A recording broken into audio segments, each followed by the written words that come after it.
Hello everyone, welcome to my stream.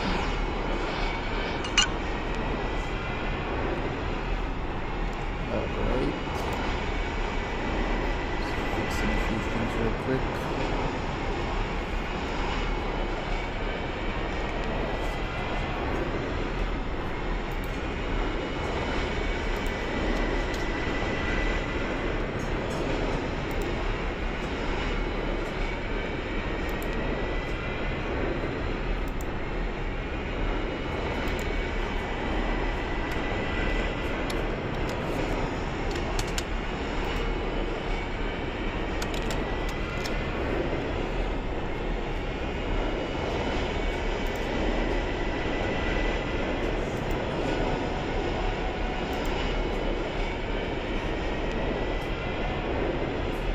Why the thing didn't load. Let me just click.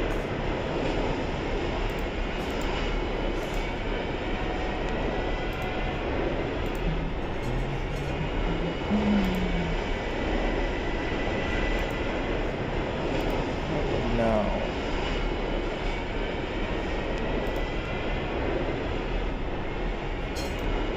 did not fix it. What the hell?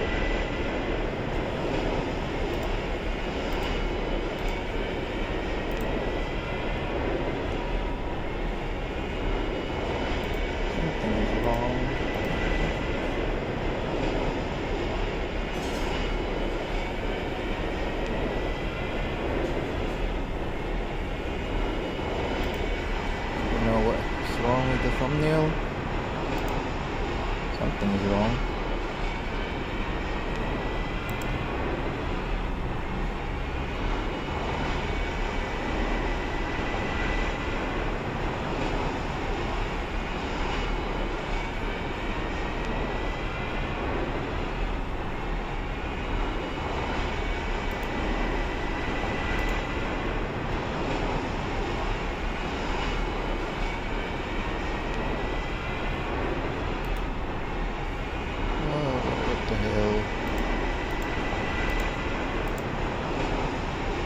Why is there so many errors?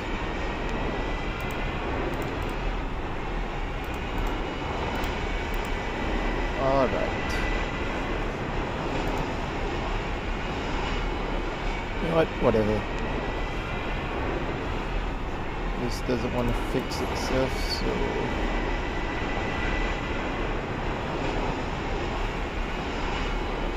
yeah, this won't fix itself.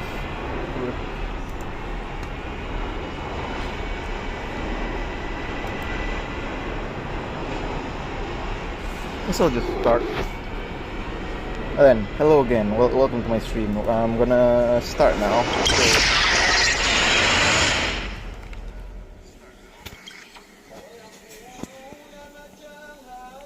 This is update 2.4 of Honkai Star Rail. I can't wait for the Fate update though. It's gonna be peak. It's gonna be in a year. Yay! I love waiting.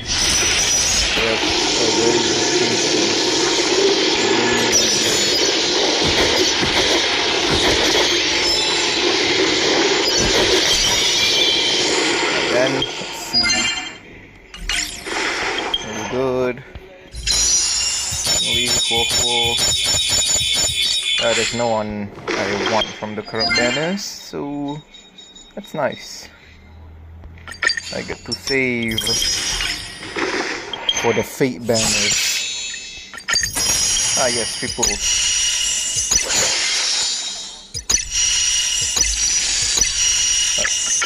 Testa Yunli.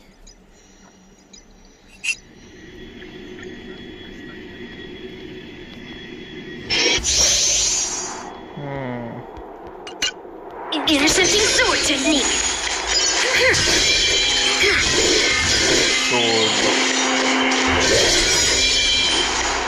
Intercepting sword technique. Intercepting sword technique. Metal, let's go. Intercepting sword technique. Like that. Carry.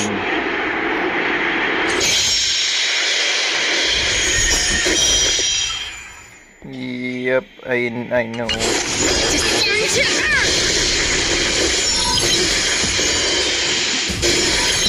That's an Excalibur. We're in trouble now. Thank you. Volleyball! Within the self, not the soul. Strike!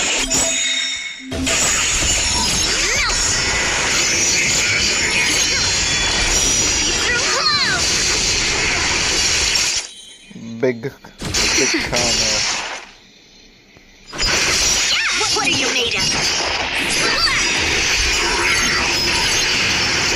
A thousand wonders to fight as one!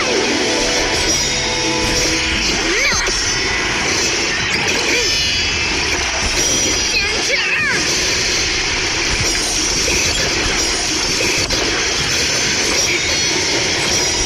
Right on time. Welcome, customers. Actually, I used it.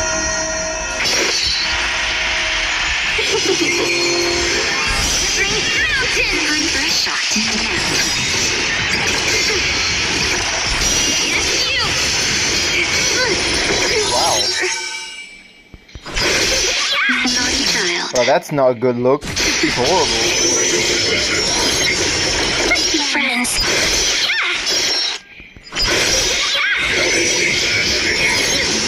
A thousand wonders to rid. Fight as one!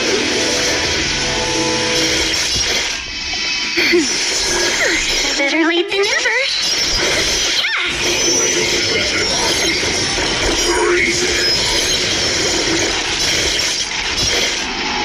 That's better. A thousand wonders to raise your spirit. Fight as one! I'm okay. Let's be friends. Just a little something. Better late than Just never. doing this is only the trial and the guide.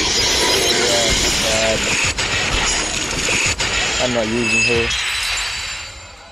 Or even getting her.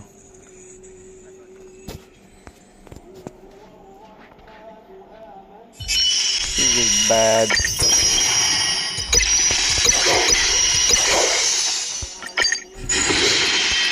Ah yes, the new mark.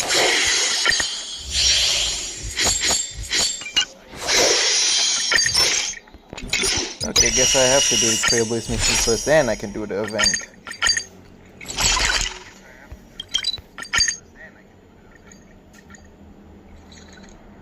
Ah yes, my fuel is maxed. Guess I'll just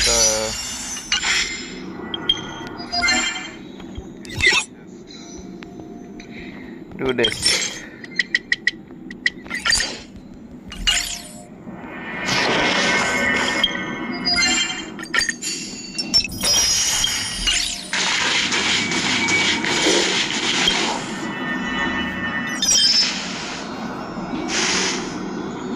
What? Oh, I thought there was no voice acting. What's up, Pom Pom? Just got a message from the Xianzhou Luofu. Looks like it'll conflict with our original schedule.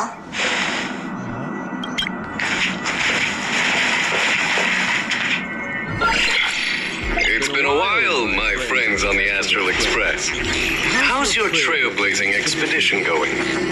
Soon, the Xianzhou Luofu will be holding the Luminary War Dance.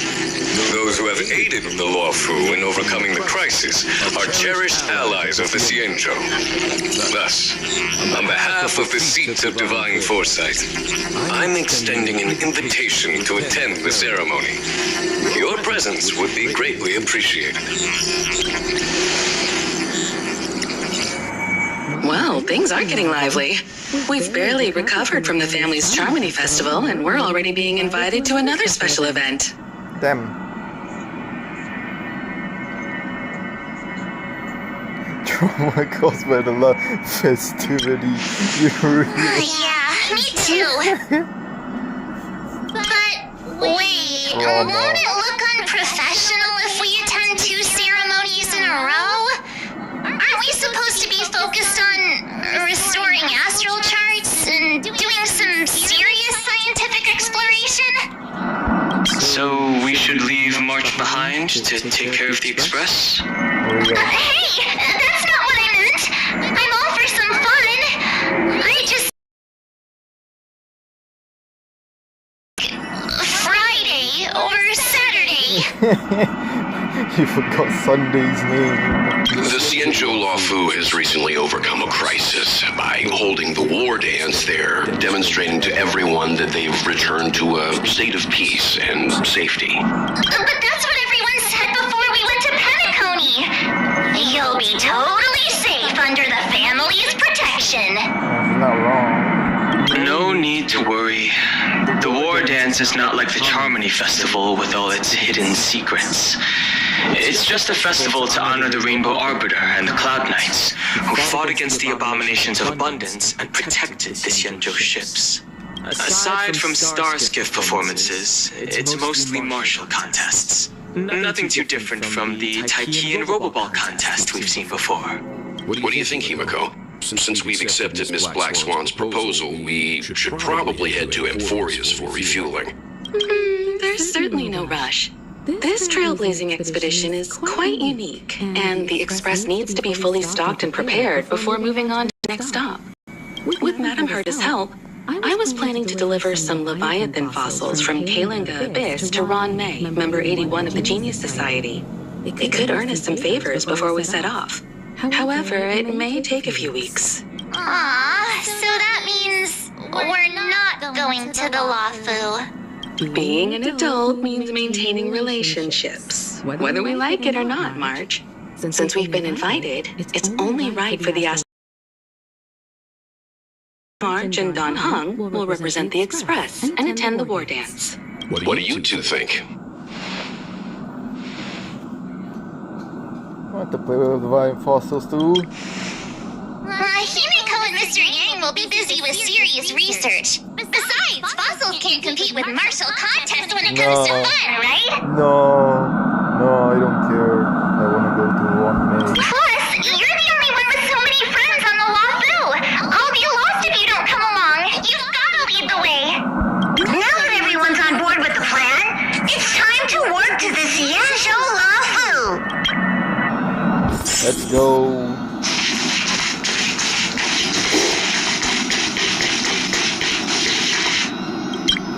Kalinga Abyss.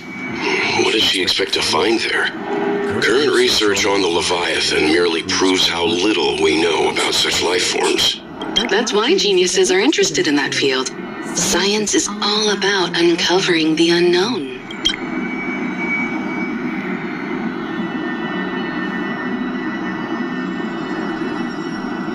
I Don't miss us too much. If I stumble upon some cool Leviathan fossils, I'll bring a few back as souvenirs for you. Let's go. Himiko really knows how to convince people. Between Leviathan fossils and the war dance, the latter definitely sounds more fun. By the way, Don Hung, this time you'll be taking a stroll with us on the Luofu, right? Just let you two wander around aimlessly on the Luofu by yourselves? I don't think so. Plus, Mr. Yang is right.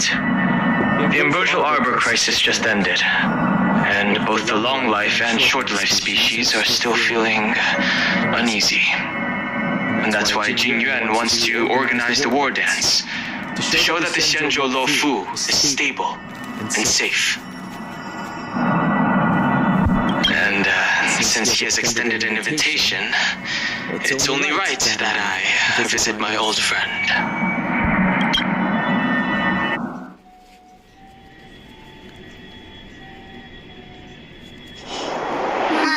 Coming back to this place brings back so many memories, you know? Nice.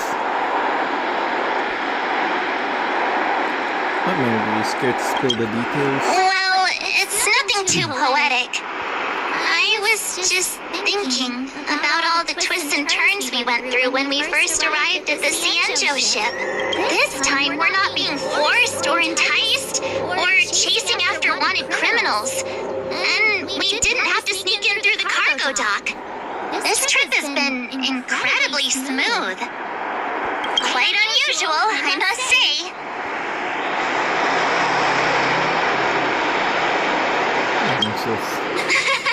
I'm just hoping for the best. You're the one jinxing us. No, it's you.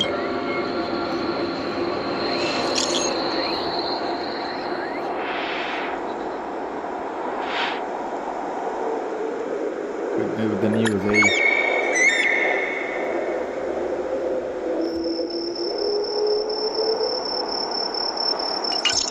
Cool. Is the Starskip Haven always this crowded? Oh, there's so many people here. I can barely hear anything. Yanqing said General Jingyuan sent him to welcome us. Where is he? Let's wait for him in front of the loom. It's the most prominent landmark of the dock. There's a stellar on hunter on board. Hey, you guys! Hold on a moment. Did they just call us? Oh, look at their outfits. They're from Penacony, right? Are you familiar with the Xianzhou Fu? We know a little bit about it. What do you need? We're from Penacony. Maybe you've heard of it. We came to this ship to gather interesting materials for making dream bubbles. Oh, we just left there. Oh, talk about coincidence. That's great. Do you know any must-see attractions on the Lofu? Don't they like people? Exactly. We're Xianzhou experts. Most of the tourists around at the moment are here to attend the war dance. And that's why we're here too. Yeah, we know about that ceremony. But isn't the fighting ring still closed?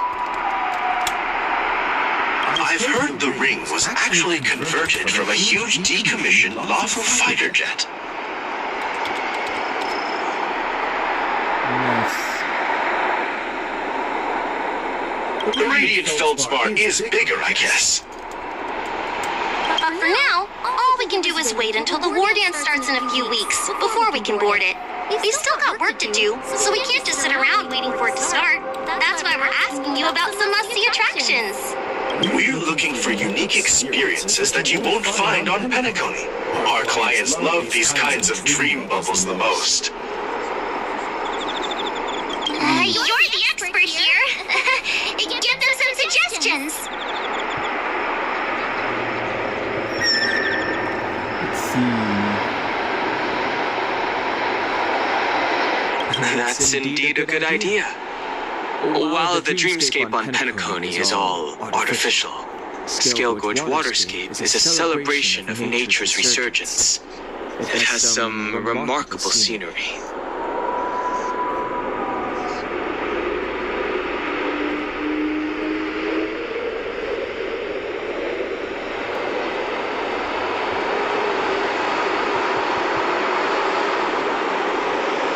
Awesome!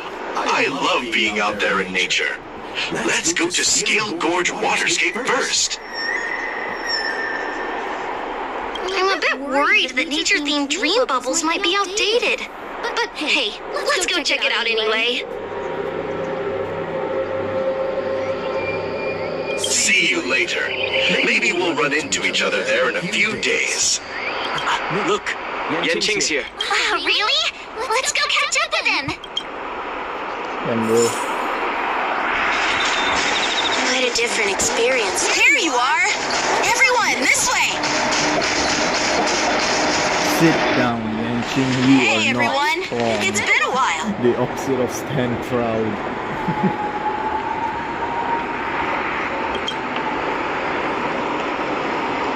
Well, it doesn't feel like it's been that long since we last saw you. But, Yanqing, are you... Blade poster still here. What's up, Miss March? They say kids grow up really fast. Yanqing, are you a little bit taller than before? We've only been away for a few months.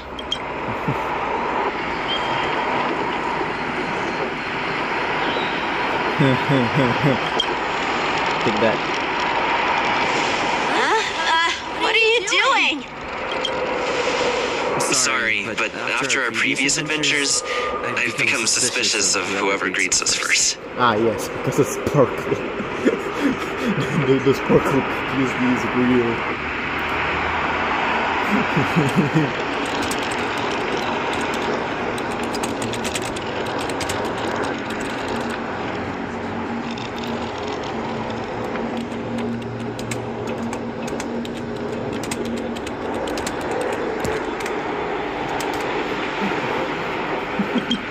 Do you have to be suspicious around me too? You know, the last time we came to the Cienjo, the first person who greeted us was... I get it. Better safe than sorry. Seriously, I've never seen the Lafu so lively before. I was a bit worried that holding the war dance right after the Ambrosial Arbor crisis might be too soon. But seeing the bustling Starskip Haven, I understand why General Jing Yuan chose this timing. Yep. There's people from other delves and travelers like you three who've come from afar. With the war dance coming up, there's a huge number of visitors pouring into the Starskip Haven. The Cloud Knights are working hard to keep the security tight.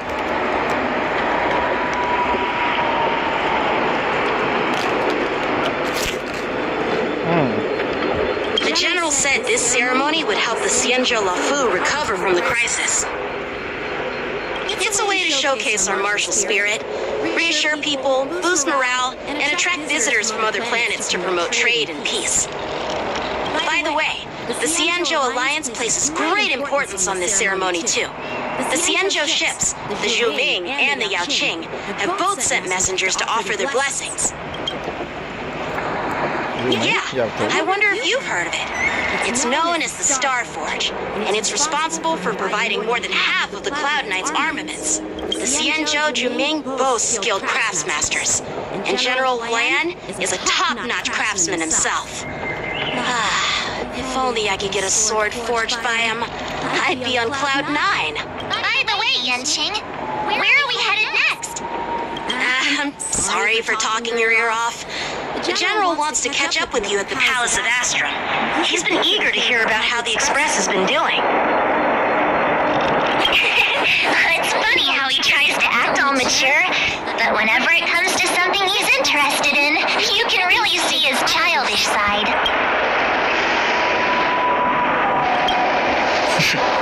I agree.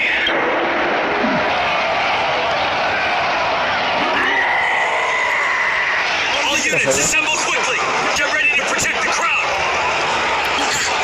Just mentioned security, and now all of a sudden something's gone wrong.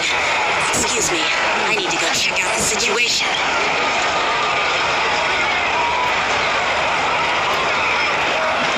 This is Jesus.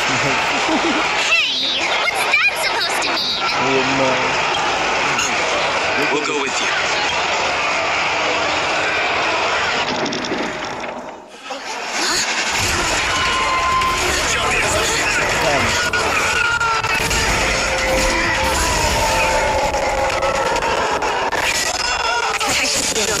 I'll deal with him. Damn, why is this lagging?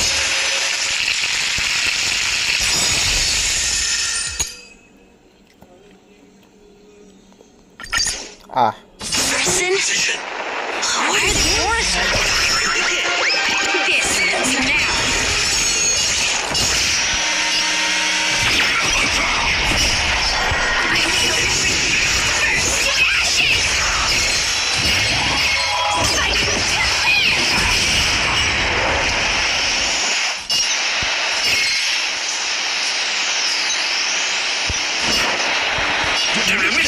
So this is the one that they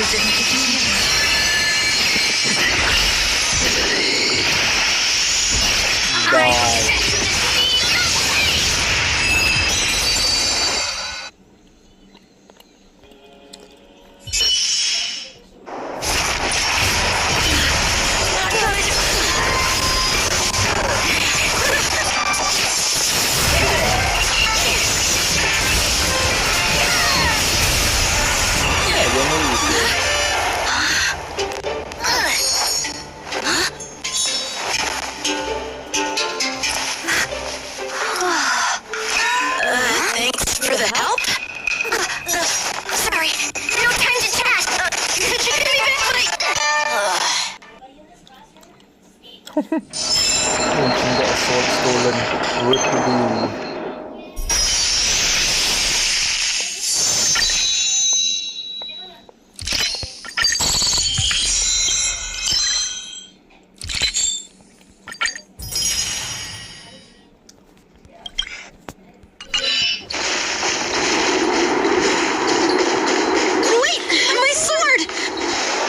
I'm sorry, but I'm afraid we'll have to put our plans on hold for now.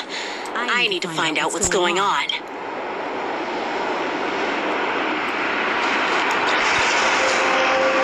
While we appreciate your rescue, my Xianzhou friends, don't you think it's a bit too much to detain us and our cargo? Sorry, but we've been ordered to detain you and your cargo for inspection until we figure out the source of the attack. Once we're done with the formalities, we'll let you and your cargo go. But this shipment isn't even meant for the Luofu, and it's IPC's patented technology. Who do you think you are to conduct an inspection? According to the protocol, all cargo arriving on the Luofu must go through inspection. But we didn't officially enter your dock at all. We just sought refuge in your dock because we were attacked by the Borisons. Looks like this argument could go on forever. Let's not get involved in a heated dispute that won't lead to a resolution.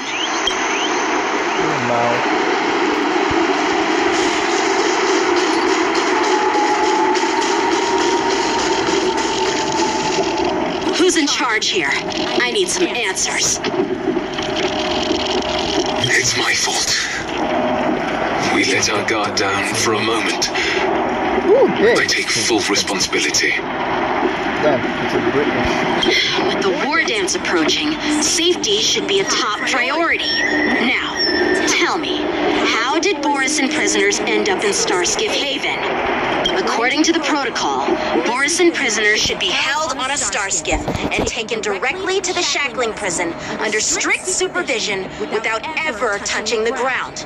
Who allowed a prisoner transport ship to dock at the passenger terminal? Please don't blame this captain. This incident involves the Chu Ming's diplomatic vessel. Who are you? I'm Liu Jun, an officer of the Patrol Defense Squad. Thank you for your help, Lieutenant Yanqing. The situation unfolded rapidly and it shouldn't be held against the captain. Here's what happened. An IPC transport ship was attacked by the Borisin just before arriving, and the Chu Ming's diplomatic vessel came to the rescue. They fought off the Borisin pirates and imprisoned them on their ship. So, an IPC ship was attacked by the Borisin near the Luofu, and the Chu Ming envoys saved them? That sounds complicated. Honestly, it gives me a headache too. The Chu Ming diplomatic ship, adhering to standard procedure, docked at the passenger terminal to hand these criminals over to the Luofu. You know, with all the outsiders flooding onto the Luofu, the Starskiff lanes are under immense pressure. The Borisin desperados decided to put up a fight before the prisoner transport Starskiff could get there. And that's what you just witnessed. We'll make sure these prisoners are sent to the shackling prison as soon as possible. It's a British. I see. It's an unusual situation indeed. I'll report it to the security department of the Realm Keeping Commission and ask for their cooperation in handling the aftermath.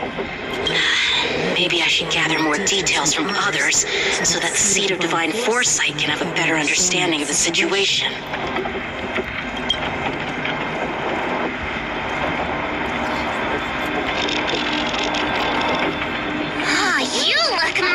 Mature now, you... Please don't tease me, Miss March. The situation on the Xianzhou before the war dance is like a calm lake that can be disturbed by even the smallest pebble, capable of generating far-reaching ripples with even the slightest disturbance. What are those people?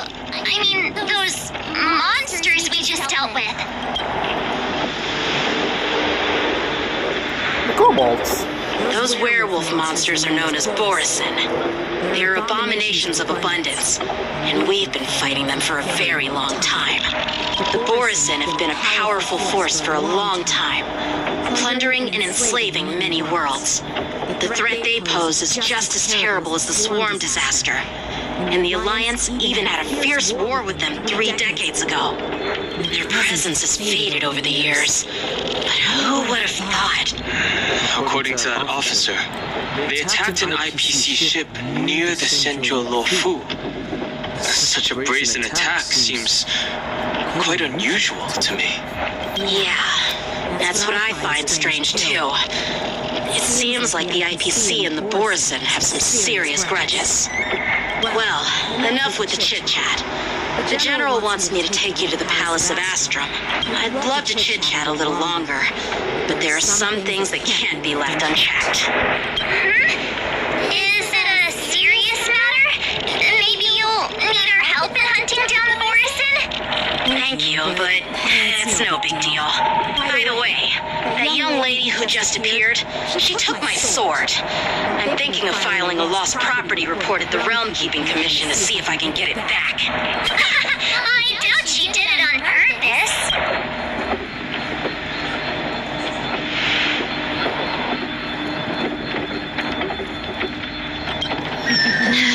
Don't remind me. I just zoned out for a moment, that's all. Alright, let's not keep the General waiting. Don't worry. There aren't many people out there with that kind of talent. It shouldn't be too hard.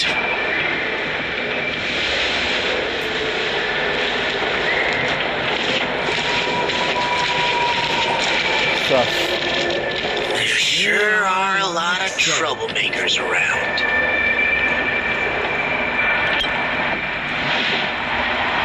Yep. Sus.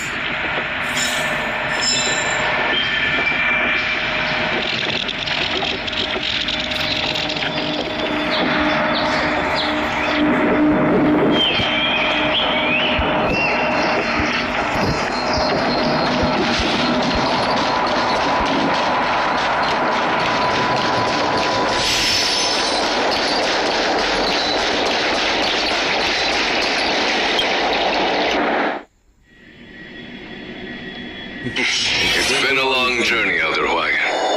Thank you for your presence. Don't mention. It's an old man. Will General, he be playable? I brought our guests from the Express. I'm sorry for my bad timing. I didn't know you were meeting a guest, General. Don't worry, you're just in time. It's been a while, my friends from the Astral Express.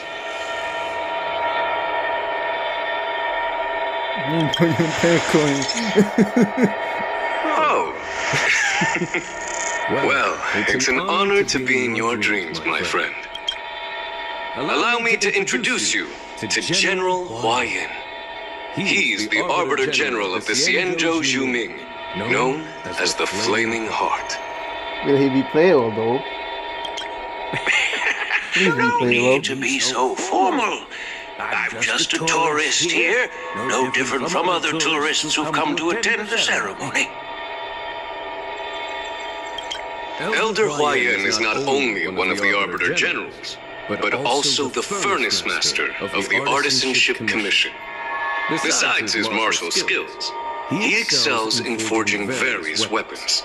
Such talents are unique, even among the Arbiter Generals.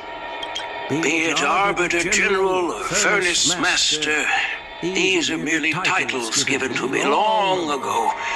I've retired several times already, but with the current change in circumstances, the Marshal has called me back to duty, and I had no choice but to answer the call. Well, in the end, I'm to blame. Living such a long life naturally brings its share of disapproval.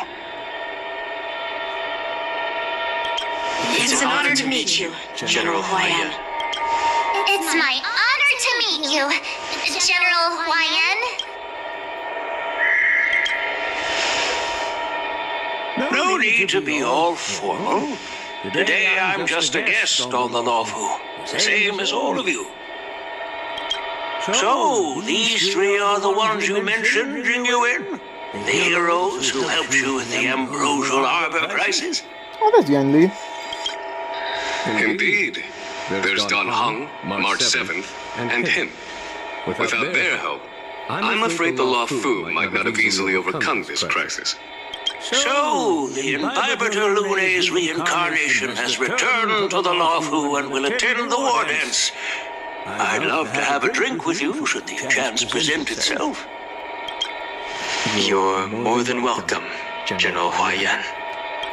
And this young friend is? Yanqing, my apprentice. He remains by my side as my retainer due to his youth, which I hope will season him with experience. He will stand for the Law Fu's Cloud Knights in the upcoming war dance, ready to take on all kinds of challenges. Great, great! It's a real treat to see so many talented young people around here today. Oh, I almost forgot. This is my apprentice, Yoon Lee.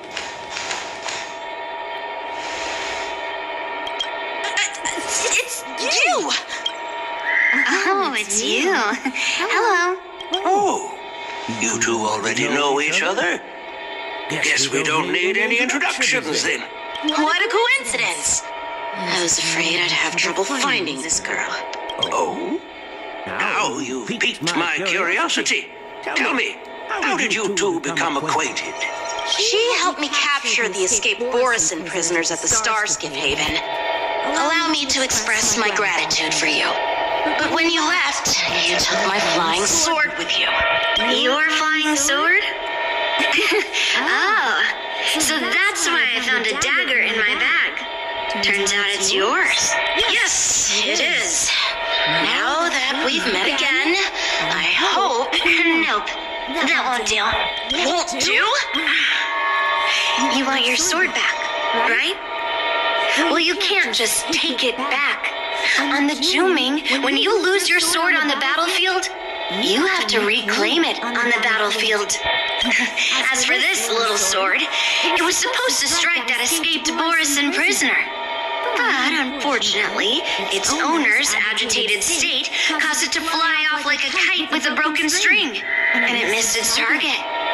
By the way, if I hadn't caught it and helped it hit its mark, that Borison prisoner would have gotten away. Hold on a second, Lee. You took my sword without even asking, and now you're refusing to give it back? So much for Lafu Swordmasters. What did you just say? If you just stepped up and took your sword back from me fair and square, I would have totally respected you. But nope, you tried to play it down, expecting me to just hand it back to you like it's nothing. In front of everyone.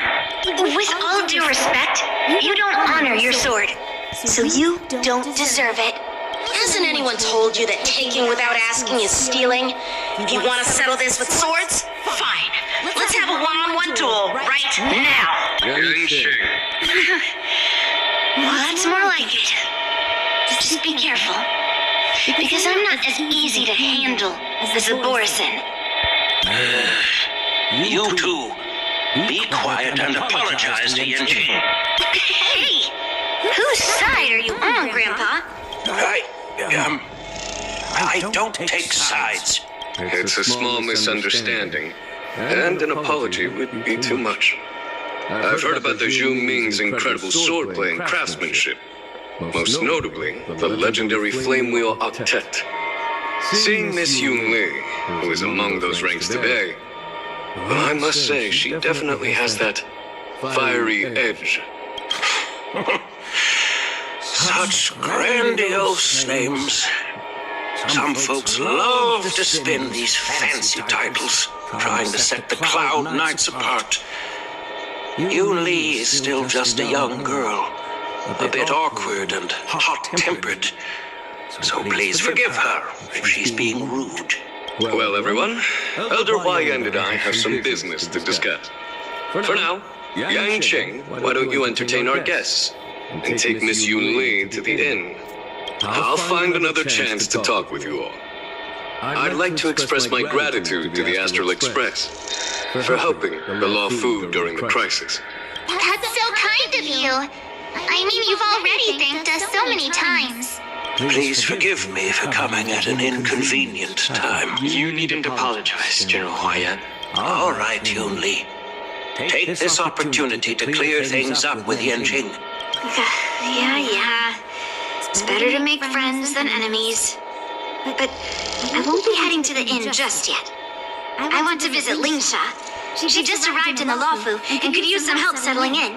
Yanqing, once you helped our guests get settled, go to the Artisanship Commission for me. I've heard about the attack and the detainment of the IPC ship. Qingzu sent word that the IPC members are protesting and wish to have their cargo back.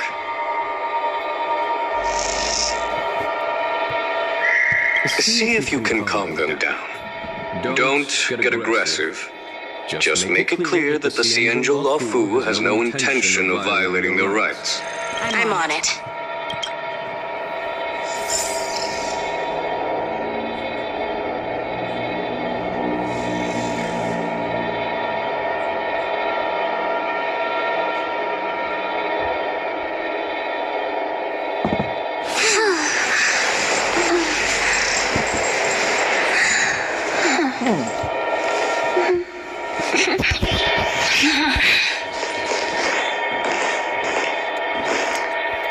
Wow, she's small.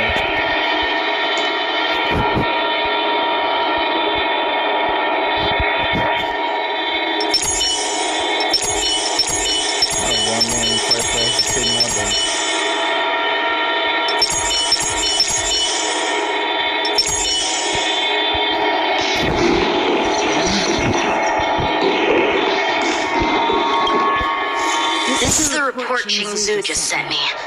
Let me take a look.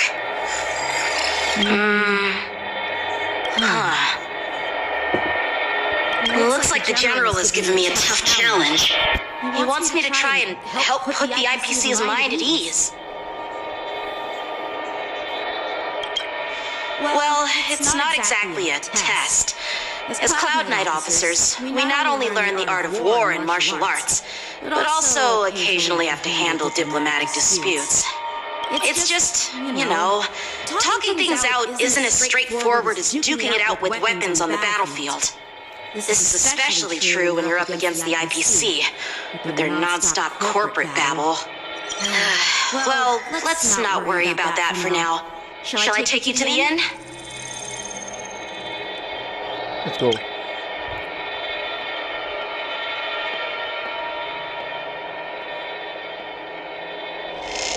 It is the Lawfu's honor to have you in attendance at the war dance.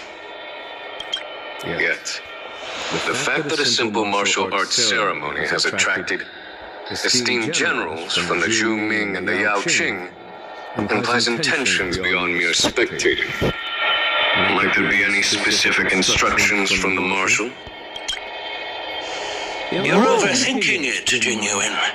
As I said, I'm here to broaden my granddaughter's horizons. I have no ulterior motives. However, I have no clue what the Yao Qing Arbiter General has in mind. Do you remember when you accepted this position? I told you that an Arbiter General's battlefield goes beyond the physical one. You'll need to lead and manage everything on the Xianzhou. The title of Arbiter General holds a weight far greater than its literal meaning. So many years have passed, and you've done well. However, longevity for the Xianzhou people can be a curse. Living too long means that every mistake you made will lurk in the shadows. And one day, they'll eventually catch up to you. The Marshal knows everything that has happened on the Lawfu. As for the Merlin's Claw of the Yao Qing, she has come specifically for you. Speaking of which, why hasn't she arrived yet? They say the Merlin's Claw strikes like lightning. Being late isn't her style. That's not true, General Huayan. She's been here a while, but I'm sure you've heard of her unbridled nature. And more. As soon as she disembarked from the star skiff, she mentioned having something to attend to and simply disappeared. Damn, is that his voice? Wait, didn't they change his You voice must be the anyways? messengers from the Xianzhou Yao Qing, I assume. We are Jiaozhou and Moza, retainers of the Merlin's Claw. It's an honor to meet you in person, Arbiter Generals. Now this is interesting. Who's his VA now? Guest Didn't who they doesn't change him or come to something? visit but sends a message instead. What does she mean? Tell me, what could be more important to her than coming here? Master heard about a spectacular view in Scale Gorge Waterscape. I believe she went there to enjoy it. A spectacular view? Did you hear that, Genuine? This person is being sarcastic. Please do not misunderstand me, General Huaiyan. I was simply stating the truth. Master thought it would be inappropriate to keep you waiting, so she sent us here. Once she's finished with admiring the scenery, she'll personally come and apologize to the both of you.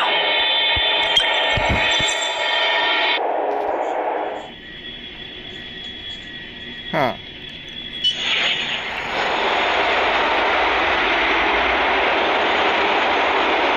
Drat, I forgot to ask Yunli to return my sword. How did they ever get this one back? Unacceptable. Every sword is precious to me. If it weren't for the General's interference, I would have taught that shameless girl a lesson in swordplay. By the way, I don't know if it's just me, but the General seemed a little reserved. Could it be because of Elder Huaiyan's visit? Reserved? Really? Maybe I'm just overthinking things. No, you're not. When I entered the Palace of Astrum, I realized that the messenger from the Xianzhou Zhuming was actually the Arbiter General himself. So, the messenger from the Xianzhou Yao Qing must be the Merlin's Claw herself, I presume. That's right. Well, that's what makes this entire thing so unusual. What's so unusual about it? They simply received an invitation from Jing Yuan, just like the crew, right? The war dance is just a small festival. And now we have two Arbiter Generals from other Xianzhou ships here. I'm afraid they're here for something more. Maybe they've come to hold Jingyuan accountable for the Ambrosial Arbor crisis? Hold them accountable? Come on! Didn't the Law Fu fall victim to the disciples of Sanctus Medicus and the Antimatter Legion? Why would they blame the victim?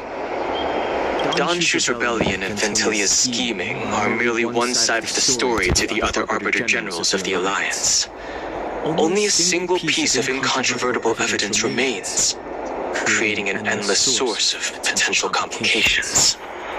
The Ambrosial Arbor. Yes. It's undeniable that the plague mark, which was subdued by the Xianzhou Lo Fu, has resurfaced. But was it really a conspiracy instigated by the Antimatter Legion? Or does it indicate a traitorous intent from within the Lo Fu, implicating Jingyuan himself? Once the spark of suspicion is kindled, it proves hard to extinguish.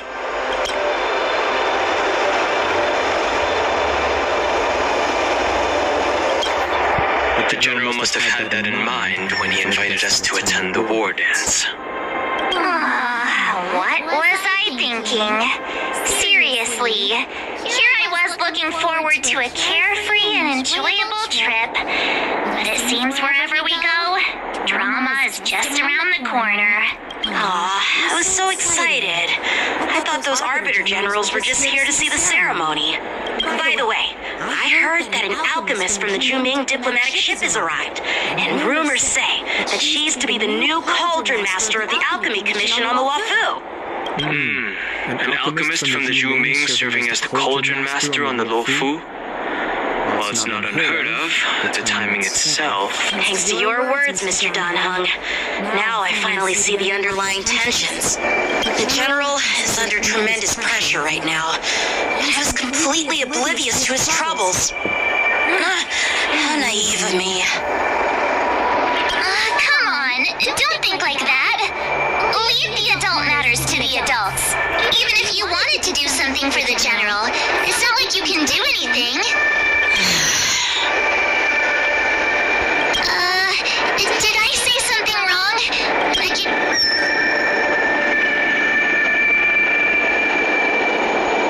Miss March is right. I don't have the skills to share the General's burdens at the moment. Still, I'll do my best to follow his instructions. Let's go. Once I've taken you to your accommodations, I need to go to the Artisanship Commission to handle the IPC's protest. He looks like he has a lot on his mind. We can't just let him go alone. Why don't we accompany you to the Artisanship Commission? This is too much trouble. While I appreciate your kindness, dealing with the IPC's workers could be tricky. I'm afraid this will cause trouble for the Express. No worries. We're pretty experienced in dealing with the IPC. You've heard of the 10 Stone Hearts? We've dealt with quite a few of them, right? Really wonder, don't drag into this. What's with you turning into a scaredy cat? I didn't see you worrying about lawsuits when you wrecked that giant mech. Giant mech? When was that? Was it Sunday? Or was it? I don't know. Well, since you're willing to help, I won't decline your kindness. Let's head to the Artisanship Commission and meet them.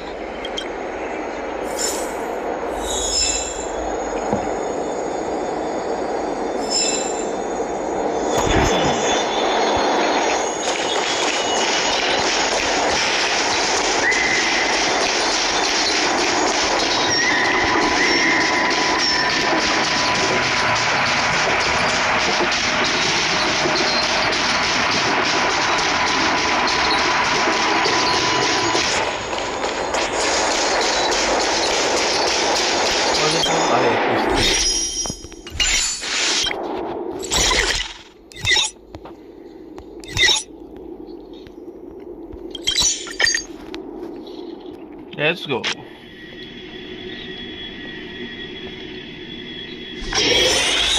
Am I really reason with you, Xianzhou people? I think I get it now. In your words, this is called looting a burning house, right? Oh, it's Scott. But I am trying to reason with you here. It's the wolf man. Ugh, that toxic voice sounds familiar. Haven't I heard it before in Arum Alley? Is the wolf man. You know what? This isn't my first time dealing with the Skyfaring Commission. I can handle your unreasonable ways. But straight up snatching IPC cargo, isn't that going a bit too far? Just as I've said it many times already. Once we've inspected the cargo and completed the security check, you can be on your way. Is there something wrong with your ears, or is it just your brain? I'm hearing you loud and clear. I'm thinking clear. And my answer is crystal clear. Not a chance. Keep detaining my cargo and I'll file a complaint directly with your general. Did I just hear a dog barking? Woof, You woof, jerk. woof. Who are you calling a dog? Wait. Why are you here? Yes, bark for me. Staying on the Xianzhou, are you? What terrible luck. Wherever you go, disasters aren't far behind. Aren't you the guest from the Astral Express? What brings you and Yanqing to the Artisanship Commission? Trouble caused by the IPC? I'd say it's caused by the Skyfaring Commission. Bark, Looks like you've met this IPC worker before. bark for me. I'm not sure if that's a good or a bad thing.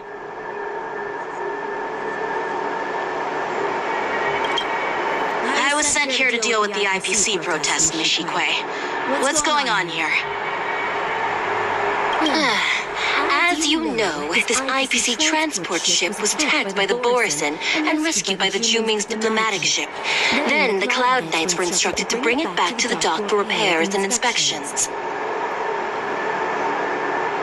And this is Mr. Scott, the person in charge of this transport ship. So, you're Scott. I've heard him mention you. Weren't you kicked off the Lafu before? Like I wanted to come back. I thought I'd just dock at the harbor for repairs and leave this forsaken place for good. Little did I know, as soon as the ship entered the harbor, a bunch of Cloud Knights showed up and snatched all our cargo from the hold. What do you mean by snatched? I've told you 1,000,000 times. It's a security check. Then why did you bring the cargo to the Artisanship Commission? You even brought in some shady craftsmen. It's obvious you're trying to steal the IPC's patented technology. Listen here. Firstly, the Skyfaring Commission detected dangerous items that could possibly be weapons in your cargo hold. That's why they called me here, to double-check. Secondly, where the heck did you get the idea that I'm a shady craftsman? Even if there are dangerous items, what do they have to do with you? It's not even being shipped to the Lafu. We'll just fix the ship and be on our way. We won't unload our cargo here. But you'll have to stay in the port for several days before your ship is repaired and you can take off again. How can we just leave unchecked items sitting here? I understand, but we don't need to disassemble the cargo if it's just a security check, right? In most cases, we don't. However, our scans discovered that the cargo doesn't only contain machinery, but also some substance that resembles biological tissue. Biological tissue? Does this crate contain living things? I'm afraid we'll need to wait for the Alchemy Commission for further confirmation. In any case, according to our regulations, we need to unseal one of the crates for further examination. But this IPC specialist has been hindering us on the grounds of patent secrecy. The Alliance's regulations on biological products are very strict. Without further inspection, there is no way for the Skyfaring Commission to release the cargo. Oh, really? Fine! If anyone lays a finger on that shipment, they'll have me to deal with. It doesn't matter if it's mechanical or biological. It's none of your business. I'm filing a complaint against the Skyfaring Commission's ridiculous regulations. This Mr. Scott seems stubborn and difficult to persuade. Honestly, I really don't want to have a vicious confrontation with the IPC.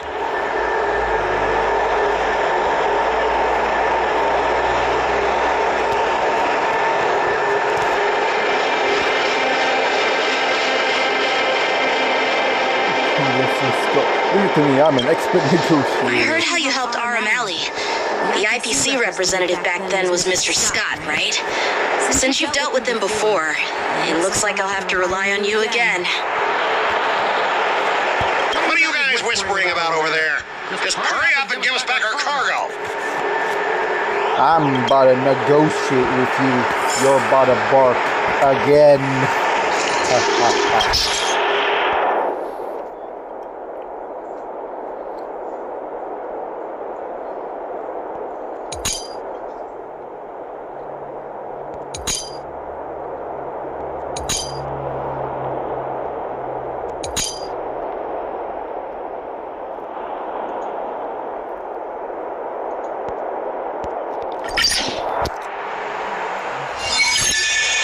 As I recall, this guy won't listen to reason and can only be persuaded with intimidation.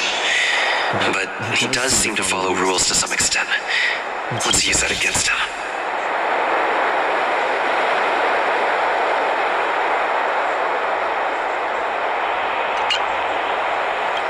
Speaking of regulations, we have our own laws and regulations too. According to Article 4 of the Cienjo Alliance IPC Trade Consensus, the Alliance and IPC shall...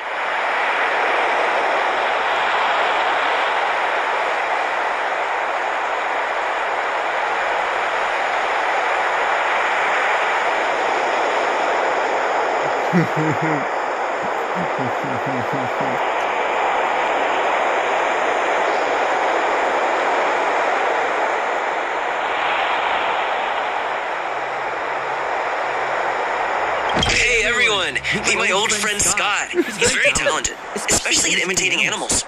Stop it! Let's focus on the business at hand. What's the point in trying? Oh, you're amazing! Can you teach me? Just forget it. Then I pick the wrong place. I don't see Even if we set aside the secrecy of intellectual property, these prototypes built by the Intelligentsia Guild are incredibly valuable, beyond your wildest imagination. If anything...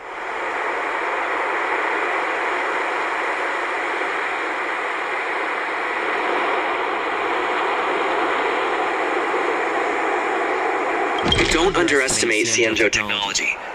Even if they need to dismantle your cargo, the Artisanship Commission can easily put it back together. Yeah, go ahead and brag about their skills. After all, you're just a negotiator there. But I'm different. I'm an IPC member, and my fleet has accepted this transportation order. Naturally, I need to be responsible for besides. The cargo on this transport vessel belongs to the Intelligentsia Guild. If you want to inspect the cargo, shouldn't you at least call in a member of the Intelligentsia Guild to be present?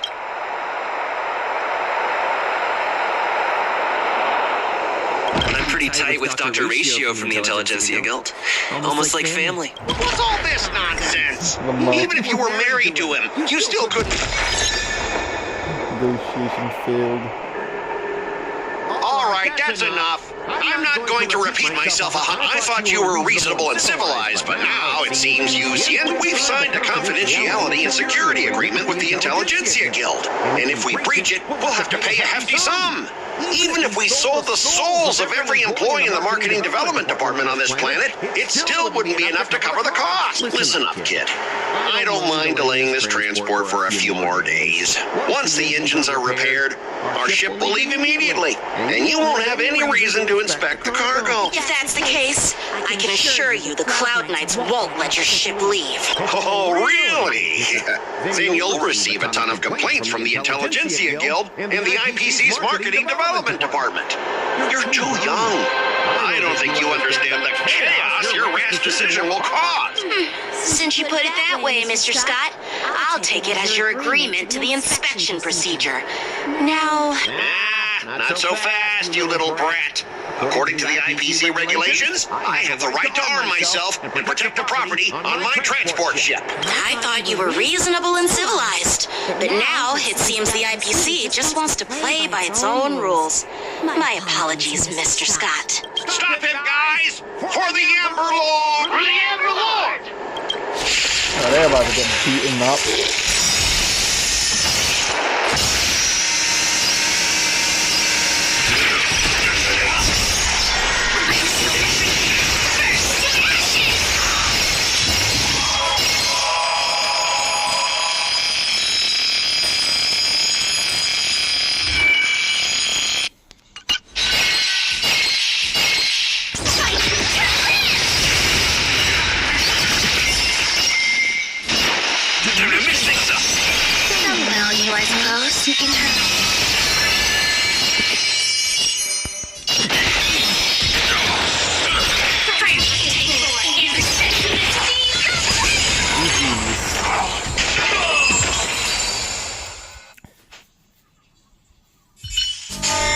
Get up, all of you! Why is the IPC even paying you? You're a bunch of losers!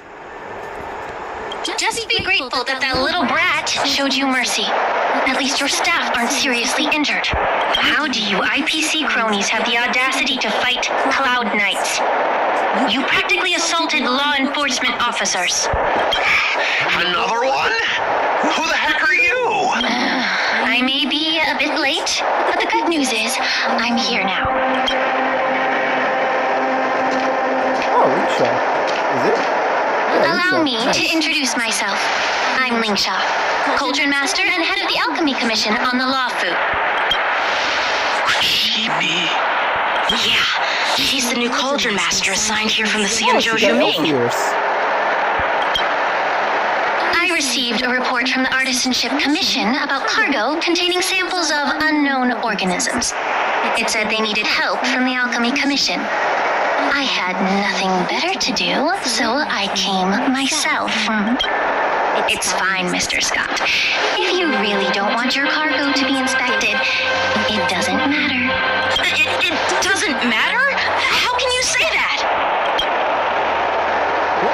you being so nice all of a sudden? Well, since you're not going to check it, I'll take this crate and be on my way. Is that okay with everyone? Yeah, sure. Why should I object? Not only this sample, but all the goods on the transport ship are yours to keep. Like I said, we won't inspect them. Wait a minute!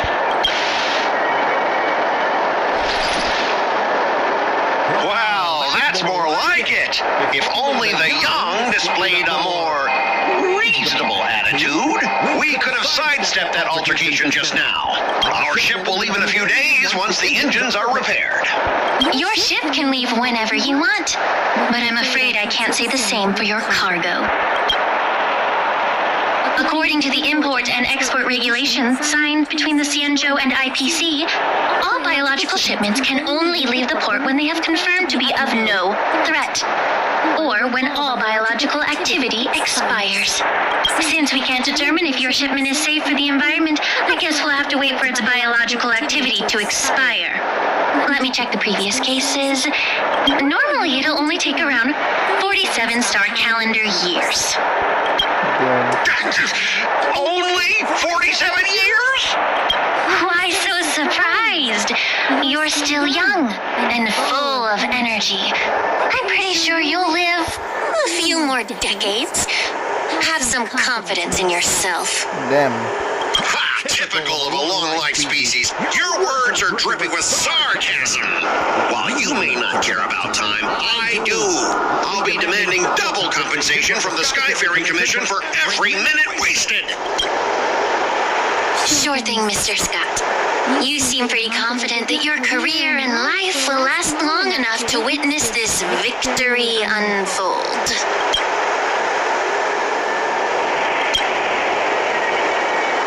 Step aside, guys. Let them do the inspection. Now, boss. Come on, we're already in enough trouble. Just let them do the security inspection. And if needed, I can always grovel before the Intelligentsia Guild later. I'm just using my head for what it's apparently good for, right? Now, Bork.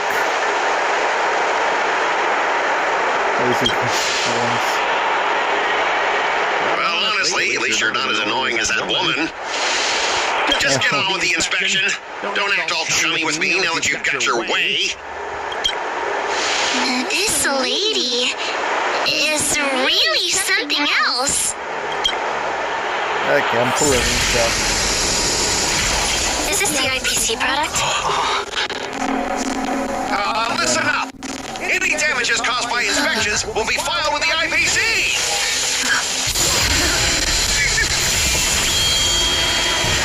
What the hell is it? Wait, isn't this the thing that fought Firefly? It is.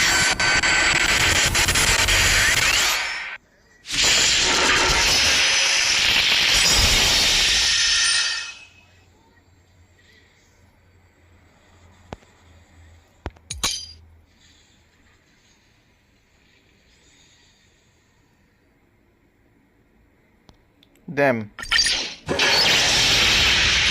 How unexpected. That was a surprise. That just what we did.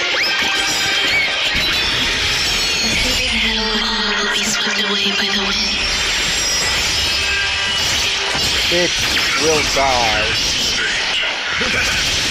There's more to life.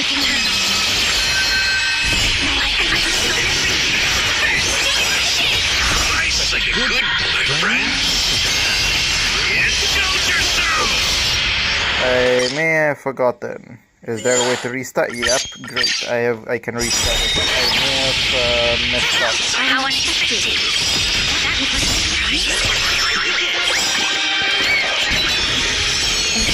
All will be swept away by the wind.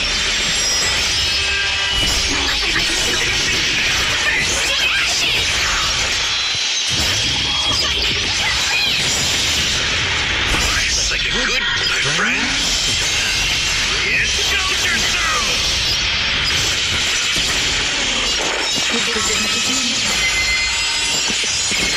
Dreams do come true.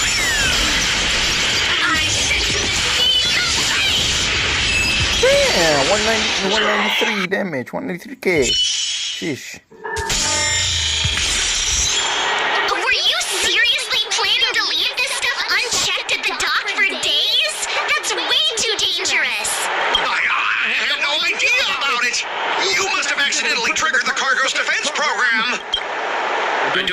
Trying to shift the blame is a wise choice. Seriously, I don't know why that thing suddenly started moving. I swear on the Amber Lord. Enough. Miss Shikwe, please escort our IPC guest to the Skyfaring Commission. I'm on it. Please follow me, Mr. Scott.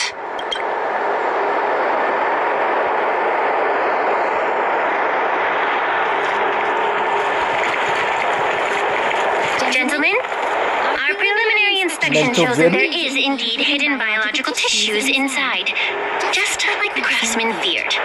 Mental gym? I can't even tell if it's ingenium or biological in nature. The core of this device is what they call wetware in industry slang. To put it simply, this machine operates with a kind of biological nerve as its control center. I'll take some samples for the alchemist to analyze and figure out where the biological tissue comes from.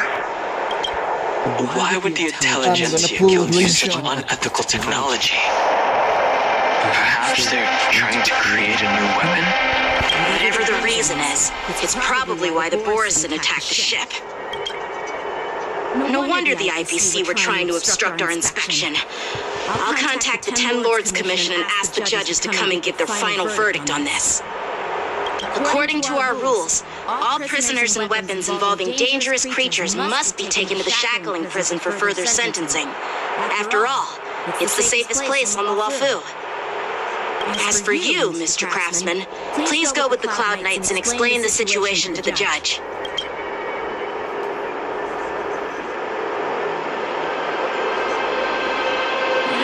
Feeling that the IPC members would cause trouble, but I didn't think they'd be this tricky.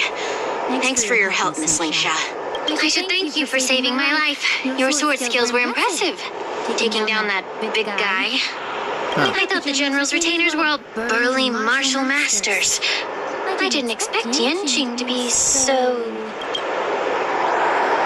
cute. Can't argue with that. As for you, you must be the guest Can't from the argue with Astral that. Express, right? Saving the Lafu from that crisis. It's so impressive. It wasn't a big deal. Really. It's still early. So why don't we get some tea at the Alchemy Commission?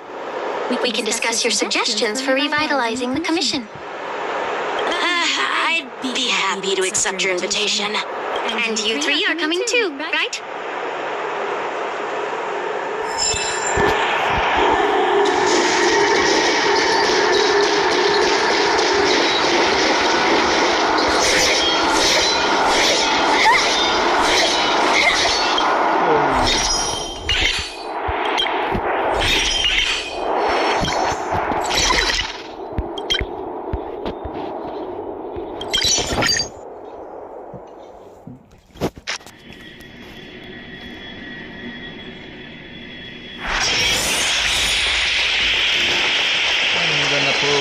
I'm here to pay my respects.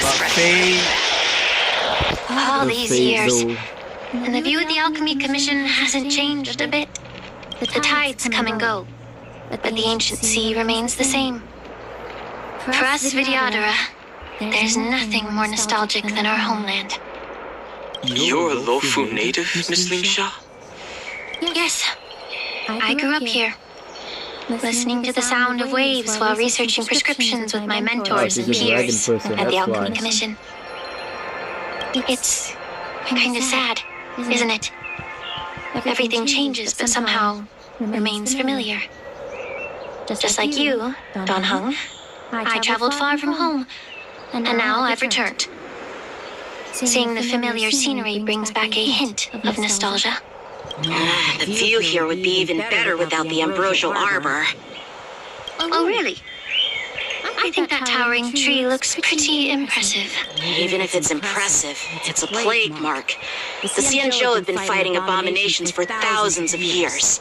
And now that the ambrosial arbor has been reborn, it's only natural for everyone to feel uneasy. Well, once a seed is planted, no matter how long it takes, it'll eventually sprout and bear fruit. In my humble opinion. The rebirth of the ambrosial arbor and the resurgence of the disciples of Sanctus Medicus were inevitable. The seed was already planted when the ancestors of the Xianzhou sought immortality.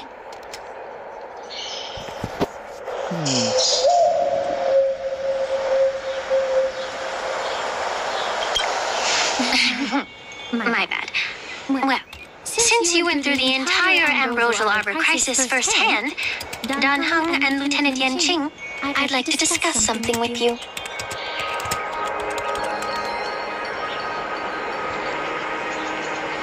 What would you like to discuss, Miss Linksha?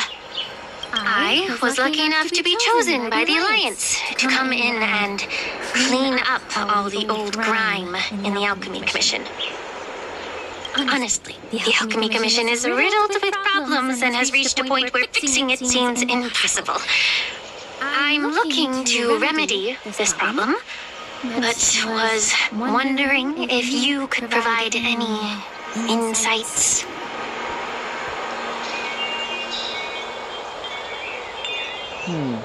Well, even though I'm a Vidyadharan like you, I'm an outsider, just like my companions here. I can't really say much about a remedy, but I do have a piece of advice, Miss Linksha. The Vidyadhara and Alchemy Commission on the Luofu have always been intricately connected.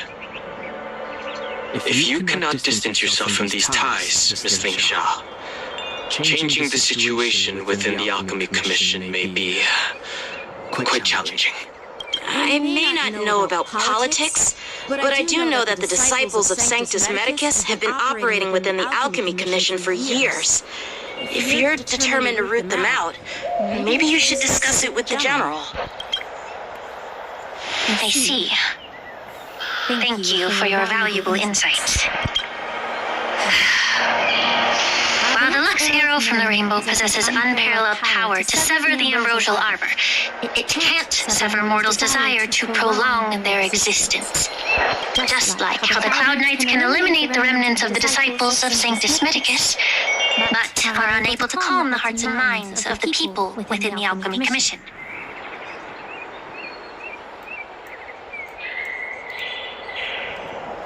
Our Xianzhou forebears knew this well, and that's why they entrusted the duty of guarding the roots of the arbor to the Vidyadhara. However, the Vidyadhara are still only mortal beings. 30 years ago, my mentor served as Alchemy Commission's Cauldron Master. She recognized the emerging undercurrents and sought to cleanse the source of the disturbance.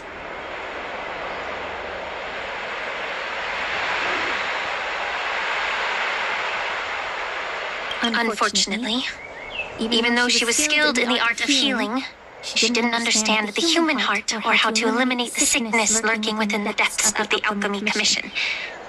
In the end, she was framed and exiled to the Juming. I was also implicated and had to leave the Luofu.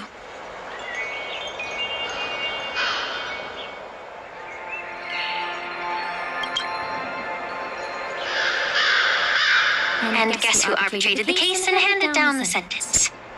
None other than General Jing Yuan himself. What? You heard it right.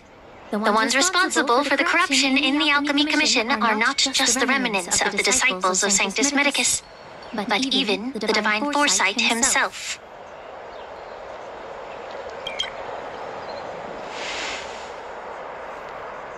Alas, why is your face turning pale, Yanqing? Don't worry about it. I understand that when someone holds a position of power, they may sometimes have to make tough decisions. I won't hold any personal grudges against him. Besides, at our age, holding personal grudges is a luxury we can't afford. Linksha, you're back! I've been waiting ages for you! Oh no. Yunli! Why aren't you with your grandpa? What brings you to the Alchemy Commission? Well, let me take this opportunity to introduce you to Yanqing. What a small world. You stole my sword. Give it back. I see. Let's skip the introduction part then. Why do I keep bumping into you? Are you stalking me or something? Of course not. Unlike you, Miss Yun Li, I have important things to take care of. You, on the other hand, seem to have all the time in the world to wander around without returning my sword. Grandpa used to say that a sword reflects its master. I talked to your sword, and it told me that you've been distracted. You hesitate when you should strike, and you struggle to stay calm when your sword is unsheathed. Now that I see you again, I realize your sword was right. It wasn't me who took your sword. It was you who lost focus. Do you really expect me to believe that nonsense? I've been taking it easy on you because you're a guest from the Juming, but you're not taking the hint. Don't people from the Juming know you're supposed to return what you've borrowed? Just look at this flying sword. Even if I gave it back to you now, it'd just be taken away again in a few hours. You know the Cloud Knight saying, a Cloud Knight must never let slip their weapon. Yes? Well, sure, I can give it back to you now, but on the battlefield, that's a whole different story. Poor flying sword. Fine! You don't have to give it back, because I'll take it back myself!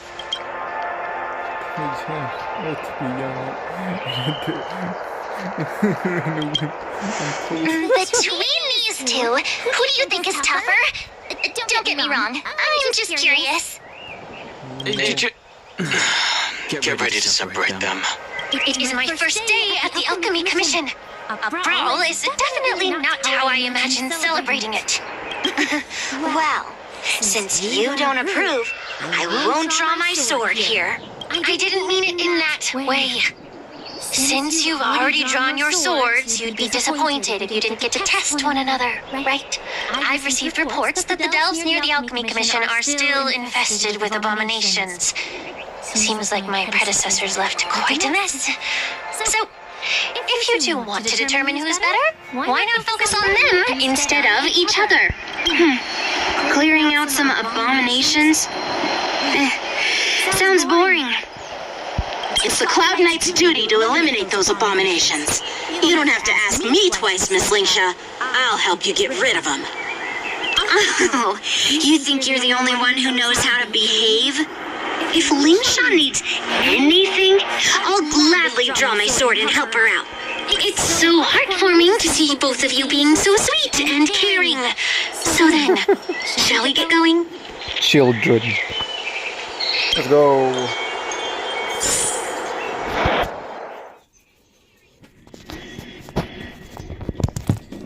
Ever since the disciples of Sanctus Medicus were eradicated, their experimental abominations have been festering here. If you want a contest, I'll be the referee. The one who kills the most abominations within an hour wins. Lingsha, as always, you're still an expert in making unpaid work sound so noble and grand. It's for your own good, little Yunli. While you desire to compete against each other, I don't want to see either of you getting hurt. That's really thoughtful of you, Cauldron Master. So, are you both ready?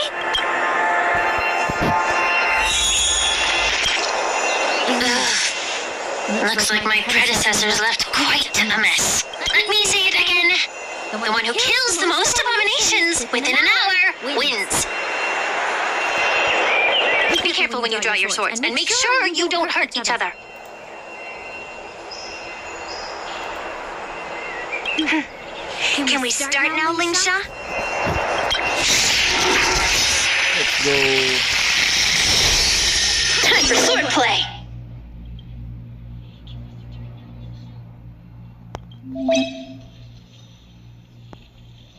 No, I don't even get to use my wait. Change mine up.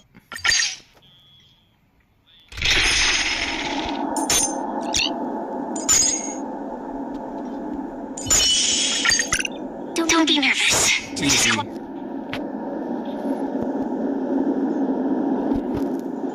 I don't need no healer when Firefly can heal. How many can you block? In position.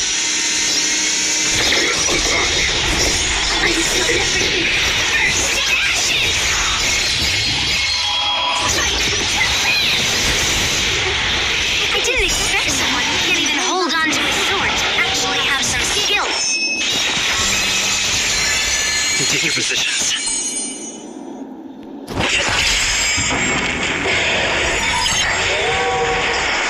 This is more than a battle.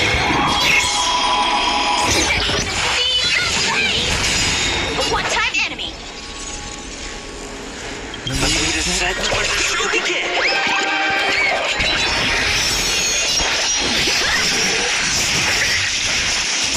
There's more to life.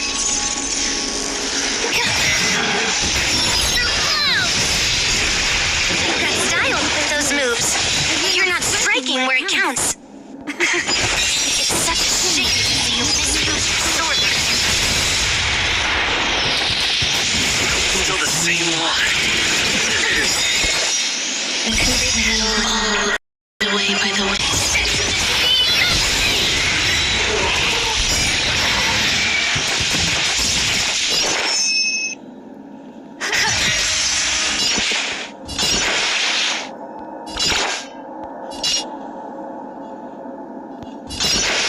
Dreams do come true.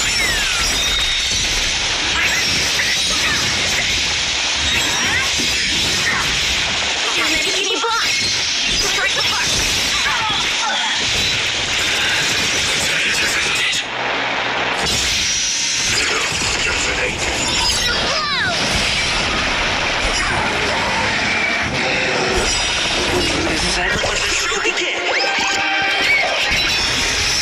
Some value, I suppose. Take your positions.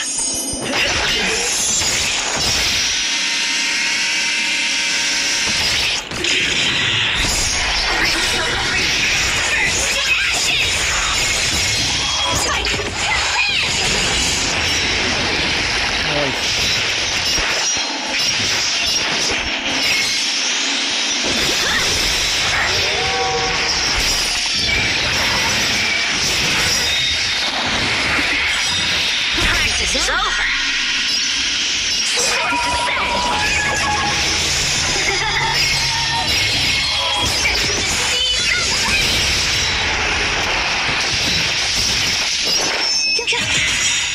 Every metal will be swept away by the wind.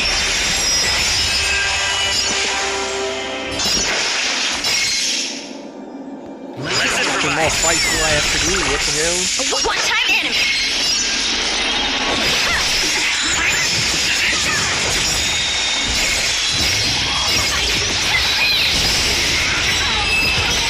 Oh, I won. Easy. I win, Miss Yunli. You got lucky. Why don't you just give me back my sword, sincerely apologize, and then go cry your eyes out to your grandpa? Consider yourself lucky that I'm not interested in your rusty sword, as I don't have the nasty habit of snatching other people's weapons. All you did was chop down a few monsters. Don't get carried away with yourself. If you think you can just take this sword from my hand, go ahead and try.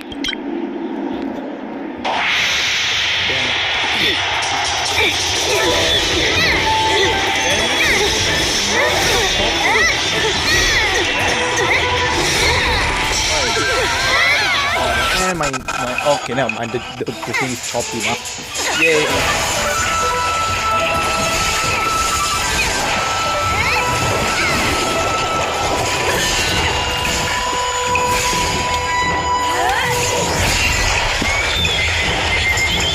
Talking. Come on, it is.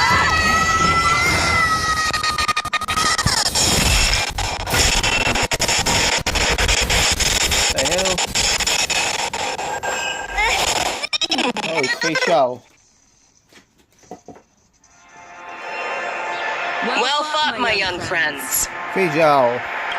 However, both of you have shortcomings. One of you focuses on dodging and weaving, while the other relies on brute strength, trying to take down targets with a single strike. Who are you? Me? I'm just a patient seeking medicine from the Alchemy Commission. I thought I'd see my fill of impressive fights during the war dance. Yet here I am, able to witness a remarkable fight at the Alchemy Commission, of all places. Well, the Lawfu is never short of surprises. However, I have a small suggestion for you. Why don't you settle this dispute fair and square in the war dances ring? That way, you can resolve your differences with a proper duel and put your grudges behind you. Grudges? No, not at all. Yuli and we were just sparring. Sparring? You summoned your flying swords and she swung her sword with full strength. What brings you here, Lady Fei Xiao? Have you finished your health consultation with the Dragon Lady? Fei Xiao? Grandpa always talks about you. Could it be that you're the Merlin's Claw of the Xianzhou Yaoqing? Looks like I'm quite famous on the Xianzhou Lawfu, too. Of course, everyone has heard of the great general. Known to all, and unbeknown to none. Great General? Isn't that title a bit too narcissistic? I don't like it. Ooh, I heard there's a dozing general on the Lawfu, so I came up with a humble nickname for myself. The Lacking General. Lacking in worries, regrets, and rivals. Sounds much better, right? Yeah, that's a befitting title that sounds both humble and impressive. Now that the sparring session is over, Yanqing and Yunli, shouldn't you politely thank General Fei Xiao for her guidance and bury the hatchet? Here's your sword. Keep it safe. Or it might get taken away again. By the way, we haven't settled the score yet. I'll defeat you fair and square next time we fight. This is how she apologizes? Now that I finally got my sword back, I should report to the seat of divine foresight. I'll take my leave, General Fei Xiao.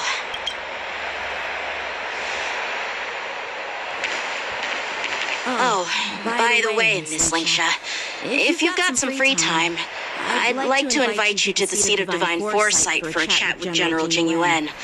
I think there's more to those personal grudges you mentioned earlier. Thanks for stepping in, General Fei Xiao. Otherwise, I'd have had to knock them out with my incense. Not at all. Just doing what you asked. How about we call it even as payment for the healer lady's consultation? Sorry.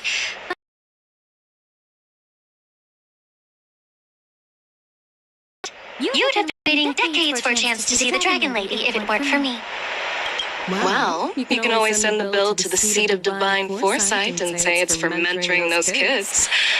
After all, it was quite the effort splitting them up. I nearly had to get tough. Now, if you'll excuse me, I need to find a spot and get some fresh air.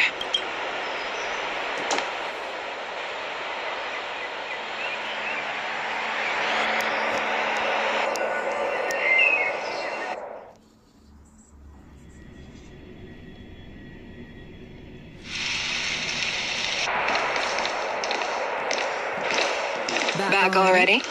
You've met with Jing Yuan and wandered around for a few hours. So, what do you think? It appears that the Divine Foresight is using this war dance as a show of strength to convince everyone that the Lawfu is prospering after the Ambrosial Arbor crisis. But... I know you're going to say but, right? But The influx of people attending the war dance is like a breeding ground for disorder and rumors.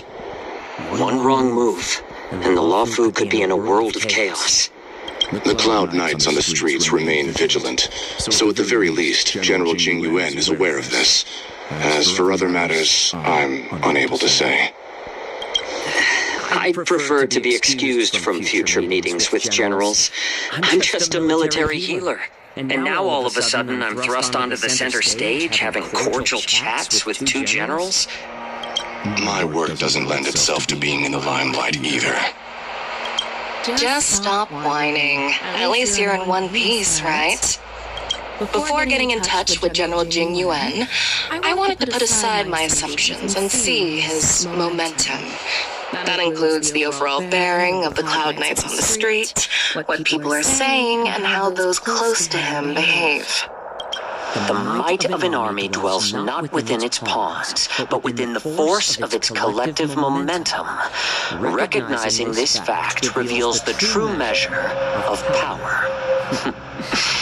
Thanks for enlightening me, General. A perfectly clear statement turned confusing thanks to your translation.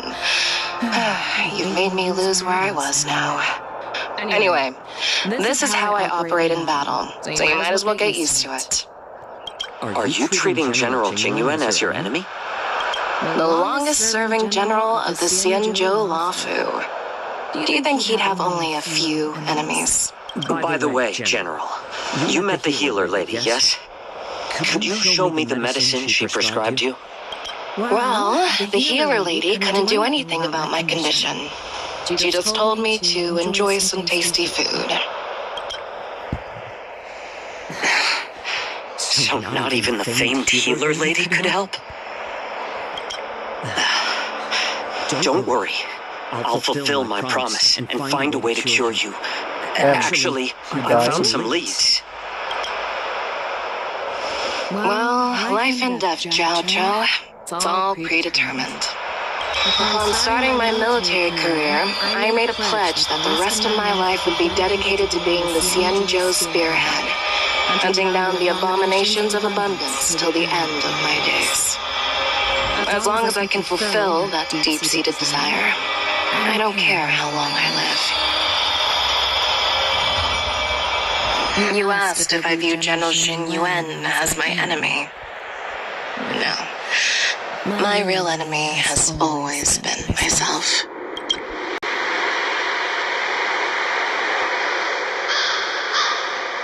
Enjoy some tasty food. So, what's for dinner tonight? Jeez. You really know how to read the room, don't you? You guys figure it out for yourselves. I'm due.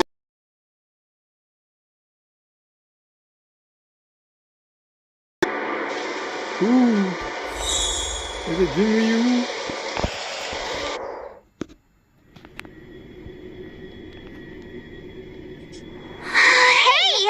Was that the Yaoqing general who just dropped in out of nowhere? Oh, she's so awesome. I mean, when Yun Li swung that massive sword, she just casually blocked her attack with ease. Mine too. Yeah. But to go up against Yun Li is quite impressive, you know? That aura of heroism and grace. It almost makes me want to learn Xianzhou swordplay. You think so too, right?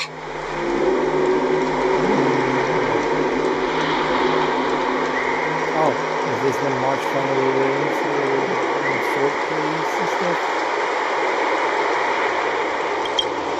Can't you put a little more enthusiasm into it? Thanks for the kind words, Miss March. The war dance is coming up, and I've been chosen to represent the Cloud Knights in the ceremony. I've had my fair share of defeats lately, and even though I know there are always more skilled sword masters out there, seeing General Fei Xiao's skills today has made me feel a bit uneasy again. Don't underestimate yourself. After all, generals won't fight in the ring during the war dance. Just remember the state of mind you had when you single-handedly took on me and Blade, putting life and death aside. With that mindset, You can prevail against most challengers. I see. Thanks for the advice, Master Danheng. By the way, now that today's events are over, General Jing Yuan wants to invite all of you to the Seat of Divine Foresight. He has something important to discuss. I bet it's about how to deal with the generals from the Yao Qing and the Zhu Ming. I really don't want to get caught up in grown-up games so soon. I just hope Generals Fei Xiao and Hua Yan can see the truth. We don't need any more chaos on the Luofu before the war dance.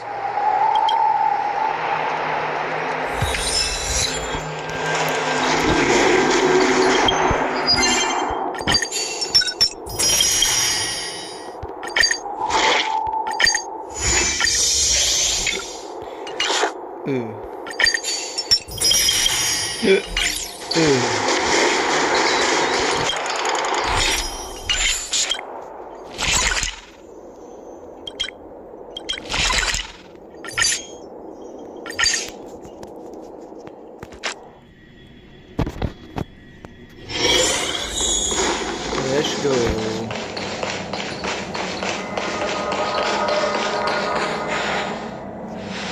Earlier at the Palace of Astral, I introduced these guests from the Astral Express to you, Elder Hawaiian. But with all the people around, we only exchanged pleasantries.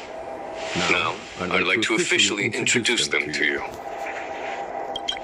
These three braved great dangers, accompanying me to perilous places, defeating the chief culprit Vantilia, and uncovering the conspiracies of the disciples of Sanctus Medicus.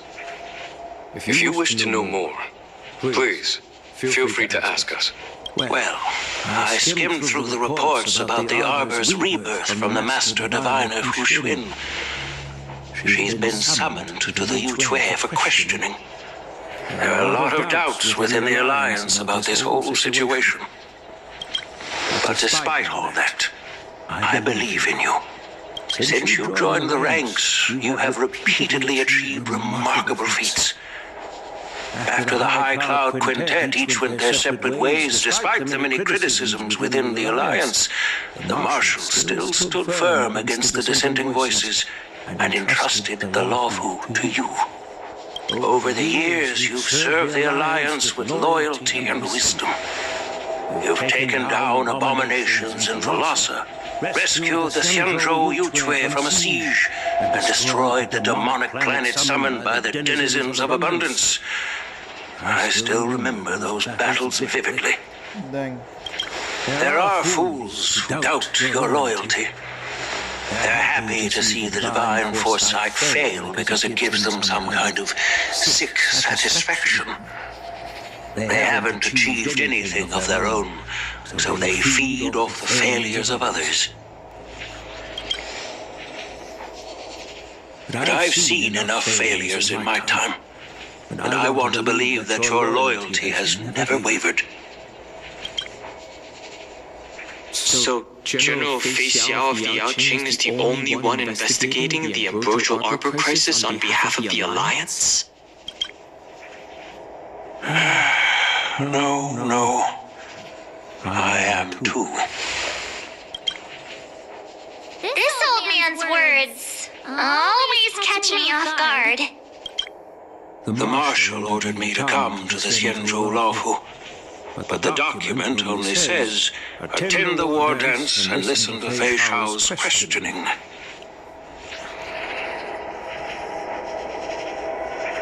No need for that. You're all important witnesses. The Marshal is well aware of Jing Yuan's purpose. The situation he is facing. She mentioned it because she believes both issues are important. She? The Marshal is a she? Thanks for your kindness and sincerity, Elder Hawaiian. But is it appropriate to tell everyone here about the Marshal's orders? By introducing the Express's witnesses to me alone, aren't you aiming to discern the intentions behind both my actions and Fei Xiao's? And whether there's any discord between us? Well, since I'm being open and honest with you, I encourage you young folk to do the same. As for the Ambrosial Arbor crisis, all I need to do is listen. General Fei Shao will be the one asking the questions. To be honest, I'm more concerned about the timely start of the war dance. Oh, by the way, I've prepared a gift for the war dance. Wait, if Saber is in HSR, I mean, if Saber becomes playable, which player model is she gonna use? Is she gonna use like the Firefly March all that model, or is she gonna use like a Yunli model? She's definitely not gonna be using like a Black Swan, Himiko, and Kafka model. That's for sure. Unless it's the Lancer version, but this is UBW, so it's not gonna be a Lancer. The Korea.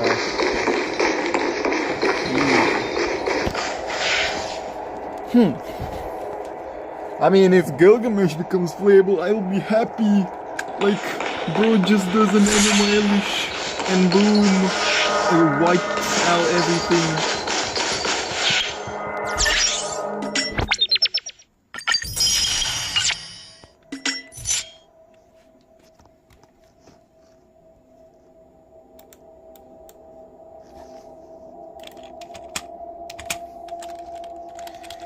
Damn.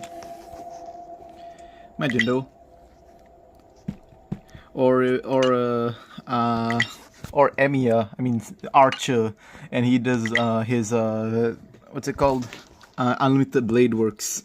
Yes. Archer doing Unlimited Blade Works, and then the field switch. Oh wait. Oh my god. I think that his ultimate, if he gets in HSR, he's definitely gonna do Unlimited Blade Works. It's either Unlimited Blade Works or he's gonna shoot that nuke arrow. Either one, but Unlimited Blade Works would work really well. He just Unlimited Blade Works and the field switches, and it's either he's gonna have an Akron type ultimate or and just attack multiple times while in Unlimited Blade Works, or he's gonna do that and then the field switches and his attacks are enhanced and different animations and stuff. One of the two, but it's probably gonna be an Akron type ultimate where he attacks multiple times.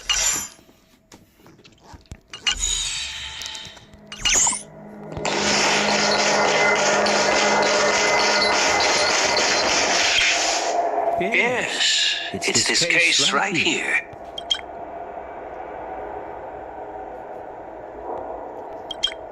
There will be numerous contests and celebrations during the war dance, and the main event will be the Ringmaster's Challenge. The host will dispatch a skilled warrior to take on challengers from all over the cosmos, showcasing the excellent martial arts of the Xianzhou Lawfu. When you mentioned that the Astral Express would be attending the ceremony, I thought the High Elder of the Lawfu would be the Ringmaster. You humor me, Elder Ryan. The healer lady is just a young lady who knows nothing about martial arts. How can I assign her as the Ringmaster? I'm no match to you when it comes to joking. What's this box for? Why don't you open it, General Huayan? This sword case is intended for the War Dance's award. It's empty now, but in a few days, a precious sword will be delivered and stored inside. I don't mean to boast about our skills, but this sword represents the pinnacle of the Zhuming's craftsmanship. It has a legendary history, full of heroic tales from foreign lands, tales that are too detailed to be summarized in just a few words. Since the delegation delivering the sword hasn't arrived yet, I'll just leave the case here for now. I've been wondering, who would be worthy of such a sword? And then it hit me. I can award it to the champion of the Ringmaster's Challenge. The ceremony's champion is sure to be a perfect match for the sword. Is March just gonna like accidentally win and then get the sword? Moreover, I hear that Yanjing is an excellent swordmaster, and that he will be representing the Lawfu as the Ringmaster. So it seems like a perfect gift for him. Thank you for your generosity, Elder Hawaiian. If you want to give me a sword, just say the word, Grandpa. No need to beat around the bush. You've got confidence, my girl, but I don't think you can best Yanqing. Yanqing was right in the live in the video where talking about Yunli. Bro just got asked the question if he would win, and he said, "Nah, I'd win for real." I know you're all about swords, Miss Yunli.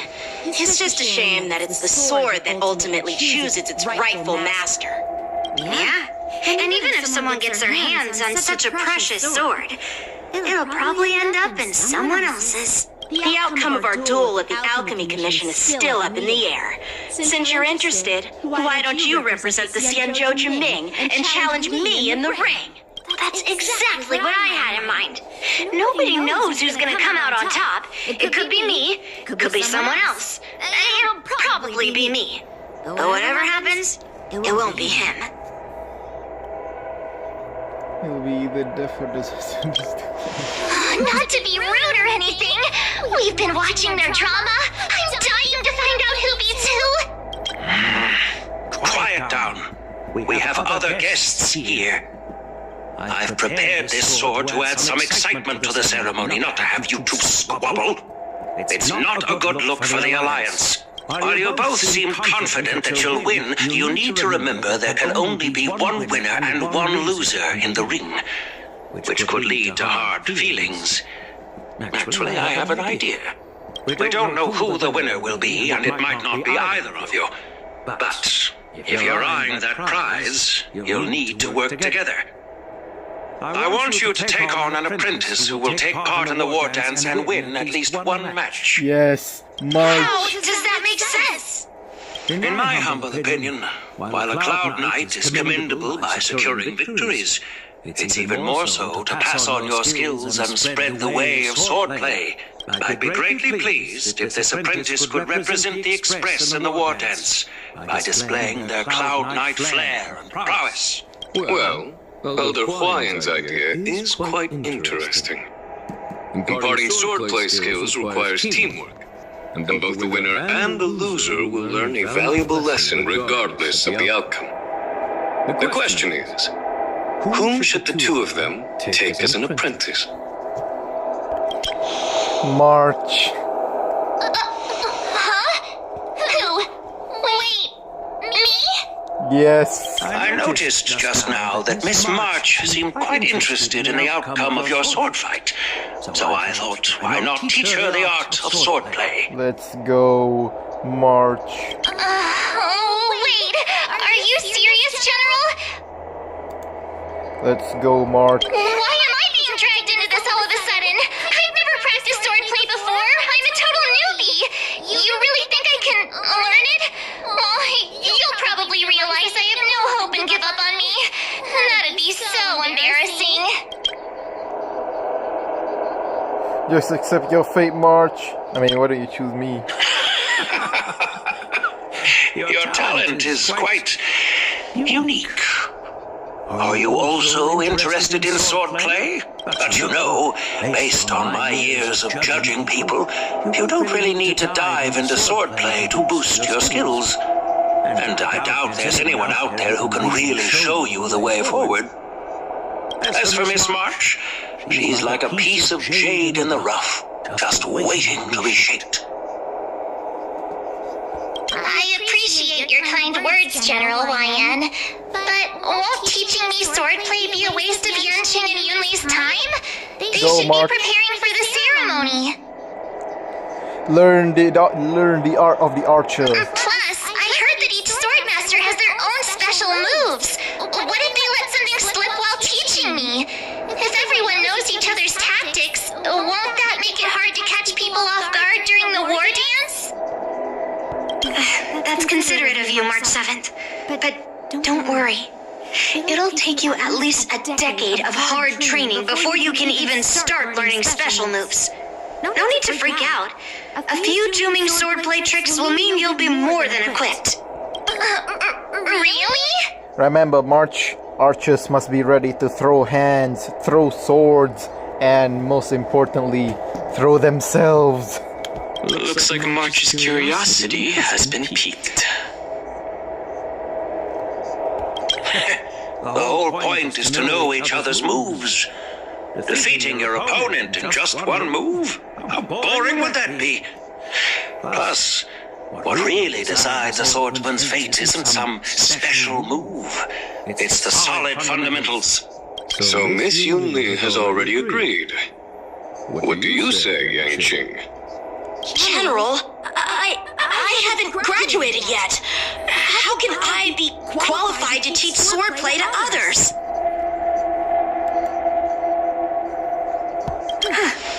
So you're admitting your defeat, huh? If you're not even confident to teach, why don't you let me be the ringmaster instead? Yang Qing, teaching an apprentice is also a way of honing your own skills and gaining insights. You've been an apprentice for years. It's about time you looked at swordplay from another perspective. I see, General. Then count me in. Now that Yang Qing has agreed too, it all comes down to Miss March giving her nod.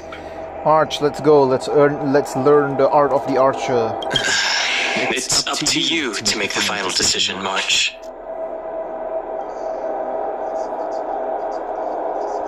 At least that way, I won't have to worry about you accidentally shooting me in the butt all the time. Hey, I've never missed my target. Then I'm on board. Thank you for your kindness, General Huaiyan. Great! Starting tomorrow, Yan Qing and Yun Li will teach you the basics of the Cloud Knight's swordplay. Yun Li and I will head out and purchase some sword practice equipment for Miss March. Think of it as a little initiation gift. You're too kind. Wait, you're giving me a gift? Shouldn't it be the other way around?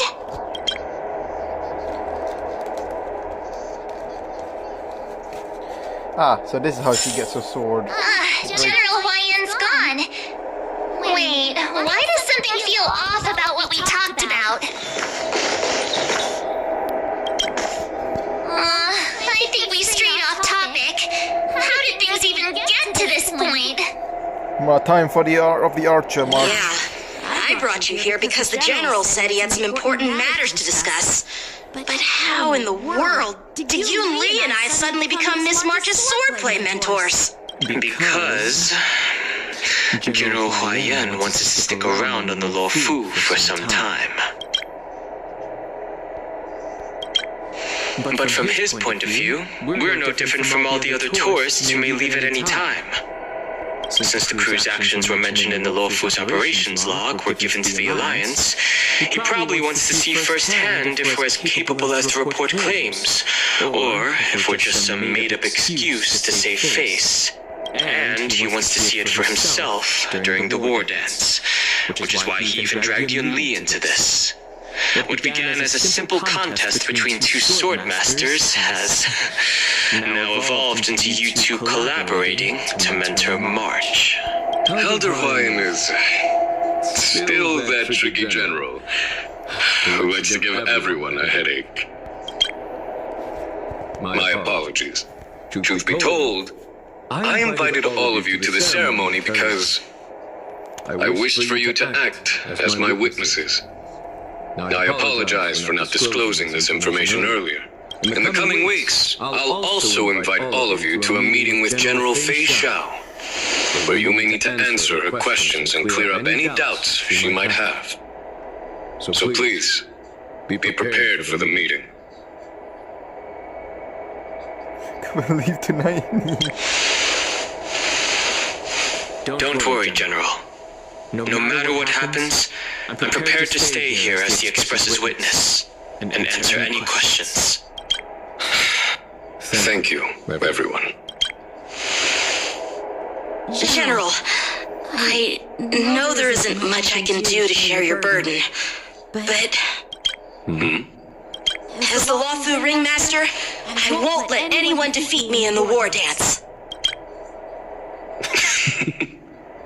I know. Let's go.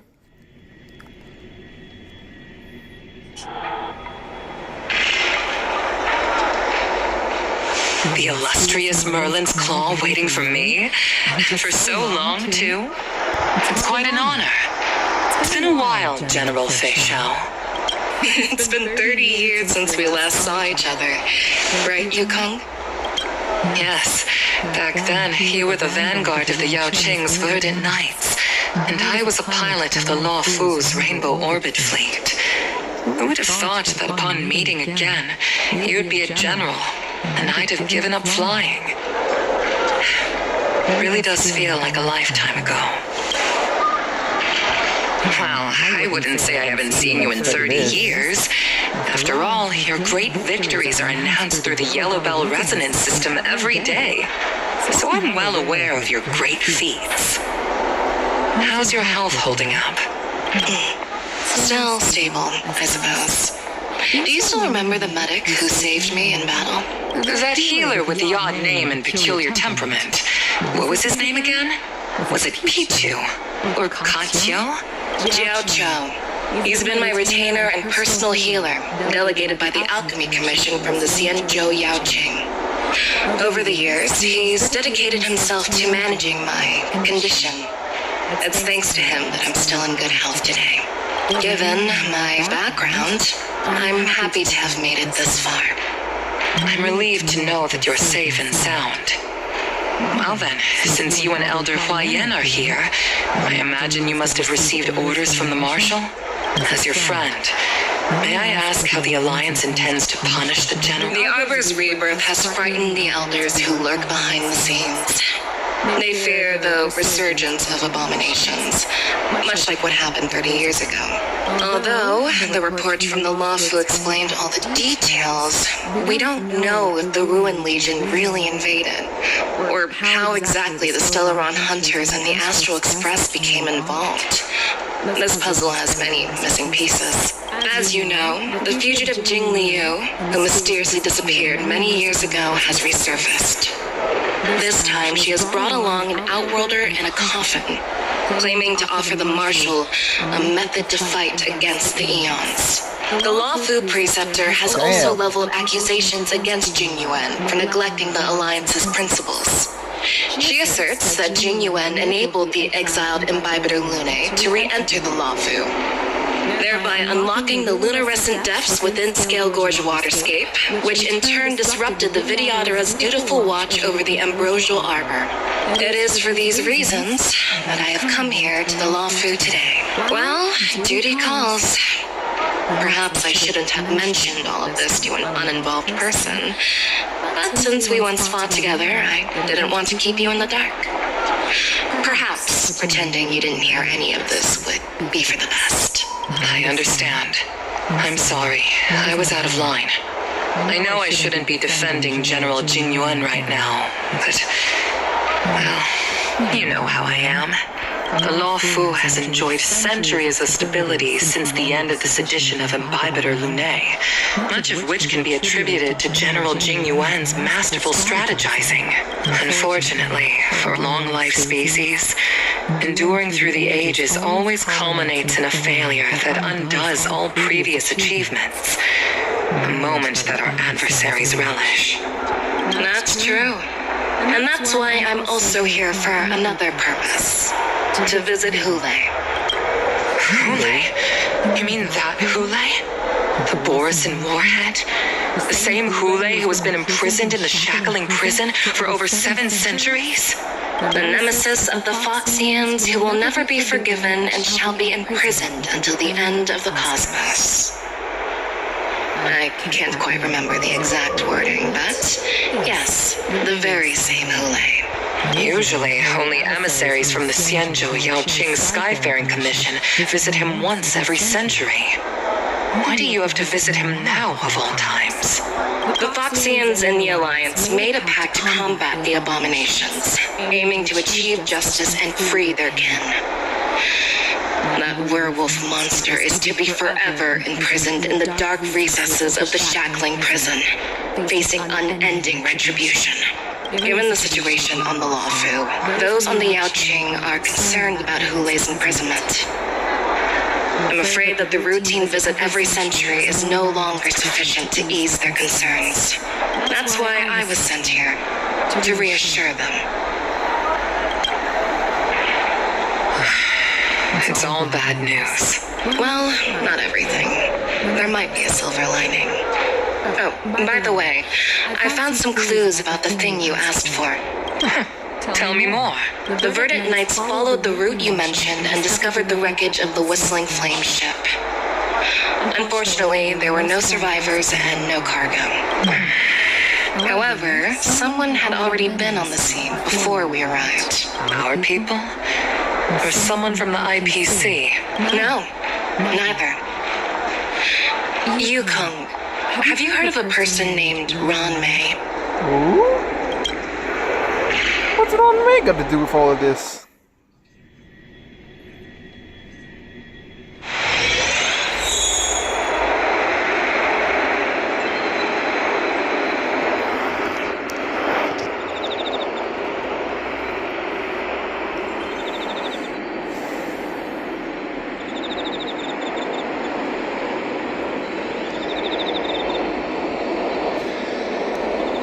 Day 2.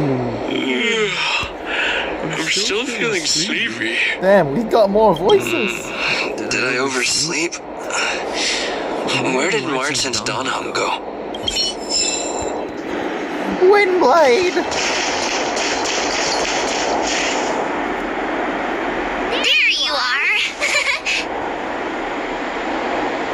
Oh, Master waits on their prince's doorstep. It was a promise to General Huayan, after all. I woke up especially early so I can start teaching Miss March swordplay. Hey, why are you blushing, Master Yanqing? This is, the first time someone has called me Master. I need to, get used to it. Let me make it clear. Swordplay training is about improving your body, mind, and strength. It's not a casual game you can master overnight. I promised General Huayan that I'd teach you Cloud Knight swordplay, so you can participate in the war dance and defeat at least one opponent. I'll do my best, but if you break your master's rules... Fine. A promise is a promise. Since I promised to study hard, I'll do my best starting today. Great! That's the spirit. March is in your hands now, Yanqing. Don't be too easy on her. Donhong, do you even have a heart? Did you lose it somewhere? By the way, where's Yunli? I've found a quiet spot in the back garden of the Palace of Astrum for our first lesson together.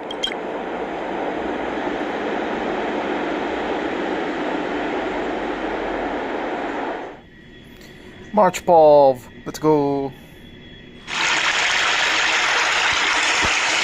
Seriously? It's the first day and you two are already late? Why is everyone on the Luofu so laid back? So disappointing. Master Yunli, you're already here. Sorry for keeping you waiting. Oh, wait. Were you trying to teach her in secret? That's sneaky. I'm just showing you what Luofu etiquette is all about. She might be my apprentice, but it's customary for the master to personally escort their apprentice to the place of learning. As the host, I'll be teaching Miss March the essence of Luofu swordplay, after which she'll emerge victorious in the war dance ring. You won't be complaining about Luofu swordplay then. Stand aside, rookie. Let me show you how we Zhuming sword masters treat their apprentices. What's happening? Over here, Miss March. This is a reverse mentorship gift from me to you. Oh, she got her I hope you outfit. put it to good use. What's this? Xianzhou clothing? It's so beautiful! Sword practice requires precise movements. This outfit is tailored to fit perfectly and allows for smooth movements. I even added some small accessories. I put a lot of thought into it. You're awesome, Master Yunli! See? See? How can you compete with me? I'll teach March 7 the essence of Zhuming swordplay so she can win the contest with my sword skills. Actually, I prepared something too. Huh? You have a gift for me too, Master Yanqing? Since you want to learn swordplay, Miss March, you'll need suitable weapons. So, I went out of my way to prepare a pair of swords overnight. Unfortunately, I didn't have time to ask the craftsmen to customize the swords for you. But I did my best to choose ones that look nice and are suitable for a beginner. I hope you like them, Miss March. Thank you, Master Yanqing! Bet you didn't see that one coming, did you, Yun Li? The real competition is just getting started. I'm so lucky to have two great masters, but why does it feel like things are getting a bit weird?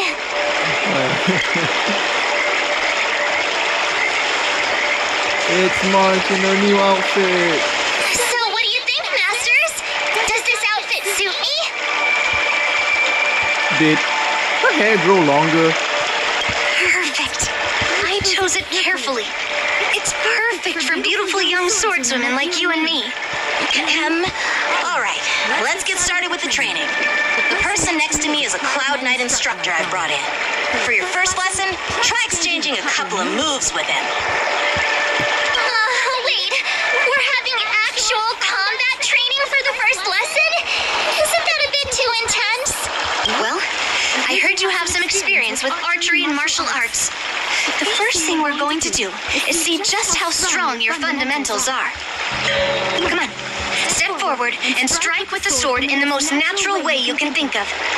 It's important for us to grasp your natural movements so we can decide where to start and what you need to learn.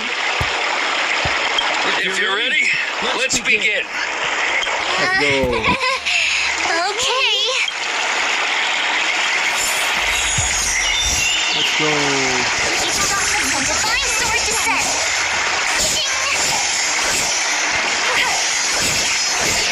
Damn. Jeez.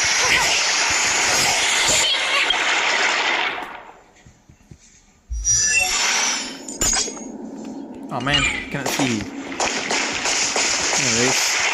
Are you ready? Yeah, I'm ready. But please go easy on me. Then I apologize in advance, Miss March.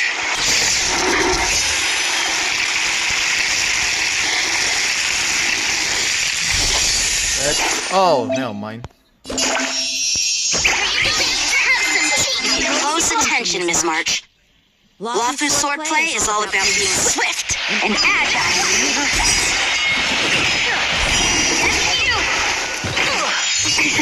Ignore him. Strength is everything.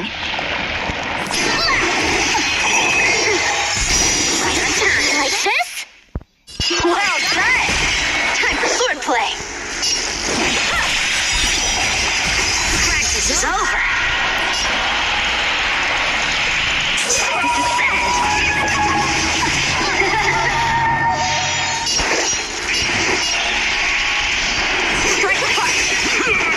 Within the self, I could take 10 of you. Nice job! I'm starting to get the hang of it. Ready to shine. Here you go, Master. Yes, you. Time to show you what I can do. Azure Dragon, White Tiger, less cards. Watch this. What are you mumbling about? Throw hard and focus mind. Here I come.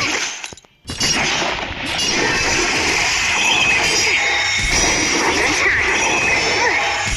Yes, you. Many can you block? I could take 10 of you. The self, not the soul. Time for swordplay.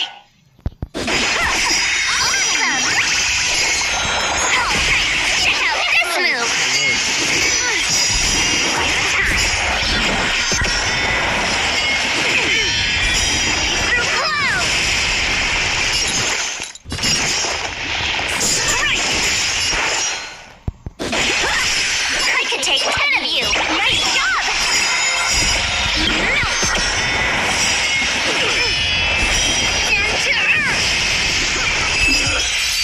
Cool. But I'm probably not gonna build this one. I didn't expect the first lesson to be so intense. Miss March has quick hands and a flexible body. She's a perfect fit for practicing Lawfu swordplay. However, she lacks strength, and her strikes were a bit unfocused. But don't worry, it's totally normal for beginners. Once she starts practicing dooming swordplay, she'll make heaps of progress. Given the situation, I believe Miss March should start by working on her strength. Seriously, do you actually know anything about swordplay, or what? I could ask you the same thing. Dual swords require agility, so what's more important than footwork? Instead of focusing on her strengths, we should address her weaknesses. The drawback of wielding two swords is not generating enough force. What good is being quick on your feet if you don't have strength? It's not like we're dancing here. Skilled sword masters know how to play to their strengths and work on their weaknesses. Start with what you're good at, then tackle your weaknesses. That's the right way to learn. You're quite the theorist, huh? Theorist? You claim to be able to talk to swords. So what does that make you? A lunatic? Hey, it's only my first lesson, and you're already arguing. Come on, calm down, masters. I'll have to improve both my footwork and strength anyway, so it doesn't matter which one comes first. But it does matter. Just listen to me, Mark 7.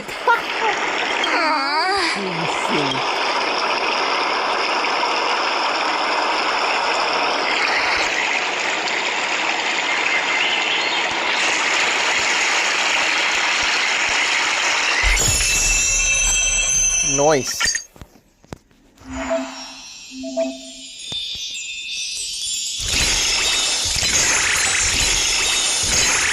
And the switching is seamless.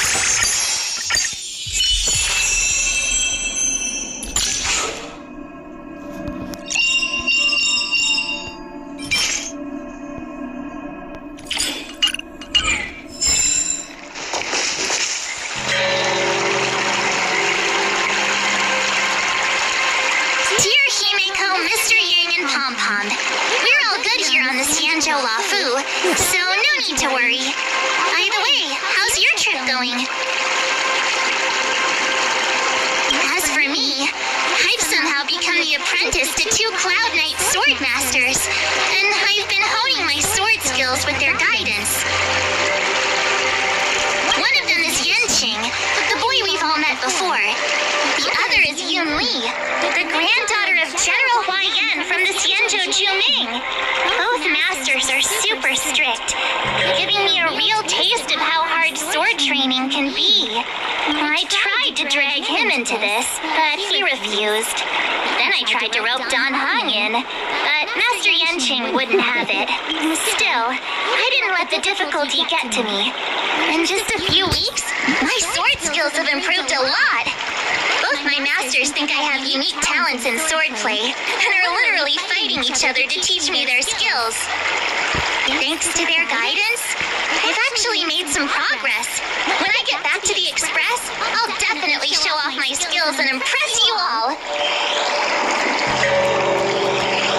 Looking forward to your reply. Yours, March 7th.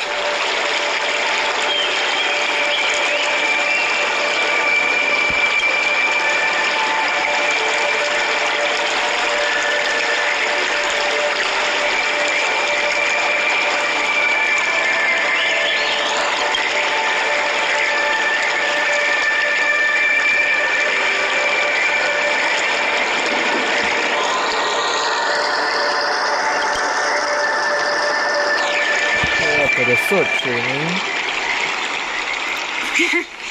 Well done. Let's call it a day.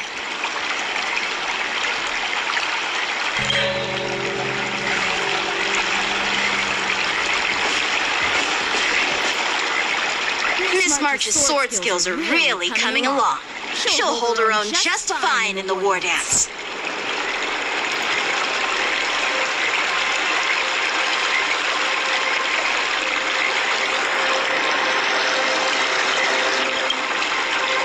Just you wait and see. I'll show off my skills in the ring and win a match. I'll make both of you proud.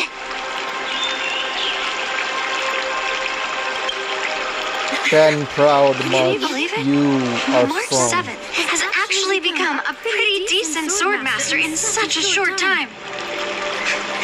Now I understand why Grandpa always had a grin on his face while training me. Are you sure he wasn't laughing at you? Oh, shut up! Oh, they're getting along. Never mind. It's all thanks to your amazing guidance, Masters. Miss March, you're really getting the hang of wielding dual swords. If you're keen on advancing, trying out different Xianzhou blades can improve your touch. Oh, let me see. Which sword is the most powerful? Single sword? Great sword? Or maybe a flying sword? There's no such thing as the most powerful sword. It's all about the skill of the swordmaster. Yanqing wields several flying swords, while I only wield one. But remember how I kicked his butt at the Alchemy Commission? First, you didn't kick my butt. Second, you'll never kick my butt. Third, how about we settle this right now and see who kicks whose butt? Yeah, I'm up for that. And if I kick your butt, you'll drop out of the war dance. Deal? Why are you two arguing again? I thought things had been improving between you lately. There was talk that the leading disciples of the Law Fu and Juming generals were supposed to face off in the war dance, but for some reason, they suddenly teamed up to train an apprentice of their own. Turns out, the rumors are true.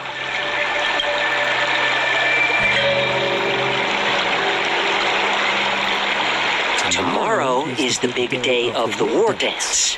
Shouldn't you two be focusing on honing your skills instead of teaching swordplay here?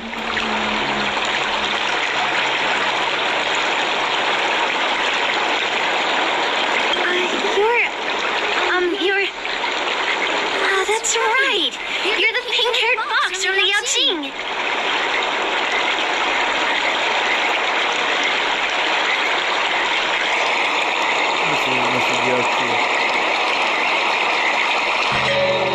This is Mr. Jiaoqiu, the healer working for the general of the Xianzhou Yaoqing. Ah, got it. So you're the participant attending the war dance on behalf of the Yaoqing, and you were trying to sneak a peek at our training?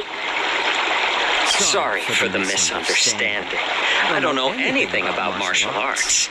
I'm just here on the general's orders to take care of some official business. I didn't mean to interrupt your training. I'll be on my way. If you know nothing about martial arts, why were you smirking earlier? Well, my curiosity got the better of me, I suppose.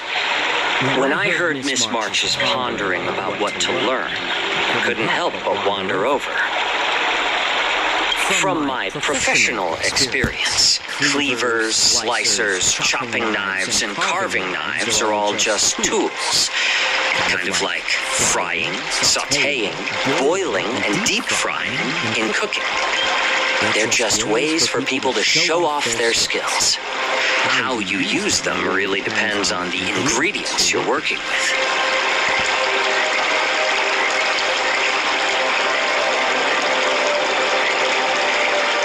Its natural tendencies with the right by which make double in half the time.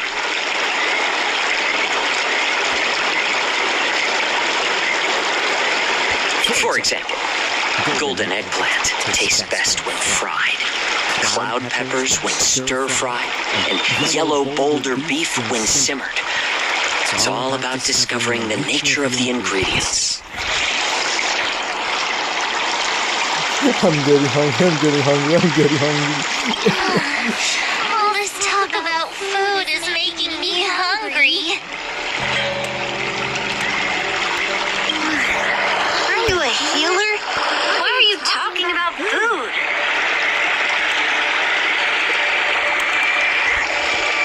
Well, it's just a metaphor.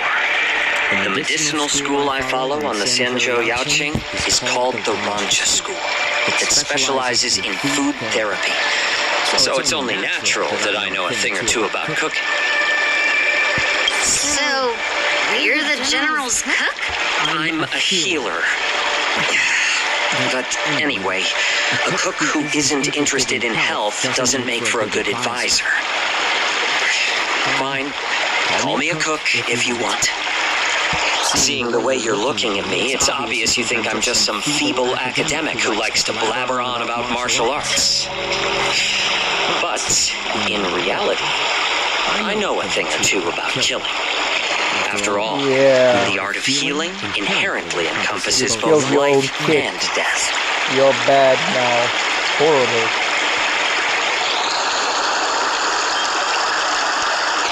Why is this guy suddenly getting all serious with kids?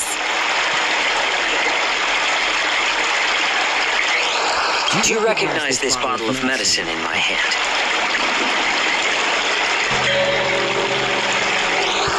No. This is called tumble dust, an extract from an exotic flower named yabra. Yabra. Yabra. Yabra. Yeah, bro. Yeah, bro. Yeah, bro. Yeah, bro. Yeah, bro. Yeah, bro. Yeah, bro. Yeah, bro. Yeah, bro. Is it poison? No, yeah, bro. Well, it depends on how it's used. With just one drop, it's able to numb a patient's body during surgery, making them painless throughout the entire process. However, increase the dose or the potency, and it'll slow the metabolism, making the blood thin and resulting in the loss of all senses. Even long-life species cannot escape its effects. This thing can save lives or take them. It's more powerful than the swords in your hands. That may be so, but still, I prefer settling things with a sword than, you know. Looks like I did get you all wrong. You're not a feeble scholar, but a sinister and despicable one. Hey, why the insults all of a sudden? I'm just sharing some medical knowledge here, not persuading you to poison anyone. Seems like you get real excited when talking about poison. I can't tell if that's an honorable thing or sinister. Picture this. Two individuals. The one standing is full of malice. The other lying down is honorable and righteous. How can the one who's lying down label the one standing as sinister? In the throes of combat, where life and death hinge on a singular moment, every idea fades into nothingness. The only thing that matters is staying alive. Surviving the battlefield reshapes all notions of worth, be it integrity or treachery. In my eyes, Open his eyes. their significance is negligible. Perhaps you've underestimated Yunli and me, Mr. Jiaoqiu. We may be young, but we've seen our fair share of war. Well, then you should know that the war dance is nothing more than a contest. So why are you so focused on it? When I was appointed as the ringmaster for the war dance, I asked the general, we Cloud Knights are supposed to charge into the fray and slay enemies. Why do we have to swing swords in a ring just to please an audience? And this is how the general replied. To unsheath your sword in a ring is no different than on the battlefield, as your sword reveals the might of all Cloud Knights. The war dance is the perfect chance to showcase martial virtue and forge alliances from all over the cosmos. When we unsheath the sword without drawing blood, we not only display our might, but also the martial virtue of the Cloud Knights. That's quite an insightful statement, Yanqing. Well, my apologies for being so short-sighted. I've been on the Luofu for quite some time, but I haven't had the chance to see the ceremony venue for myself yet. Hearing you speak so highly of it has piqued my curiosity. Would you mind showing me around? You want to see the Sky Splitter ship where the war dance will be held? Let's go! I bet Yun Li and Miss March haven't seen it either, right? Well then, I'll give you all a tour. Let's go. We're gonna unlock the new location now, finally. Let's go. I'll give you a tour of the sky.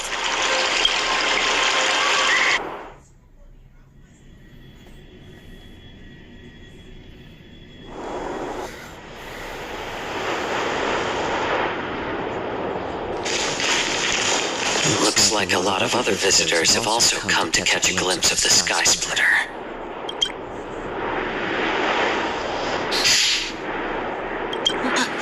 What's up, Mr. Zhao Cho? No, it's nothing. Sus. Do you see that airship in the distance? That's the Sky Splitter, the venue for the war dance ceremony. It doesn't look all that impressive from this distance. The Sky Splitter is actually a decommissioned Luofu military vessel. People aren't allowed on board until the war dance officially commences. Tomorrow, when the bell rings and the ceremonial cannons roar, I'll be there representing the Cloud Knights of the Xianzhou Luofu, standing in the ring, ready to take on challengers from all over the cosmos. Since I was a kid, I've been training in swordplay and the art of war under the general. Every day, I'd swing my sword 10,000 times, and then thrust it 10,000 times, repeating the process over and over. I understand that I'm not like other kids. I never envied the toys and freedom they all had. I never found sword practice boring or hard, even in the thick of battle. Facing down savage abominations, I never felt scared. Each day, I could feel myself getting stronger and stronger, and I racked up countless victories. It's the best feeling in the world. But then, I faced a really tough opponent, and just one slash shattered my confidence into 1,000 pieces. That's when I felt true fear for the first time. Maybe that's what Mr. Zhao Cho meant by life and death hinge on a singular moment. Every idea fades into nothingness. After that, I had to pick up the pieces and try to put myself back together. But no matter how hard I tried, I couldn't seem to find my old happy self again.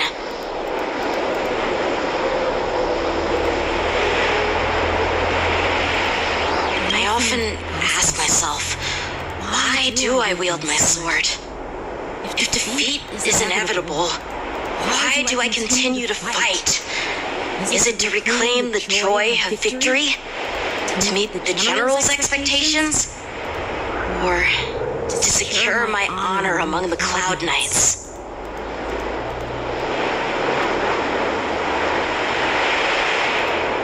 While the general could teach me the art of swordplay, he couldn't teach me why I should keep on going. He said the reason must come from within myself. I've been struggling to find that reason. But after talking with you, Mr. Jiao, I think I already have that reason in mind. As a member of the Cloud Knights and the General's apprentice, I've had a weight on my shoulders. And I know there's still more to shoulder. But when I wield my sword, it feels like I'm letting go of everything.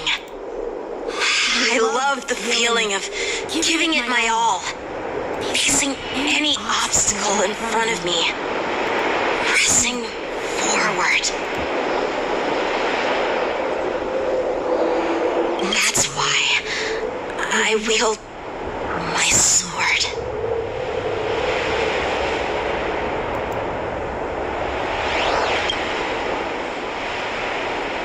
Oh, Yenqing. So young, yet so grown up. By the way, how old are you exactly? Age doesn't really matter. Bruh. All sword masters will understand how I feel. I get it. Looks like all the kids on the Luofu live tough lives. So, how about you, Miss Yunli? It's not polite to ask a girl her age, no matter which Xianzhou ship you're on. I'm not asking your age. I'm asking if you have a dream like Yenqing has. You don't talk like a cook. You sound more like a TV host or something. Need I repeat myself again? I'm a healer. Well, I don't have a dream like Yenqing does.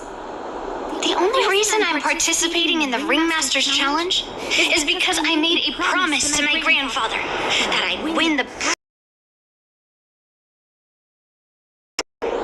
Sounds like that mind of yours is just filled with swords. I bet you've got nothing better on your mind. My father was a craftsman on the Xianzhou Juming. Because of his foolishness, many innocent people fell victim to the cursed swords he forged. Since I was a kid, it's been clear to me that not everyone deserves to have a weapon in their hands. Giving them a sword is no different than being cruel to the innocent. So, whenever I come across someone unworthy of a sword, I can't help but want to take it away from them. Given that Yenqing is the war dance ringmaster, I'm stepping up to challenge him. To ensure the precious sword doesn't fall into the hands of an unworthy master. Hey, what do you mean by an unworthy master? I see. It's not easy for kids on the Juming either. Well, it's better to have a reason for wielding a sword than to be lost and confused. I've saved countless Cloud Knights in my life, and there are plenty of exceptional warriors, just like the two of you. Happened? Oh, nothing. I was just reminded of some old friends and old. Judging from my professional perspective as a healer, both of you possess remarkable vitality. Your energies flow like raging fires and mighty gales. The upcoming fight will definitely be impressive. Well, we've seen the Sky Splitter and toured the Stargazer Navalia. I guess it's time to say goodbye for now. What? You're leaving already? But you haven't asked me about my dreams. I've been working hard too, you know. It's getting late, Miss March. Unlike you lot, I'm a grown-up bound by responsibilities and duties. The tasks entrusted to me by the General won't complete themselves. By the way, Yenqing, is it normal to have so many people wandering around in an automated area like the Stargazer Navalia? Actually, this is a restricted area. But since you're all guests, I made an exception, so you can take a look around. I understand. Well, I'll take my leave. I wish you both the best of luck in the ring tomorrow.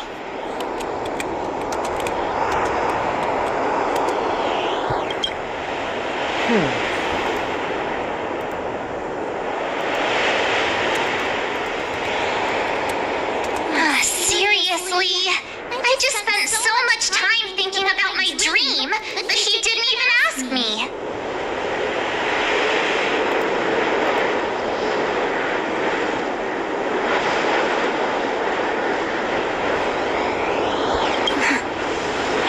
Now that we're done with our tour of the Sky Splitter, shall we continue with our training?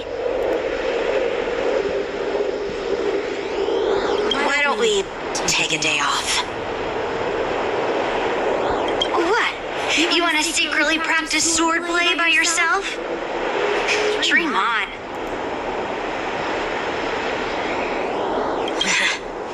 You know, cramming before a fight never works out. For some reason, seeing the Sky Splitter has boosted my confidence. So, I've decided to conserve my strength for tomorrow.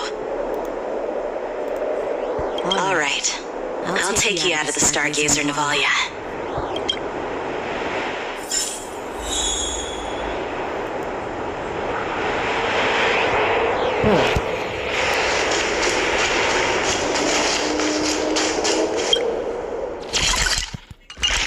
Oh, I can't teleport, so I'll have to walk.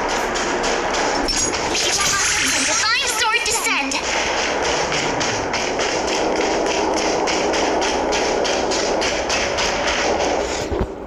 Oh, just shut up, Red Fang. This is not a beast ship. I need some time to take care of things. You willingly donned the skin of a lowly beast to join this mission, dedicating yourself to our glorious cause.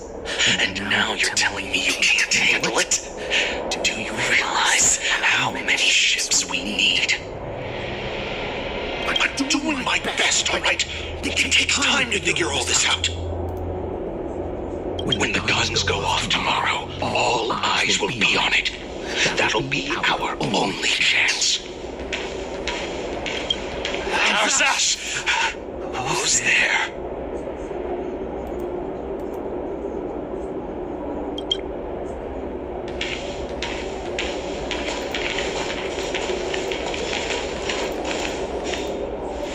Guys. An impromptu inspection. Why are there outsiders loitering in Stargazer Navalia? And a bunch of kids at that. Hey, kids, didn't your parents ever tell you to stay away from the Stargazer Navalia? I know it's an automated facility, but it doesn't mean you can just break in and do what you want. I'm an adult. Second, I didn't just break in. Yeah, we flew here on a starskiff. Like, whoosh. Well, I'm not trying to tell you off, but this place is off limits to the public, you know? Big sis, let's go. I want to play in Everhunt Plains.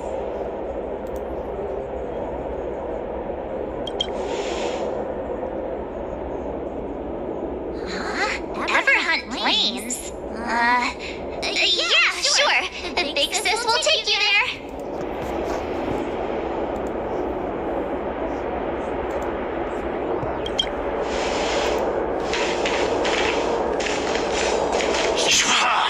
You should have let me.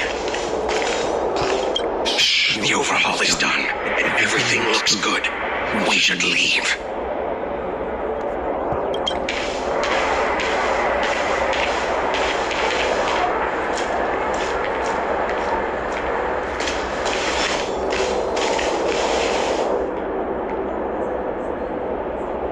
Could you repeat what you just said, Yanqing?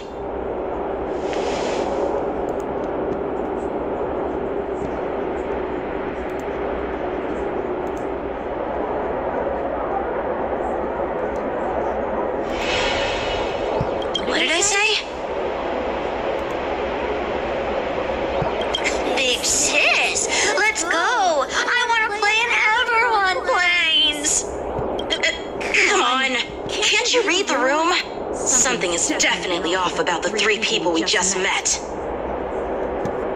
Yeah, anyone could see that. I just wanted to hear you say it again. That pink-haired fox tried to say something. I'm pretty sure he sensed something fishy.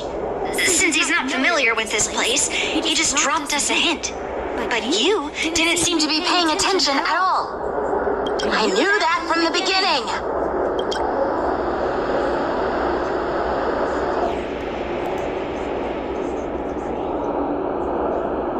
That Cloud Knight didn't recognize Master Yanqing at all. That's really weird. What? Is he famous on the Luofu or something? Not even the Cloud Knights on the Juming, who all know my glorious name, might recognize my face. You have a point. A Cloud Knight, a member from the Skyfaring Commission, and a craftsman. They're from various departments, and the reason for the overhaul seems legit. But one of them blurted out some weird language just now. Did you hear that? I have a feeling that if we secretly tail them, we'll definitely catch these guys in the act. Follow my lead, and be careful not to blow our cover.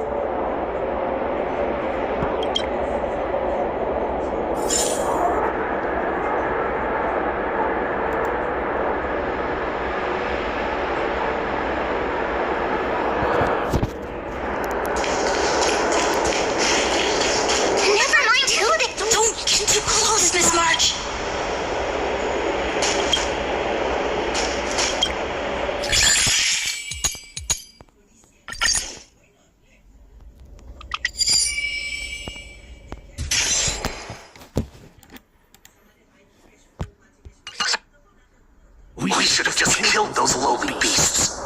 Those little brats won't take up much space. There are boxes all over this place. Just dump them into one and no one will notice. Cut the theatrics, Ulok. Even the slightest slip-up could interfere with Lord Moktok's plans. So where are we heading next? To check the freight skiffs. We've got a lot of preparations to do. Also, don't forget to take those crates with you. Weapons, supplies. We've got to be well prepared. Otherwise, we're screwed. So, are they smugglers? What exactly are they up to? I have no clue, but they seem to be moving those crates. I've got an idea. We can hide inside the crates and follow them.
Let's just put the cargo here for now, all right? Then we'll move on to inspect the ships. Lord Moktok, I keep smelling that stink. Beasts everywhere we go. Don't be so paranoid. Looks like they're planning to escape on the skiffs in Stargazer Navalia. They keep talking about their plans, but where do they come from? And what do they want to do on the Xianzhou? They're definitely up to something bad. Wait, they disappeared! Let's catch up to them!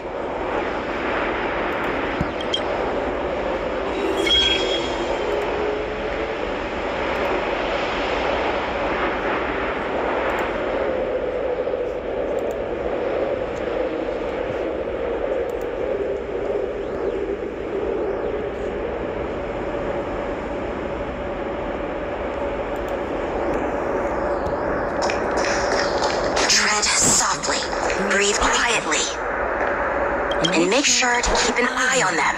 Hide out of sight as soon as there's any sign of activity.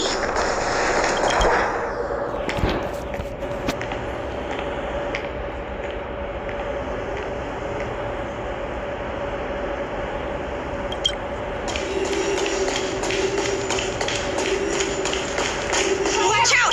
You're on high alert!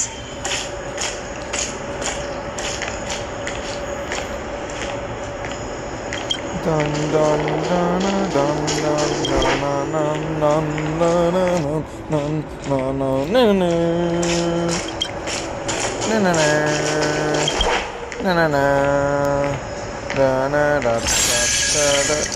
dun.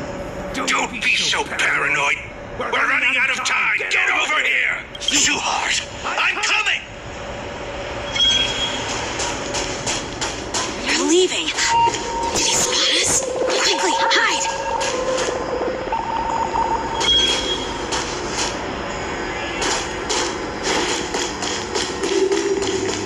Watch out! You're on high alert!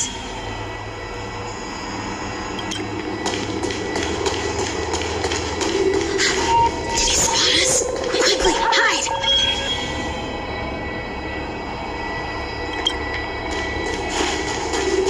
Watch out! You're on high alert!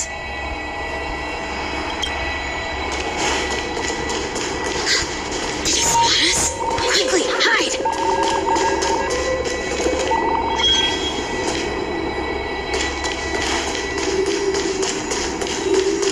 Watch out! You're on high alert! How does bro not see me?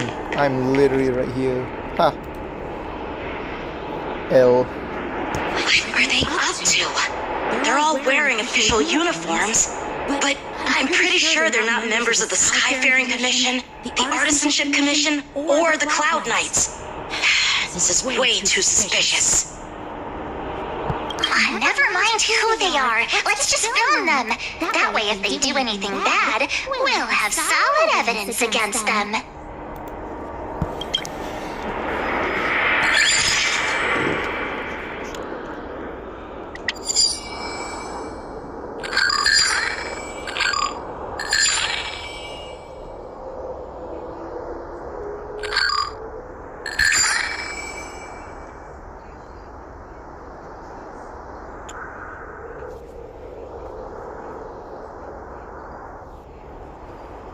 What do you want me to do? Wait?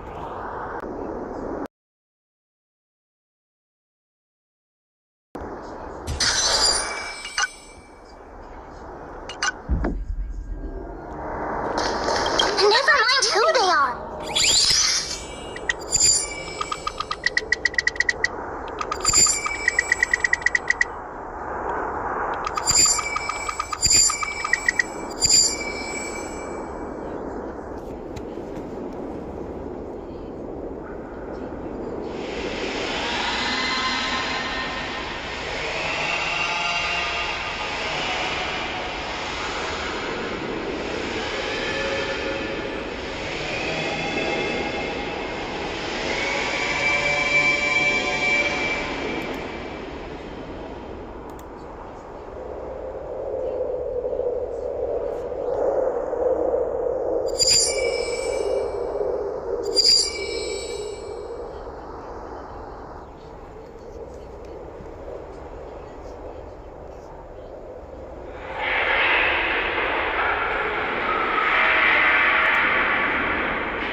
Bro, what am I supposed to be doing?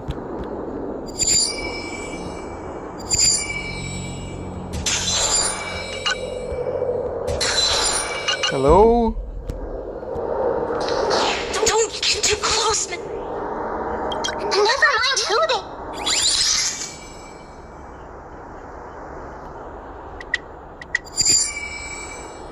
Hello? Is this bugged? Bro. Is this bugged for real?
Bro, what is happening?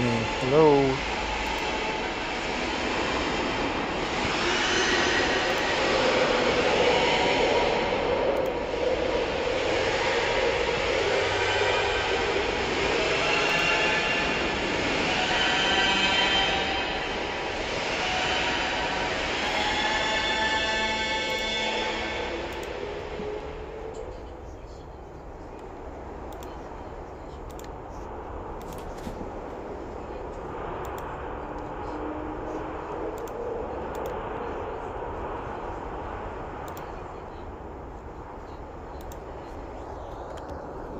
Okay, let me just pause and save and then get back, because something is definitely wrong. Wanna go take some pictures? Let's go.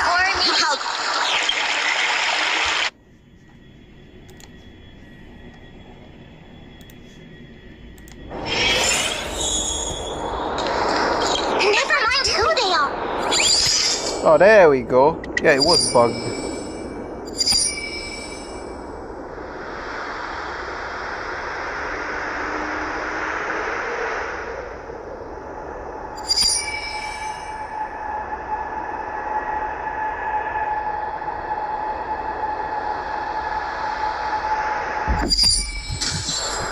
Got it.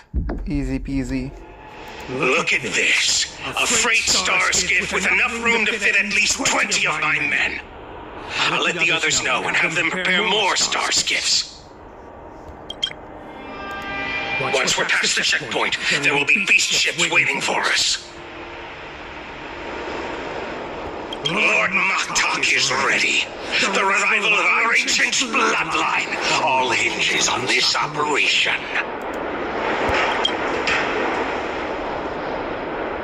What did he just say?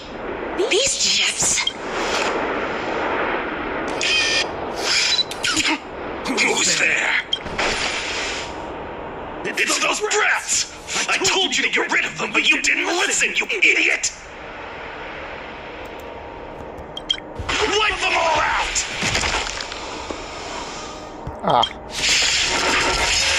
Who saw that coming? Where's the shine? Adusa! Die, you lowly beasts! Okay, Sam.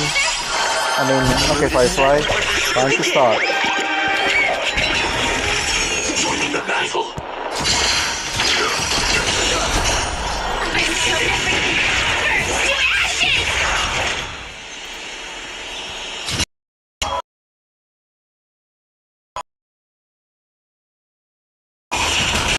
Grace and elegance.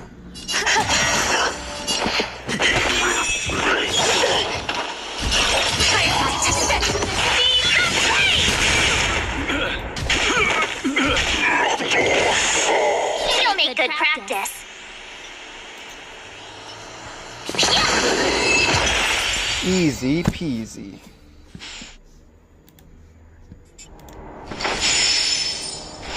How is this possible? How did these Foxians change their appearances like that? They're not Foxians at all. They revealed their true form.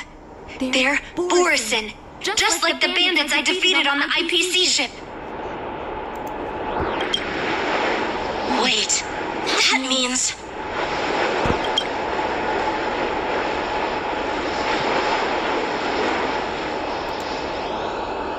How did the Borisin manage to infiltrate the Cianjo? It's not just a simple disguise of wearing our clothing and shaving their whiskers. They're somehow able to alter their appearance to be indistinguishable from Foxians. They even have official IDs for the Skyfaring Commission, the Artisanship Commission, and even the Cloud Knights?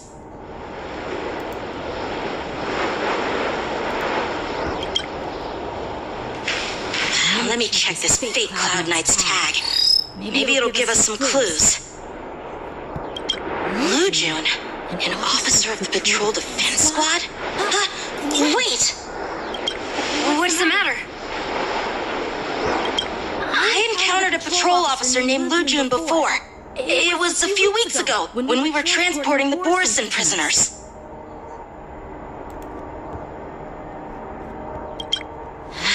They can forge official identities and move around the Cianjo without raising suspicion. Oh no, this is bad. Even worse. If you find one cockroach on the Express, it usually means... There are more Borisin hiding on the Cianjo. I bet their plan is much bigger than just stealing information. We've got to report this to the Seat of Divine Foresight.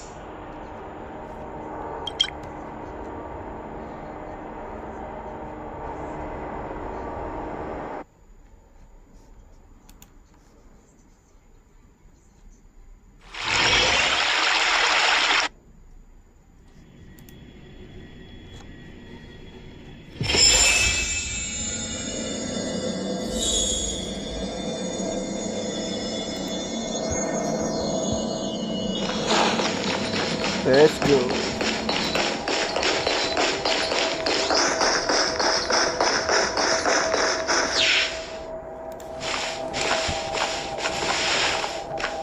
I am glad to finally meet you in person, guests from the Astral Express. Fei Shao. I'm Fei Shao, the general of the Cianjo Yaoqing.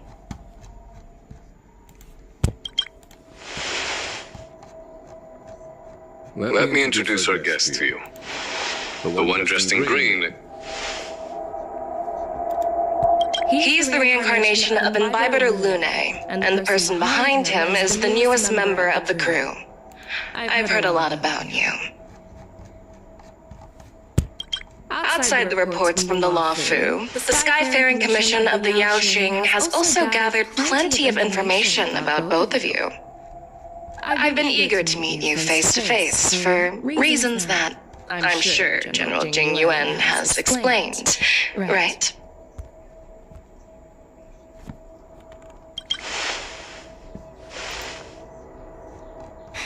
That's right. But don't worry, this isn't a trial. I just want to have a chat with you and get a better understanding of the facts.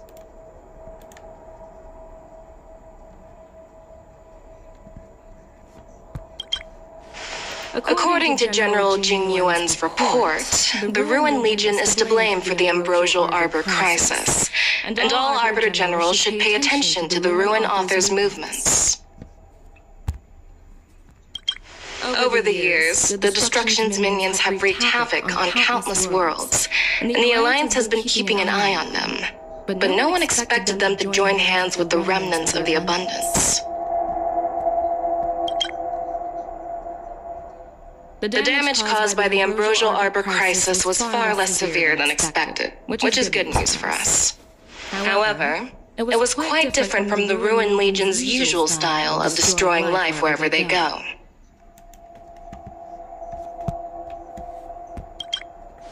While I trust the bravery of the Divine Foresight and the Nameless, I'm curious about some details missing from the report. I'd like to take this chance to have an exchange with both of you. Let me be clear. The questions I'll ask might not reflect my actual thoughts, so please don't take offense if any of my questions seem a bit harsh. Please go ahead, General. But keep in mind, we can only answer based on what we know. And perhaps you already have the answers to your questions in your heart. You have a clever tongue. I like it.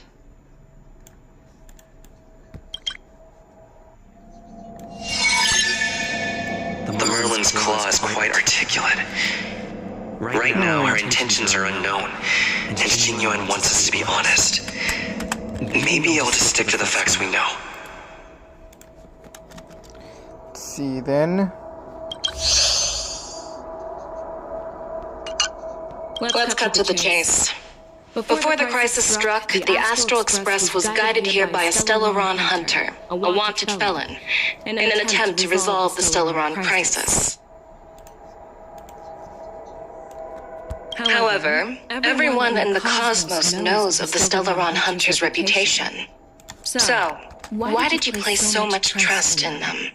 Could it be that some of you have a connection with them?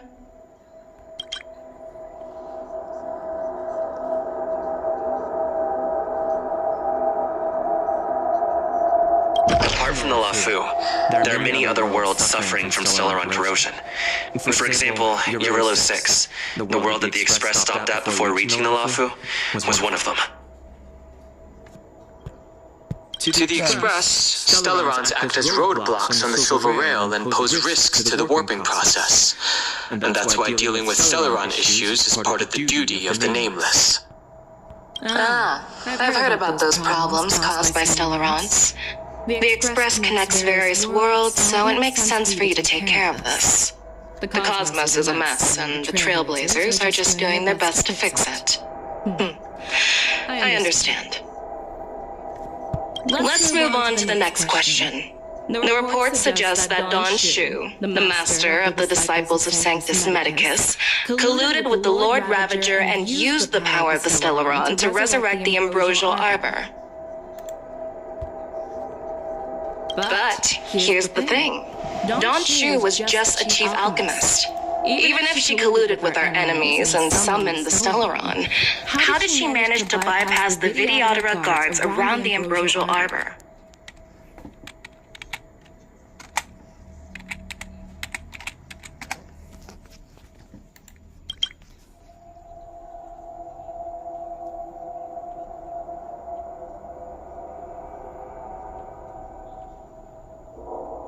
The answer seems rather simple, doesn't it? The preceptors of the Lafu abandoned their duty to guard the Ambrosial Arbor and colluded with the disciples of Sanctus Medicus. That's a possibility, but there's another scenario to consider. General Jing Yuan brought back Mr. Don Hung, who had been in exile for a long time. As a result, Don Hung parted the seas, eventually leading to the resurrection of the Ambrosial Arbor. I never intended to trespass on the Xianzhou ship, but... If you had no intention to trespass, then why did you return to the Xianzhou ship before your exile was lifted? I was concerned about the safety of my companions, so I had to act brazenly. I alone bear the blame. Please don't worry, Mr. Don Hung. If someone must be held accountable, it won't fall solely on your shoulders. According to the report, Lord Ravager Fantilia is the mastermind behind the entire conspiracy. She disguised herself as an ambassador of the Skyfaring Commission and traveled with you, only to vanish without a trace later on. It seems too convenient to label her as a scapegoat.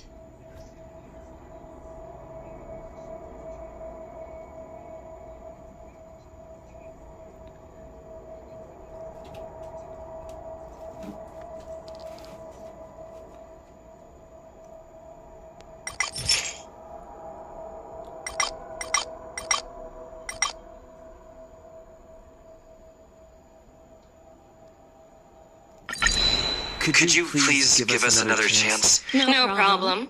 But remember that a...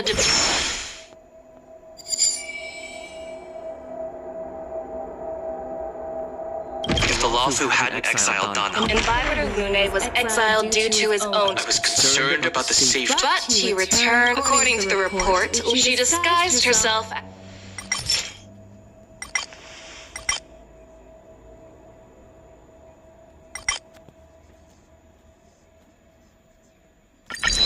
Could you please... No problem. Is there no... I personally met Donshu once. Her closest friend was killed during the war on the Fanghu. Revenge is also a form of the hunt. Well, you should ask Donshu herself for the answer. Unfortunately, Donshu is dead. And even her corpse. According to the report, Lord Ravager Fenty, she disguised herself as an... I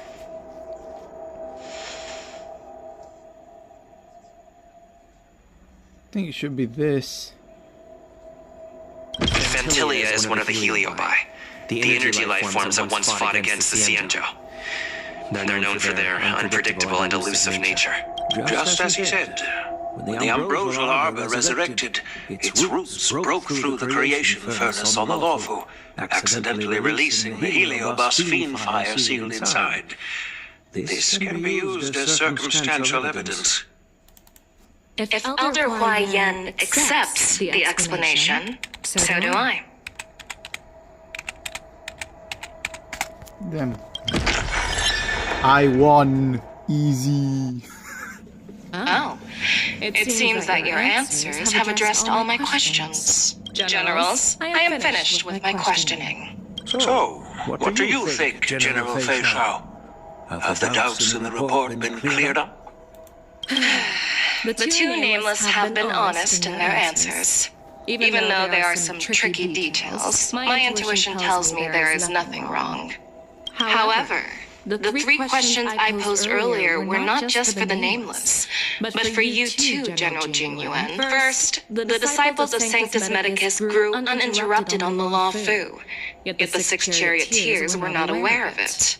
That was a dereliction of duty. Second, you believed in the Stellaron Hunter's prophecy and entrusted outsiders to solve the crisis, even granting them access to the plague mark.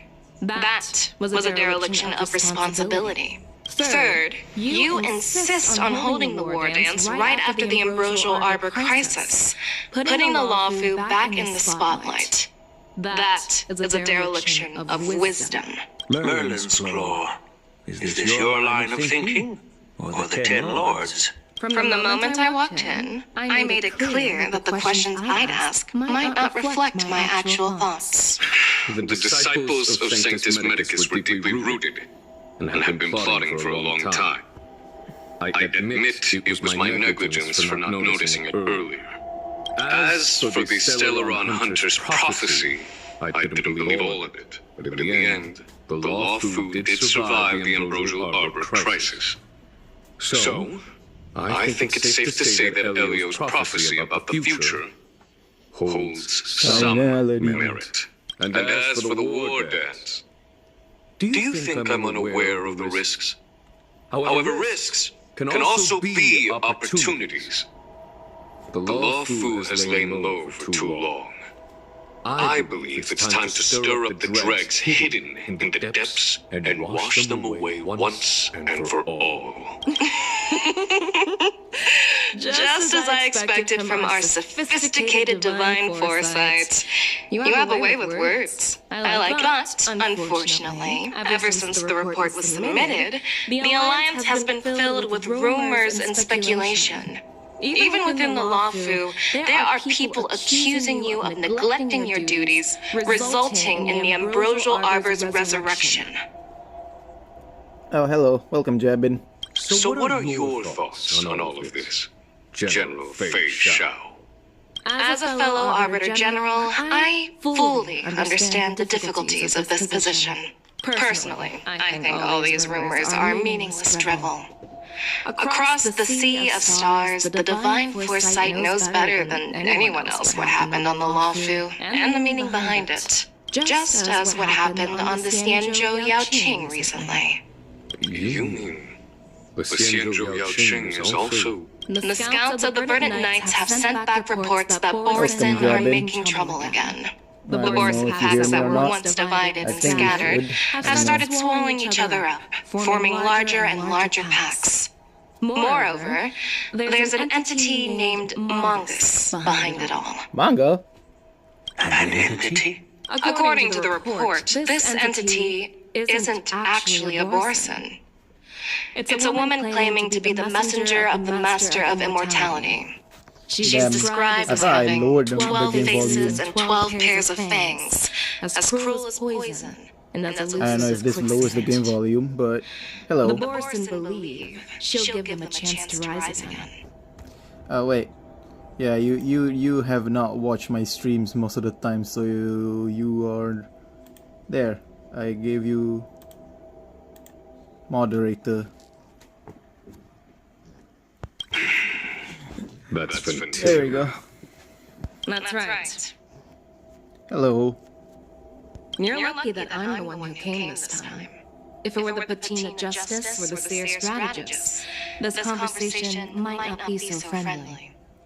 I've always had faith in my instincts. Whenever I stream, I don't put the link in the group, I just stream. But the Alliance has its fair share of questions and doubts. Welcome to my first stream you'll watch, I guess. My plan is to come up with an acceptable answer to satisfy the Alliance. I'm just doing the story for Honkai Star Rail right now. What's in this plan, General Fei Xiao? General Jing Yuan, you already know what has to be done. But since you don't want to be the bad guy, I'll take care of it for you. You need the final word from the Ten Lords Commission to quell any doubts. And This game is just a turn-based fight, so it's not really that what's it called? Not that hard of a game. No, It's some turn-based and you beat enemies and that's it. While you're there, I'll ask a judge in the Ten Lords Commission's Interrogation Division to record a detailed testimony of the karmic mirror from both of you. We'll fill in the gaps that weren't covered in the report and silence any protests within the Alliance. See ya. I already been streaming for 3 hours, so see ya. I'm okay with that. What was it talking about? I forgot.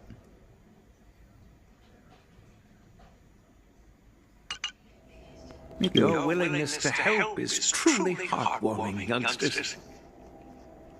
Then, as the Merlin's Claw requests... Oh, there's one more thing.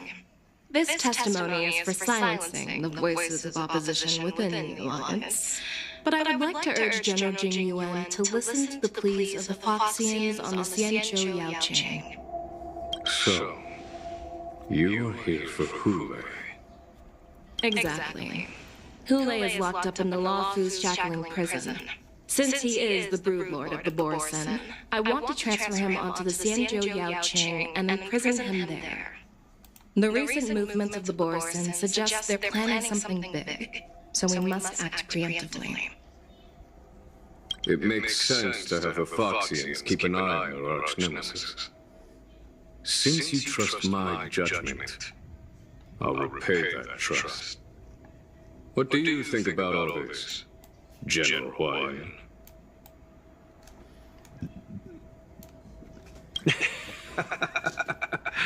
I was worried this would turn into a heated argument, but it seems like both of you are on the same page, solving each other's problems. I couldn't have asked for a better outcome. And as for Hule, I'll send my Lieutenant Jiao Cho and Moza to check on his condition in prison and ready him for transport. If there are no more questions, shall we get this started?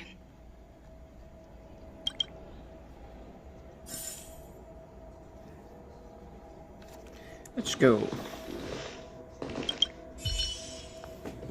Do you actually... Yes, I do. That's why I'm here. I understand. While words can be deceiving, your gaze, your breathing, and your scent, they reveal more than your words do. I trust my intuition more than any words.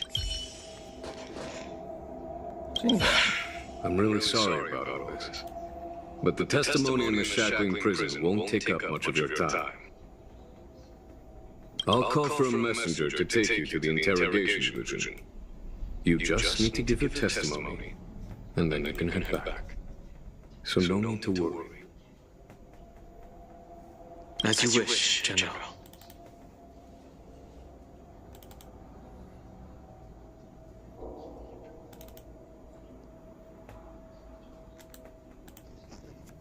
Let's get going.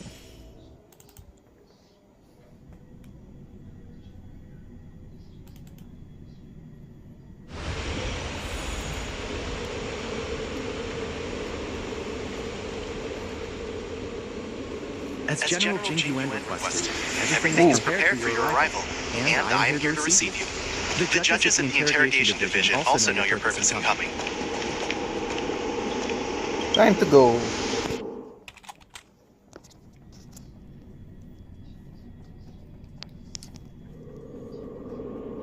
The shackling prison. I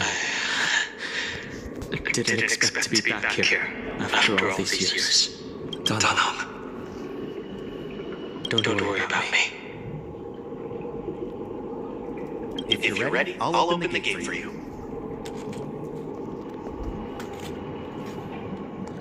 Let's go.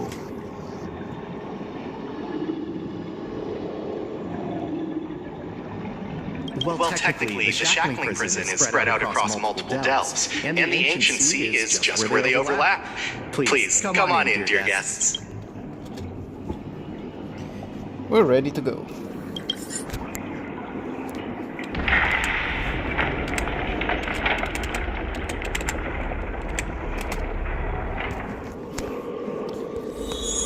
Let's go. Well, that's a lot of people.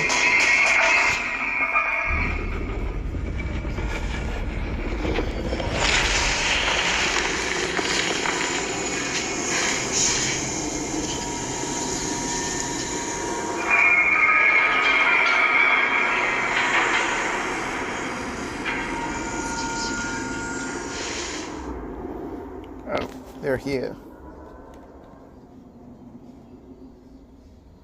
And he has his eyes open. What are you looking at?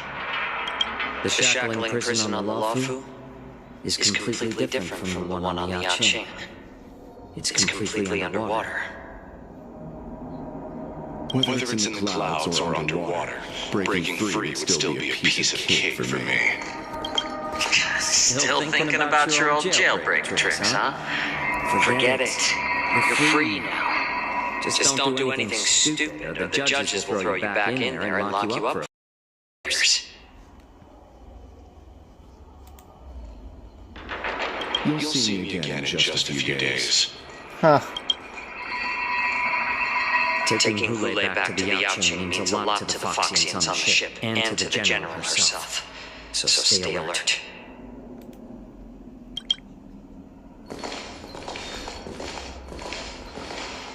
Guests, my name is Shui Yi, and I'm here on orders from the Incarceration Division of the Ten Lords Commission. We're Jiao and Moza. General Fei Xiao sent us to extradite the Boris and criminal Hule to the Yaqing.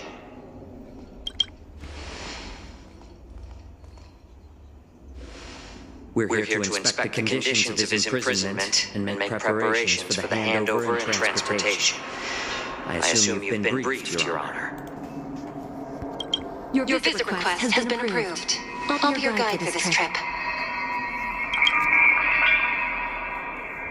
Prisoner Hule, the warhead and brood lord of the Boris and Abominations of Abundance, and the arch-nemesis of the Foxians, is responsible for 2,123 wars of aggression and countless associated crimes. Damn. Due to his heinous acts, he has been imprisoned in the depths of the shackling prison and subjected to the punishment of the Forest of Swords until the end of time. He shall never be pardoned. Bro, it's No need to repeat his crimes and sentence, Your Honor. He is the greatest enemy of us Foxians. The stories of his atrocities are used to terrify our children. I'm well aware of every crime he's committed. Let's move on to the next step. When it comes to visiting criminals, there are rules in place to ensure your safety. I know you've heard legends about Hulei since you were children, but your knowledge about him is likely very limited. Only is locked up at the bottom of the shackling prison. It has been centuries since Jing Liu, the former sword champion of the Luofu, captured Hulei. And during all those years, we never provided him with any food. Yet he somehow managed to stay alive. It defies all the documented physical characteristics of the Borison. The Forest of Swords, forged by the Punishment Division, is a device of intense torment, used to execute sinful abominations. Most Borison die within 3 days in the forest, but Hulei is different. Every time the blades pierce him, his body instantly heals. Despite the brutal punishment, he somehow manages to survive. The complex rules are there because of his abnormal characteristics. Do you understand now? I apologize for any offense caused. Please continue, Your Honor. I've given you the instructions regarding Hulei's visitation. Please make sure you read them carefully.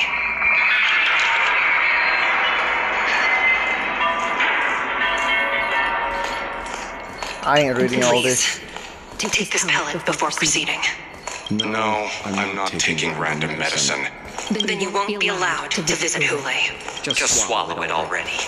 Hulei is like all Borison. He can release a pheromone called lupatoxin that induces fear. Thousands of years ago, we Foxians were enslaved by the Borison. Not because we were naturally weaker, but because of their lupatoxin. This pill is for our own mental well-being. I understand. I knew you were a reasonable person. Now that we've taken the medicine, let's proceed.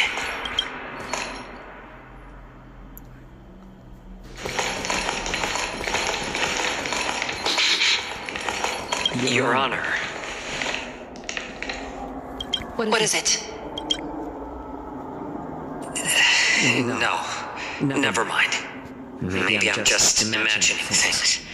Let's keep moving.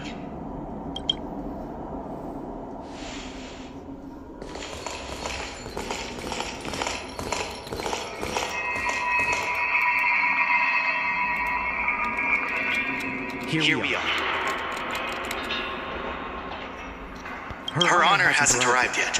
Please wait a moment.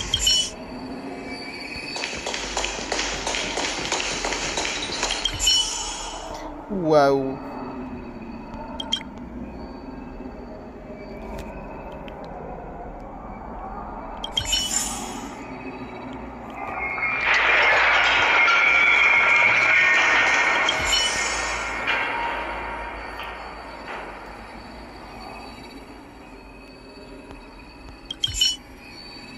Welcome, dear guests from the Express. Judge Hanya of the Interrogation Division. We've met before.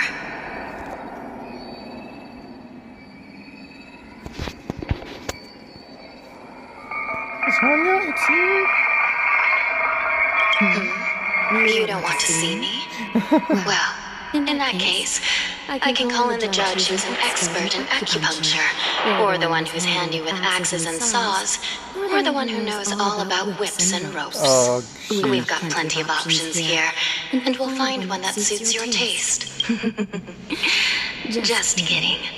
We judges work in shifts, and it just happens to be my shift. Maybe we're destined to cross paths. Please allow me to express my gratitude to you again for subduing the demons in the Fixtral Garden. Looks like while March 7th and I were clueless, you already made many friends on Zhenzhou Luofu. No.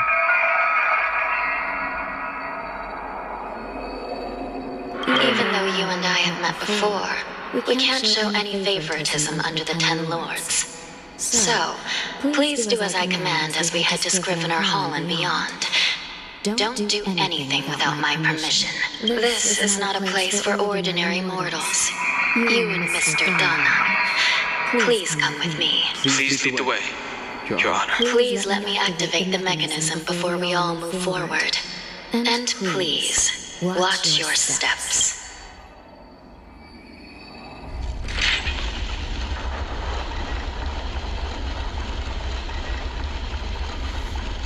Dang.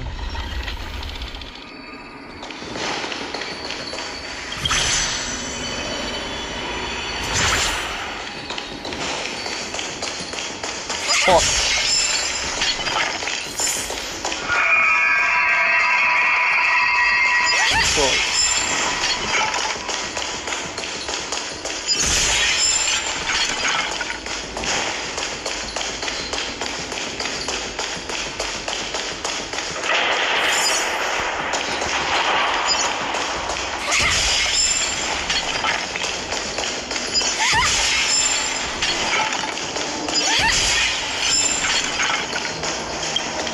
I heard the war dance is about to be held in the mortal world.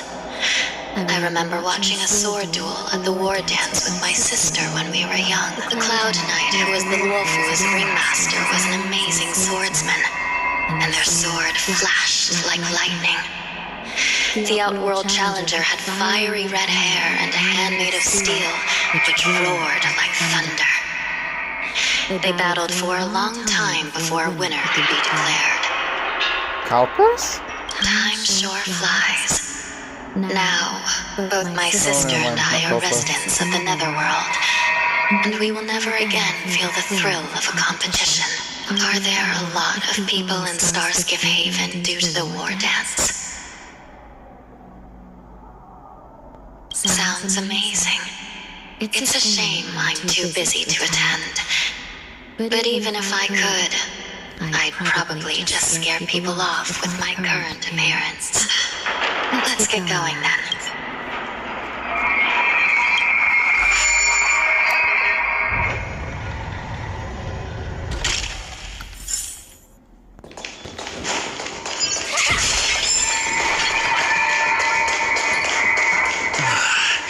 It's freezing. This place is filled with the cold air from the northern peak of the polar zone. Even the toughest long-life species would have a hard time enduring this. Did you hear something just now? Let me check it out. What an eyesore. This place is packed with boxes and crates. These crates. They look oddly familiar. A few days ago, the Spiritfarers received reports about an IPC transport ship that was attacked by Borison. Then, a bunch of those abominations were dumped into this place. I had a feeling there would be trouble during the war dance. But throwing both the pirates and the cargo in jail? That's a new one. I heard the Intelligentsia Guild crafted something dangerous. We have many records in the Hall of Karma about these wise ones.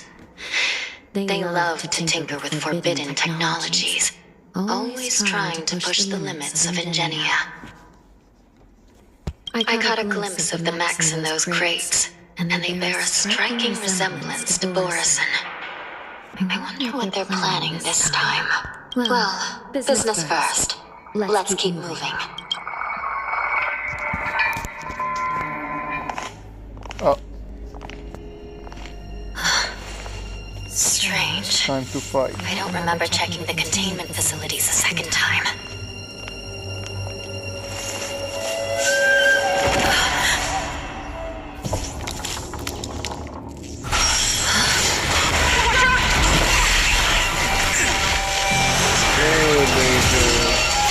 Emergency! All wardens prepare for action! Emergency! All wardens prepare for action!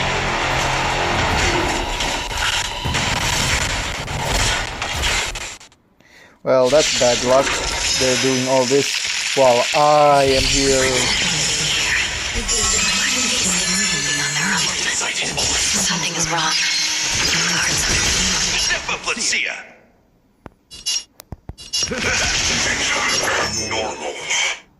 Let's improvise.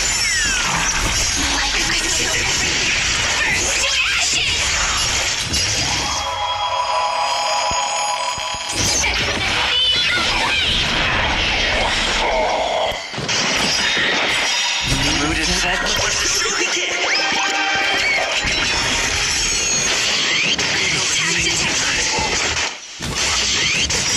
Jeez, these are the things that fought Firefly. This thing will be going wild, just like a horse. Looks like we're on our own for this one. That's what you got? Some value, I suppose.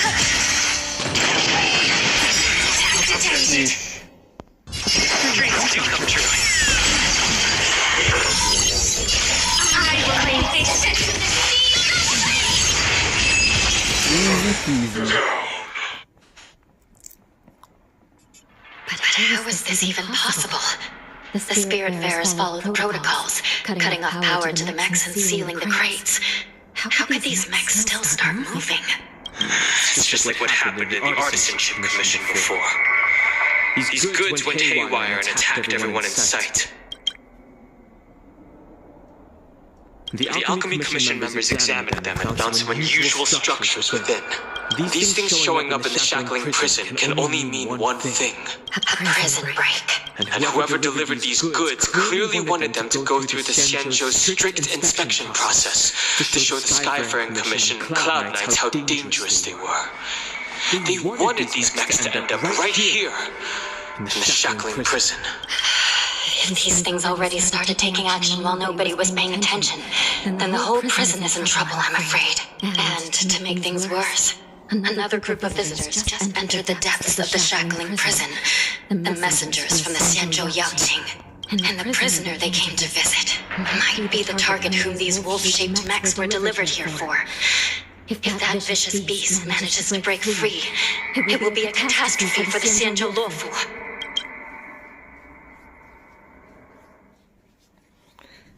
Chachupov.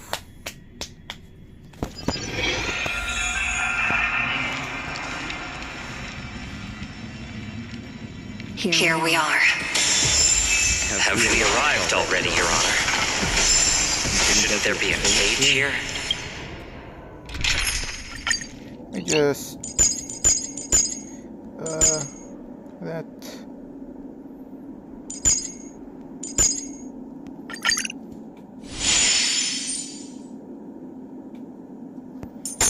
I see. Yeah, you can go.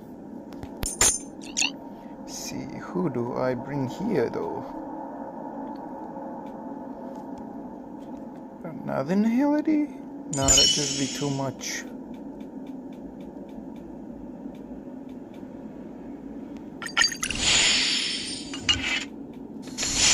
The most notorious felons are locked away in solitary delves deep down in the prison.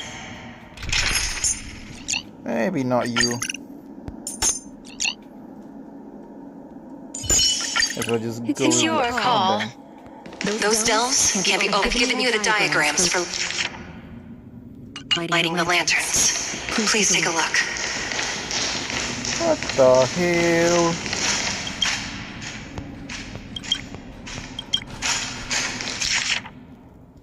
Make it go like that.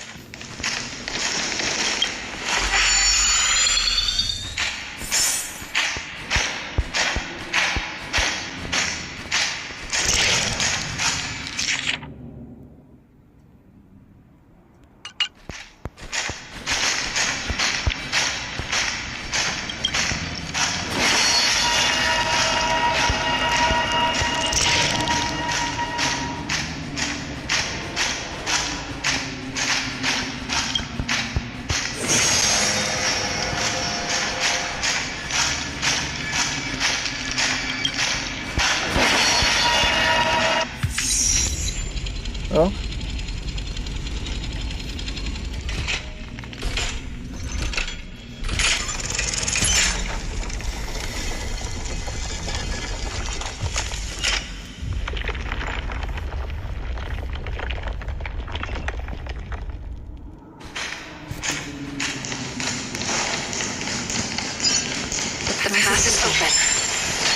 Once we descend to the bottom of the prison, please do not do anything reckless.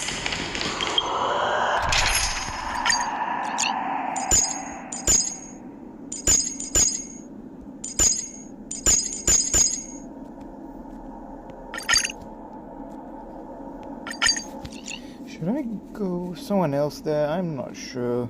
Oh my god. It's fine. It's not like I need a healer.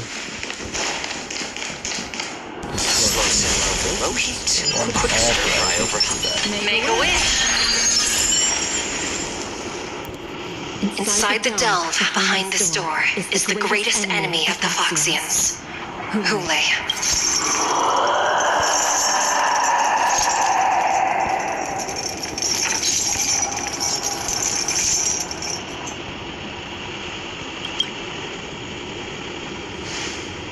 According to custom, envoys from the Yao Qing visit the Xianzhou La Fu once every century to check on this abomination's imprisonment condition.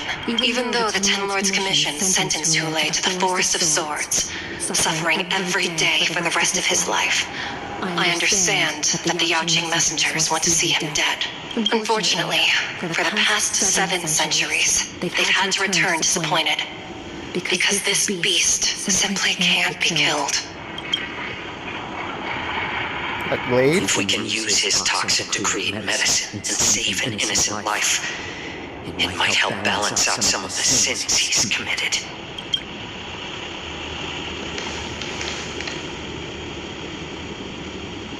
Could you be the key to a cure for the General? Hule.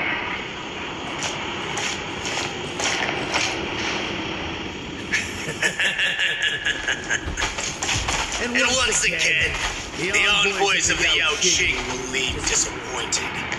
However, I won't say the same for me and my brothers. Who's there? I'm just a humble counselor of the Rhino Hound Pack. You can call me Mock Talk. Wardens, intruders on the lowest level!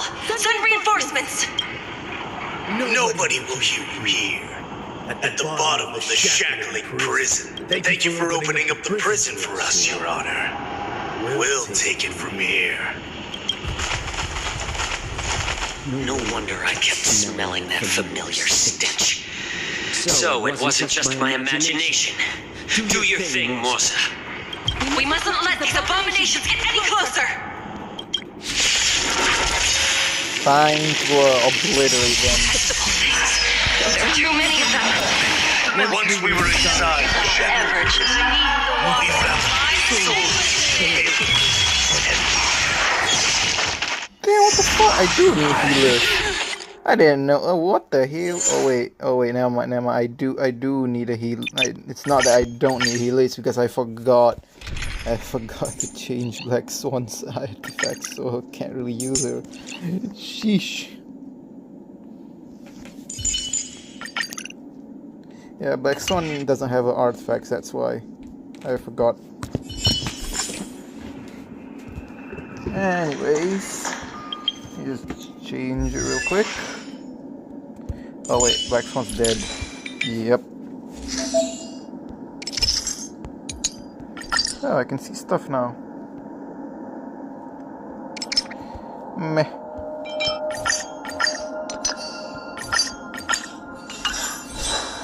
Nice.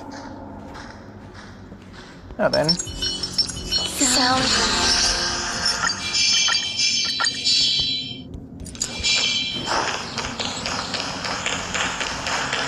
Where are they? At the bottom that way. Oh, never mind. There's the stairs.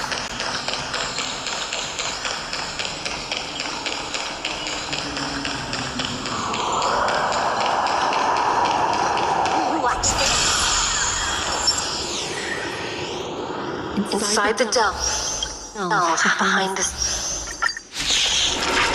I'm to 5. There are too many of them. Once we were inside the shackles, we found soldiers failing everywhere. Every petal will be swept away by the wind.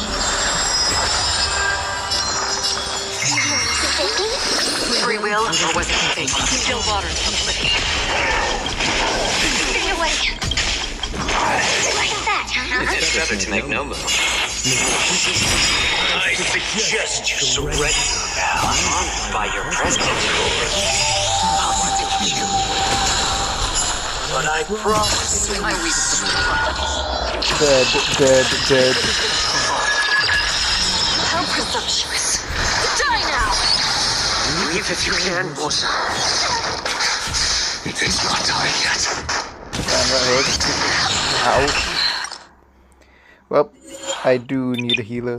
I thought I could just wing it with no healer, but seems like it's not possible. Let's see, who do I bring? It's Galga, since he can apply debuff. Detestable things. There's too many of them. Once we were inside, we found soldiers.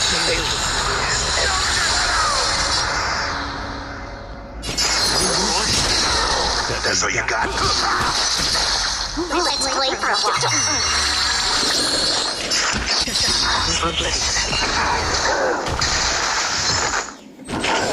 It's just a twin massage.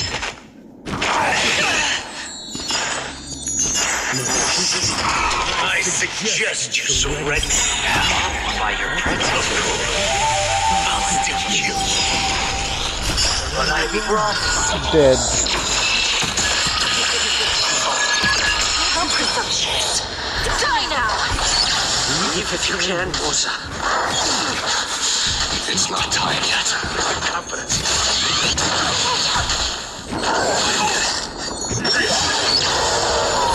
It's better to make no move.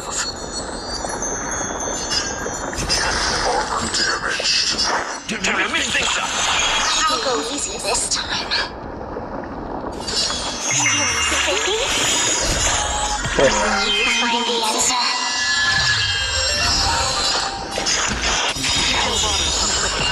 Time for you all to die. Oh wow, that's intense. Oh, never mind, it still died.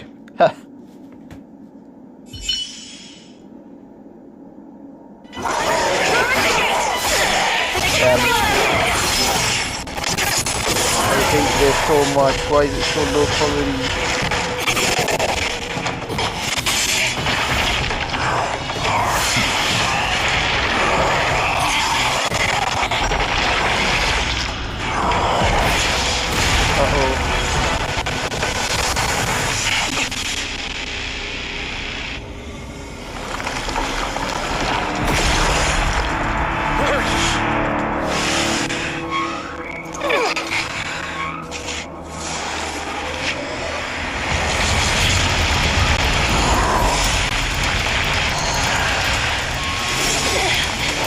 This is Hule.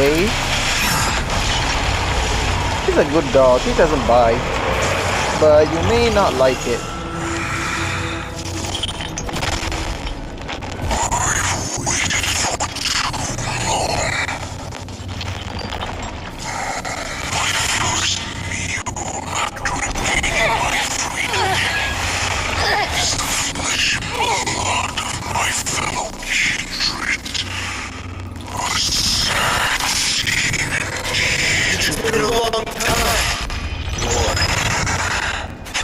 Welcome back.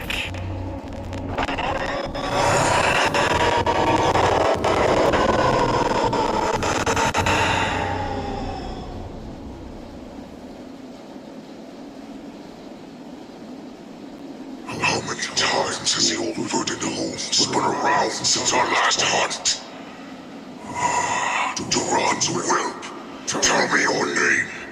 Oh, great Hule, nemesis of the Foxians and the hunter of all beings. I'm Moktok, a humble counselor of the Rhino Hound Pack. I am only one insignificant heir spawned from your bloodline. It's been at least 7 centuries since you led our pack through the hunting grounds of the stars. I'm thrilled to see that you are as cunning and skillful as ever. 7 centuries. 7 centuries have passed. But whelps grown to look like this? Tell me, Moktok, why have you grown to resemble our most despicable slaves and enemies, the Foxians? I've been commanded to release you from this cursed prison. It is Senjaya's will. That's why I had to take a magic pill, don the skin of a lowly beast, and play along with their hypocrisy. Since you have an escape plan, tell me, what's our next move to get off of this ridiculously large ship? My brothers and I will lock down this prison, trapping the prison guards inside. So buy us some time. The rest of my crew, who are undercover like me, will secure the vessels for our escape. According to the plan, we only have a tight 2-hour window to get out of here. Originally, I intended to carry out the plan tomorrow, but they're planning to transfer you to the Xianzhou Yaoqing now. So I seized this opportunity to set you free. What a reckless plan, you idiot! Even if we manage to get the ships, our chances of escaping are slimmer than a fox slipping through my claws. But we have no other choice. The angel serving under the Master of Immortality sent me with a message. Only your return will end the prolonged divisions among the Borisin.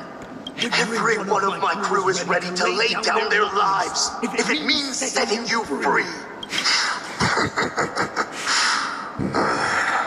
The sneaky weakling like you is actually showing some reckless bravery with this plan. Fine.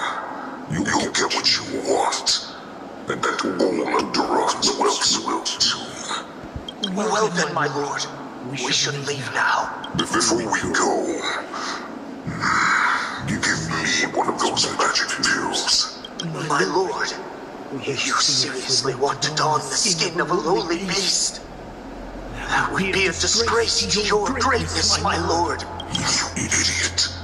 Greatness means nothing without freedom. Once I get out, I'll need a disguise that won't raise any suspicion. As you wish, my lord. Is that Foxian slave my meal? No, he's an envoy from the Xianzhou Yaoqing. I plead you to endure him a bit, my lord, as he's more valuable as a hostage. Take him, guys. Time to move out.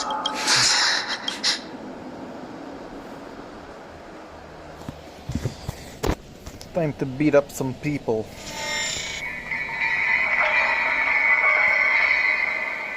Madam Hanya, the wardens in all areas are regrouping. Those ingenium enemies are wandering around and causing heavy casualties. And to make things worse, those iron wolves broke open the cages and let the criminals out. We've called for backup, but it seems like all communication is jammed. Let's preserve our strength and first take down the isolated prisoners. By decree of the 10 Lords, all prison breakers and intruders shall be apprehended, dead or alive. Just a short time ago, another key mechanism was activated. It was probably Madame Shui and the Yaoqing messengers, heading to the bottom of the prison. Given the situation, I'm afraid that area is exactly where our enemies are targeting. We mustn't let that vile beast escape from its cage. We've gathered all the prison guards who can still fight, and we'll split up and secure each floor. Go! Those intruders are quite bold. They must have been planning this for quite a while. Indeed, but Boris intended to favor direct and aggressive approaches. Crafting careful and precise plans like this is simply not their style. Let's focus on the current situation right now. Please help me.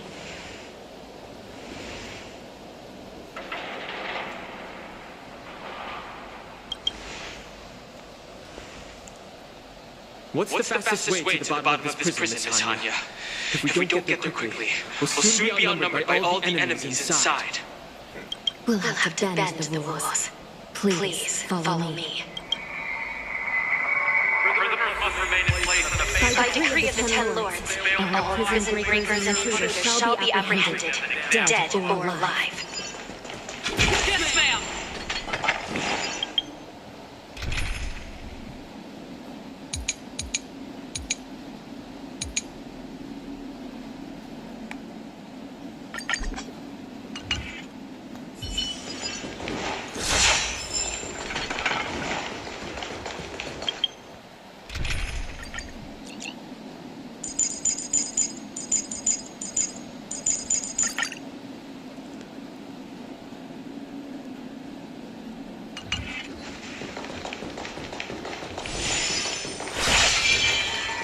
Hold your position here. Yes, ma'am.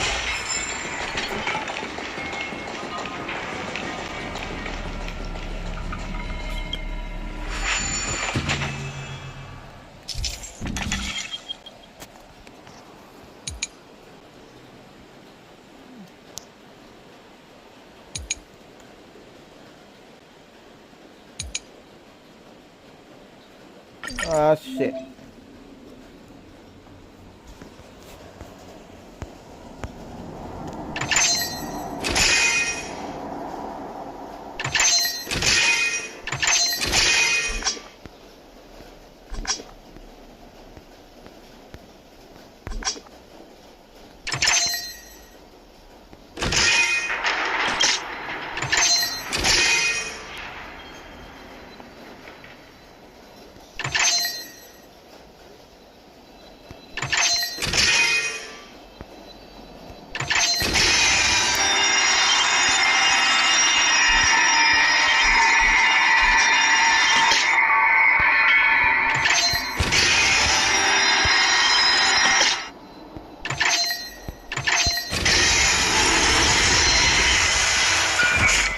Come on, that was easy. Inspection complete. Nothing suspicious.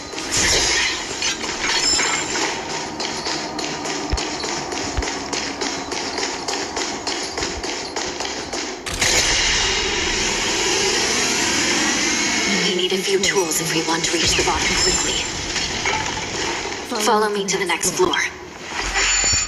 The path is cut off.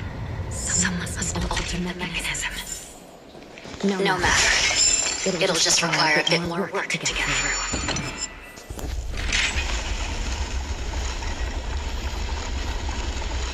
Let's go.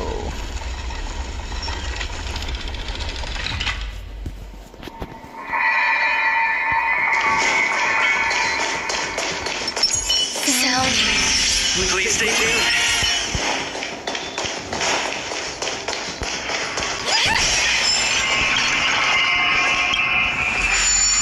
I have no idea how I'm gonna navigate Some through this. spiritfarers occasionally use ingenia from the Artisanship Commission to navigate the treacherous terrain here.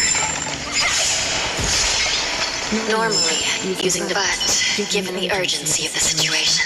Normally, using devices like the shifting screen is strictly forbidden, as they could help prisoners escape.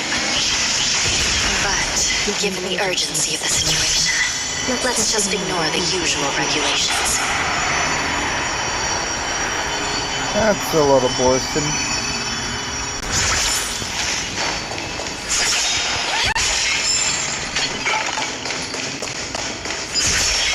The nether key has been activated. I hope we're not too late. Thank you, dear sister.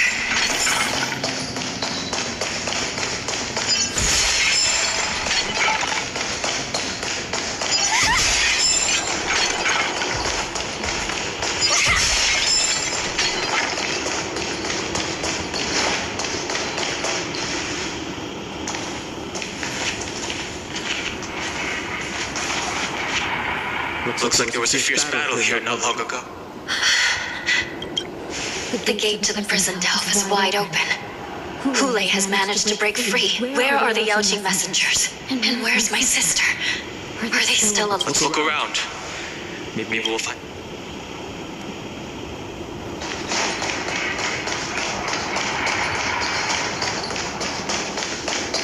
Man, there she is. Wait, no. Where is Zoe?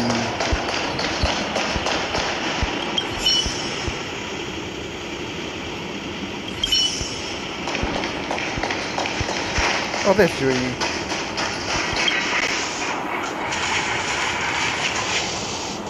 Shui is here. Don't tell me she's dead. Miss Shui briefly sacrificed herself. My condolences, Miss Hunt. Condolences. Well, that's unnecessary. You misunderstand. Thanks to the Ten Lords' blessing, my sister turned into an ingenium centuries ago. Dying and returning as just a soul to the Hall of Karma's document office has become a routine for her. While I'm not keen on seeing her throw away her body like it's some replaceable part, but... By the way, have you seen bodies that might be the Yaoqing messengers? One of them is a Foxian wearing exquisite clothes, and the other wears a dark cloak, like a fugitive. No. I haven't found any Foxian bodies. Only Borisin ones. So, the intruders and Hule are holding the Yaoqing messengers hostage. This is the worst situation. With hostages in their grasp, the prison guards can't do anything about the prisoners. If anything happens to the messengers, the relationship between the Yaoqing and the Luofu could be irreversibly damaged. We must rescue the messengers, get out of here, and spread the news. We mustn't give up as long as there's a glimmer of hope.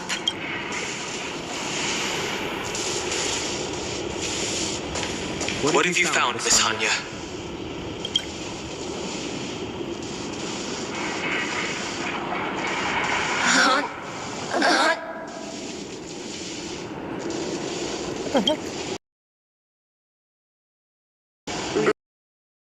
That we can turn into an advantage.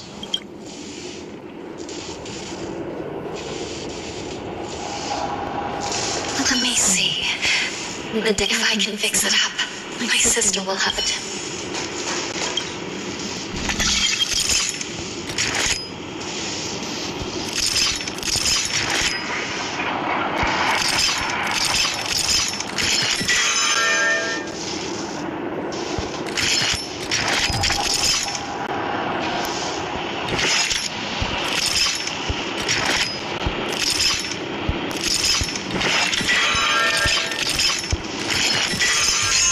Wow. Hanya, welcome back, sister. I don't know what kind of expression I should have at a time like this. Happy? Tears of joy? Forget it. I'm used to you coming back in all sorts of forms. It's just a temporary solution. This Psycrane can't hold all of me. Sister, what did you see when you were killed? One of the Yaoqing messengers escaped, and the other one was taken hostage and brought upwards? Besides the Borisin, there were other intruders. Invisible. Invisible intruders? What does that even mean? How many conspiracies are tangled up? Do me a favor, sister. The intruders have cut off all communication between inside and outside. Make sure you deliver the news to the outside world. I understand. Please be careful, sister. You are different from me.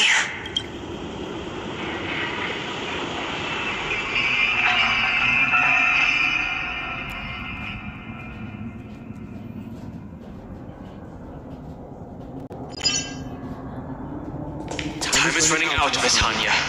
If we keep delaying, those Borisin will escape from the prison. All right. If we happen to come across that Yaoqing messenger who got away... No. Stopping Hule should probably be our top priority.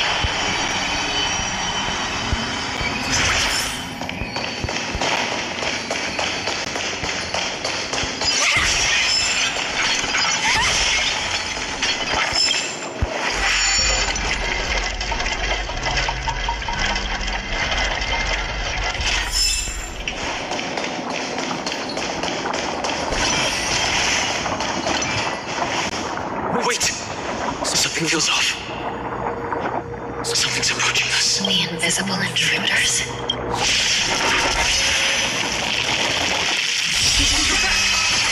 These abominations are prisoners from this prison.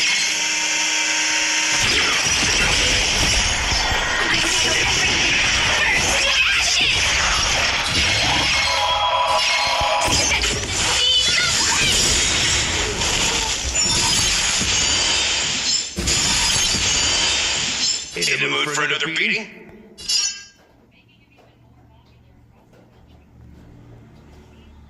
Nice, like a good my friend. Indulge yourselves!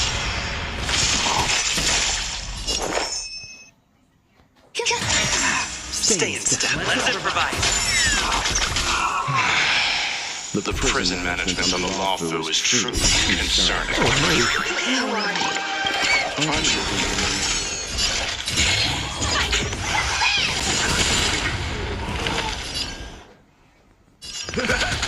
Somehow you guys will. Did the rhythm get messed up? Dreams do come true.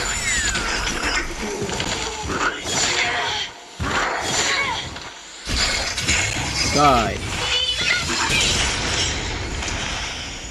Step up, let's... Just focus on the fight.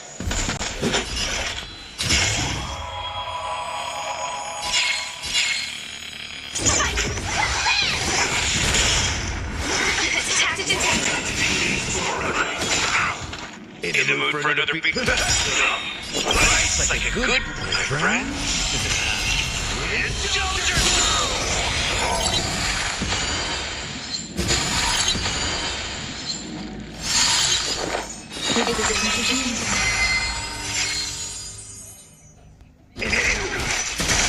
Did the rhythm get messed up? Let's improvise.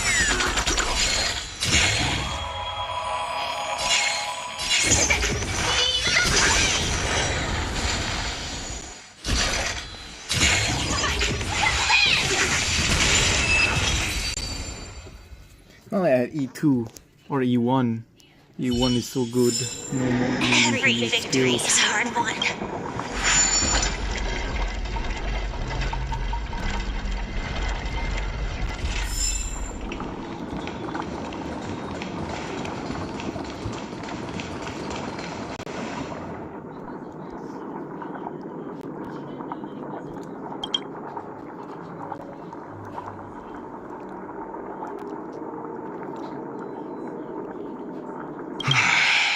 The prison management on the Lawfu is truly concerning.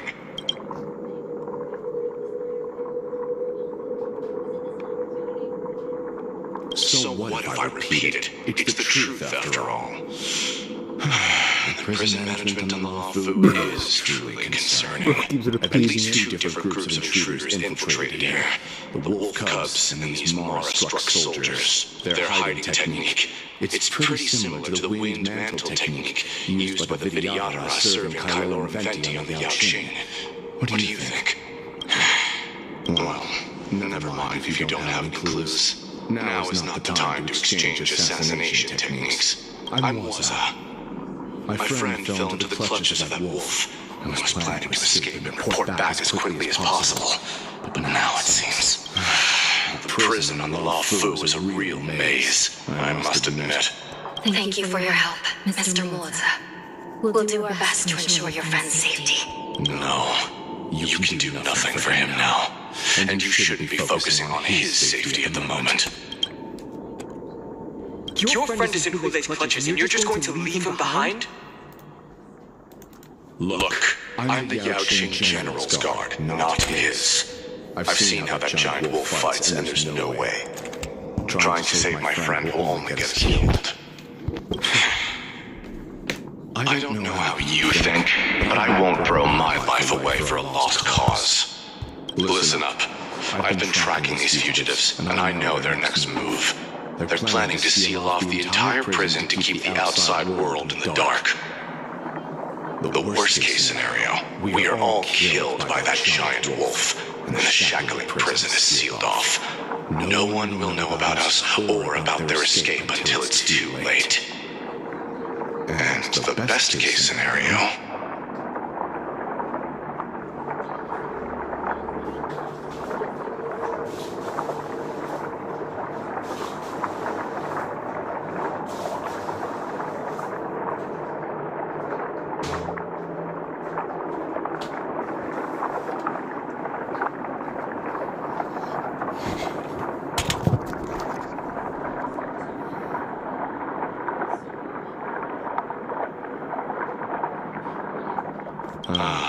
Looks like we've got some clever minds here after all. The best case scenario would be we seal the gates and trap the enemy inside with us. We can't let that monstrous wolf escape. Hopefully, someone will eventually notice that something is off and come to help. As for whether we'll still be alive by then, it's not something we should think about. You should have a way of comforting people, Mr. Waltz. As a person of the Yaoqing, I've always searched for something meaningful to give my life to. I have to make it out alive. My companions are waiting for me. As a netherworld dweller, I've already died once. Yeah. We won't give up. Not until the very last moment. None of you are part of the Ten Lords Commission, so sacrificing yourselves isn't the right move. As a judge, it's my responsibility to guard this prison, and if someone should step up to stop Hule from escaping, it should be me, not you. Once we reach the gate, I hope you'll help me seal it. After that, I'll do everything I can to fight the Borison. Do you find a safe place to hide and wait for reinforcements? Now, let's proceed upward. Let's go.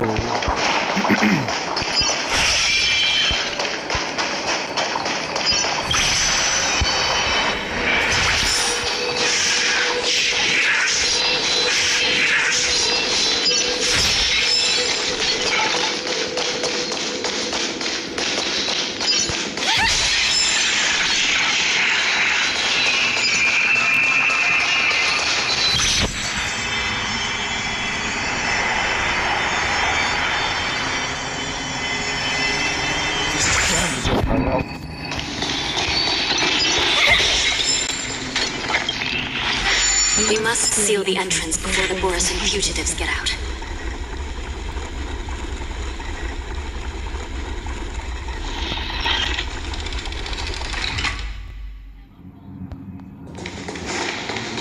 The prison wardens and mechanisms won't be able to hold them for long. Follow me.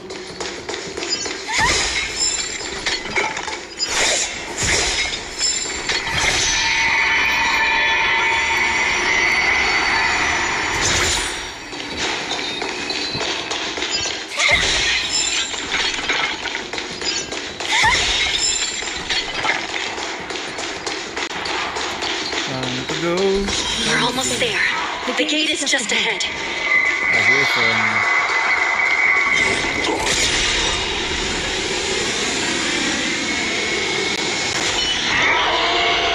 I will hold them back. Don't let... Target sighted. All units on alert.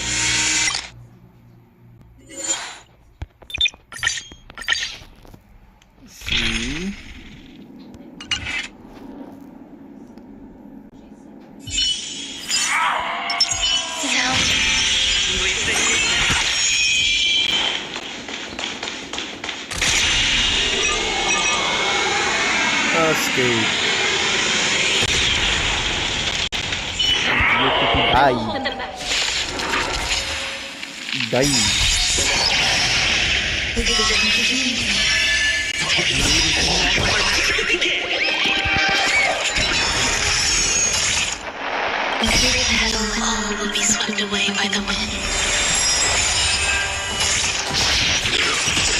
Step up, let's see it.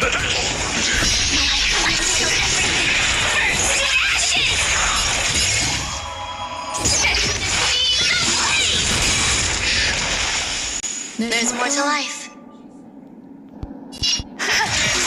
Stay in step. Dreams do come true. Confidence.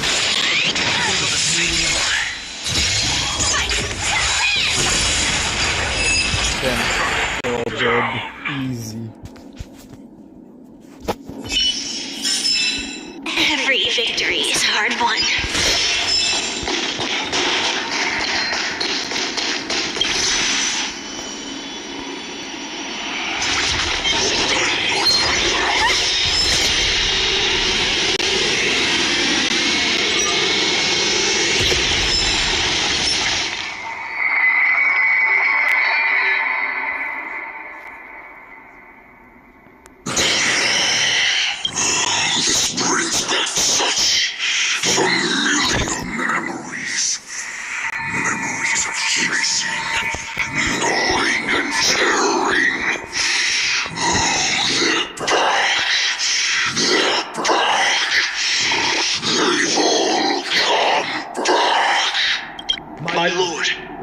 one step away from freedom.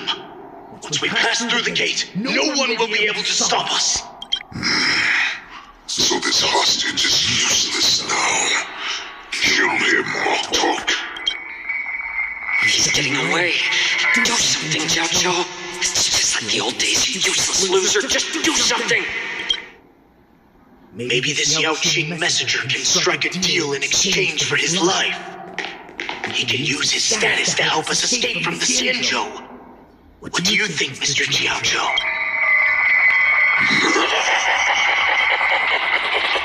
Oh, just look at you, fallen so low during my absence. You're even negotiating with livestock.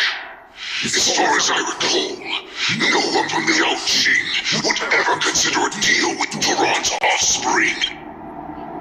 I've got to make this beast stay here, whether it's for the sake of Fei Xiao or the Yao Qing.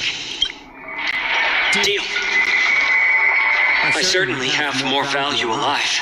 My identity, my knowledge of the Xianzhou, and my understanding of many things that your minions have no knowledge of. They'll all be valuable. Lowly beast. Muster up that pitiful tongue of yours and plead for what remains of your life. Speak up. I'm afraid you're unaware. The woman who defeated you, Jing Yu, she has recently returned to the Luofu. Your opportunity for revenge is right in front of you. My lord, this slave is talking nonsense. I never heard anything about this. May I just kill him now? Silence, Moktok. And you, slave.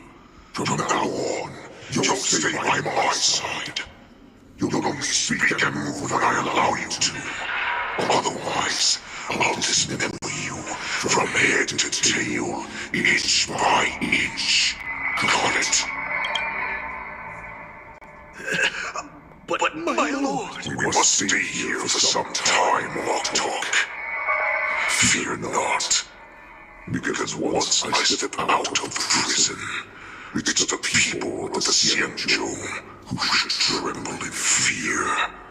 I'll show them what true calamity means. Now, Duran's Wells, follow me.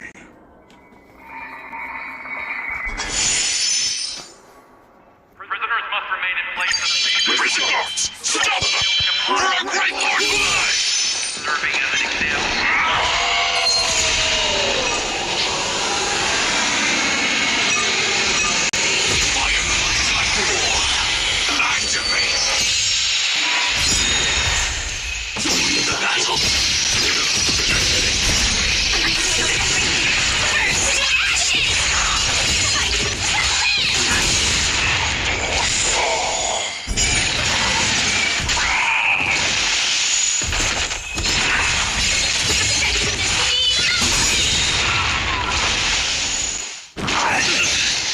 In the mood for another pizza? Grace and Elika.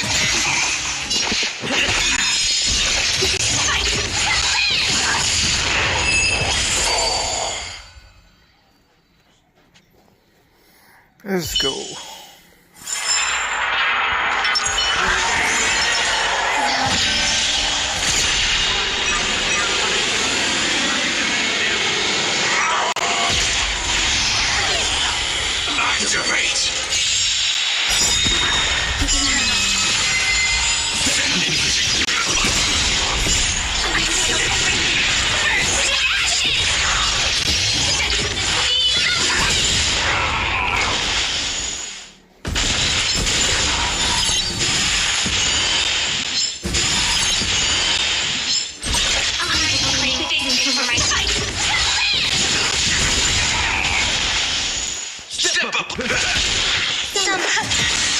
Take your the dreams do come true.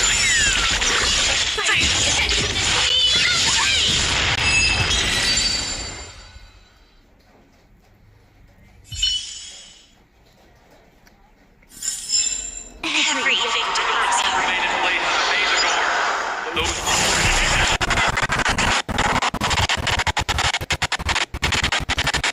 escaping. And I hate this so much.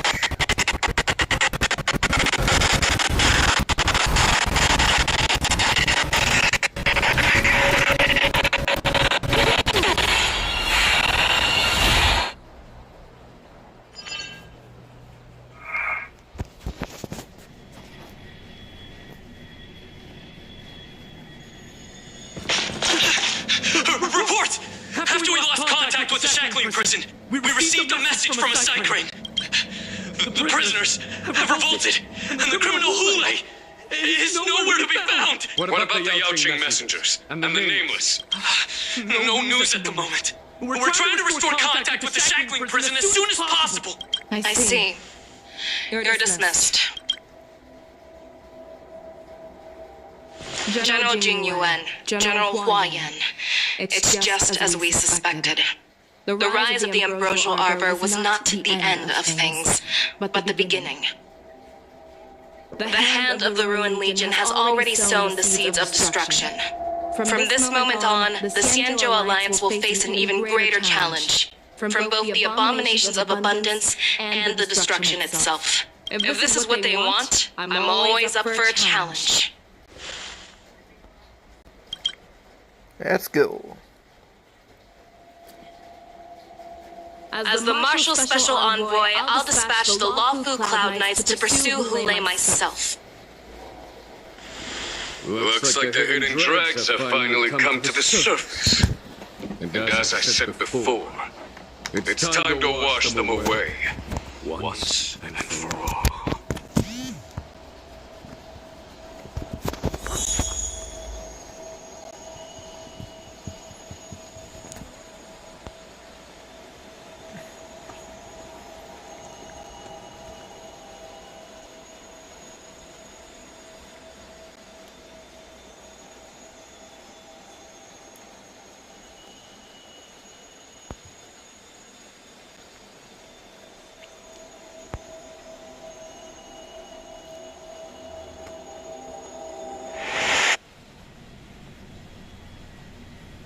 Is this Dan?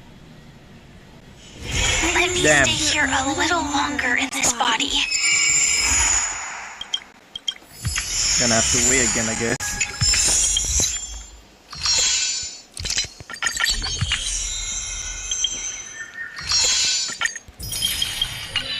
Anyways, finally, I can do this. Yep. Bro has Time is slipping away fast.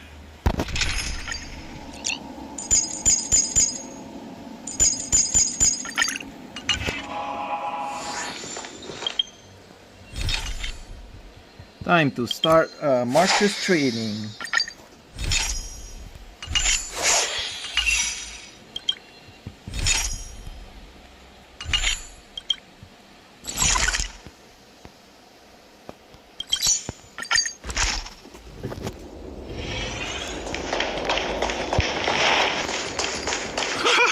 This place is so warm. It's like a giant. Oh, March.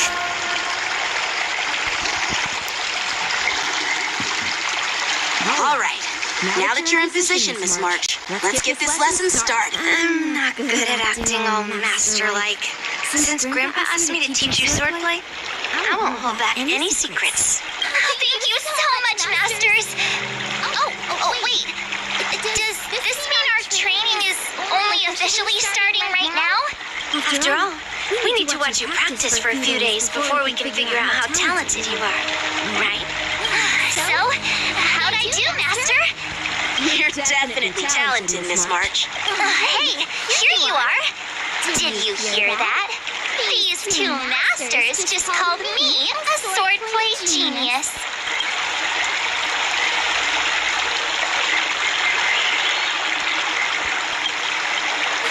Just wait until I go back. Everyone's going to be so wowed by my new skills. Swordplay requires rigorous training. Before we start, Miss March, you need to find a clear reason to keep you motivated while you train. It doesn't have to be something huge, but it needs to be clear. In other words, Even though you didn't exactly choose to be our apprentice, you still need to take the initiative during this learning process. I once had the honor of learning swordplay from a master. She asked me why I started training at such a young age, why I wielded a sword. So, for our first lesson, I'd like to ask you the same question. Miss March, why do you wield your sword? Why do I wield my sword? I wield my sword to take down my enemies. I mean, what other reason is there? I also questioned that swordmaster about why she uses her sword, and she said, to vanquish my enemies, nothing more. Miss March, you gave a similar response, which shows you've got potential.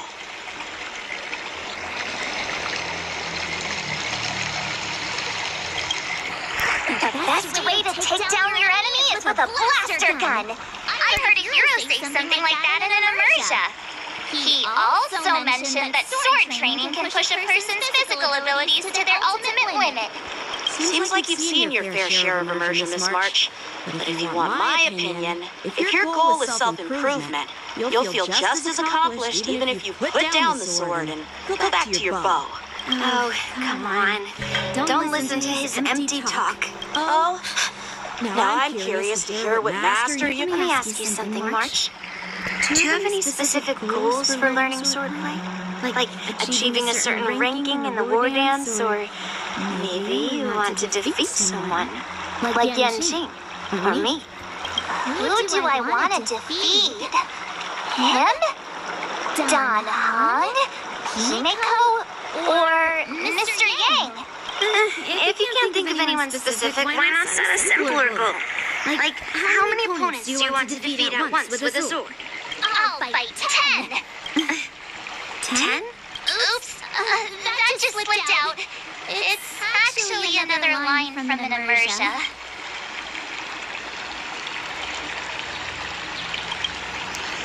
Yeah, I really like them. So what?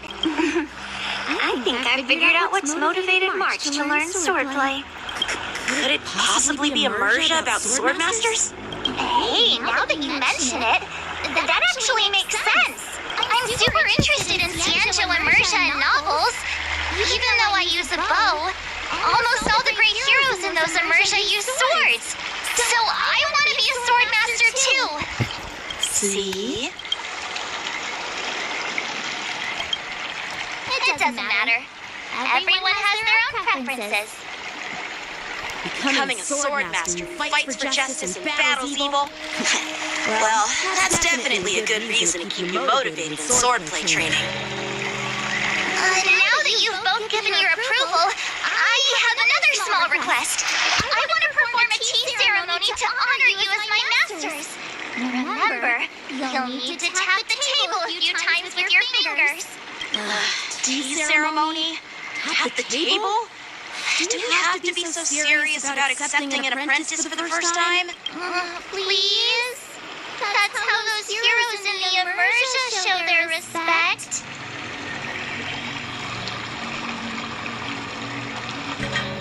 It's even more unnecessary. Let's just stop wasting time. Just treat us to some milk tea. And then we can start our real swordplay training, okay? Yeah! Alright, let's go. To the Sleepless Earl.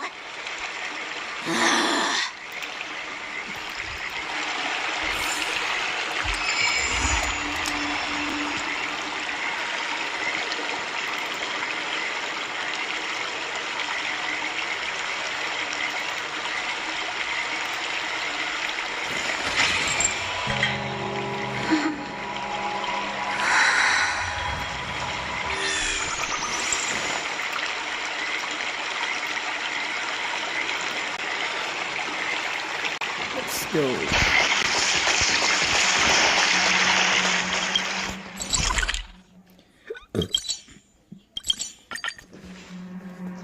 That is a fantastic story. Curved wood must be bent again to reach straightness.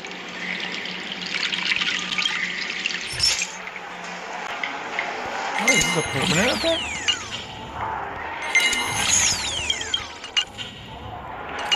Now we finish everything. Yeah, dude. No, I did. Hey, this is not how it's supposed to be, right? The Cienjo is known for its tea culture and hospitality, but you're not treating me like a guest at all. Seriously, am I not a guest? What the hell's Cox doing? Dear guest. Stop! Don't call me a guest. You're not even treating me as one. I want my tea just right. Not too hot, not too cold. But the tea you served was either freezing or scalding. Is this how you treat your guests on the Cienjo? How fantastic! Your tea tastes like slop, and you even have the nerve to charge me for it! Are you trying to scam honest folks? And that name, the Sleepless Earl, it's so hard to remember. How about we give you a new plaque that says, Cienjo Slop? It suits this place better, don't you think? Why is it this guy? Stop! You've gone too far! Oh, who's that trying to be a hero? It's me, March 7th. Cause more trouble and I'll show you who your mommy is. Wait, that sounded lame. Hey, say something for me. Who's Marcel's ancestor? The switch of gold That's right! I'm the sword champion! Never heard of you. Now scurry back to wherever you crawled out from. Mr. Scott, I'm Yenching, a Cloud Knight lieutenant. We've met before, and I suggest you stop causing trouble. Trouble? Ha! I'm just giving some feedback as a regular customer. The tea here is terrible, and now the Cloud Knights want to stop me from complaining about it? At this rate, who would want to ever come here for tea in the future? A regular customer? You? Yeah, what else would I be? The Cienjo's prisoner? Anyway, if you're trying to bully this young lady, you'd better watch out for the weapon in my hand. Huh? Oh, that really scares me. Come on, you're not seriously trying to take my life with that piece of scrap metal, are you? Scrap metal? This is my sword! I'm here to learn Cienjo swordplay. Swordplay? Oh, I get it now. It's just another kind of play, right? That explains why you're dressed like you're in a show. You're not even from the Cienjo, so why bother learning their swordplay? If you're feeling unsafe, I can sell you an IPC mech. As if anyone wants your junkyard scrap mechs! Oh, how marvelous! How about you show me then? Well, guess it's time to show these bumpkins something serious.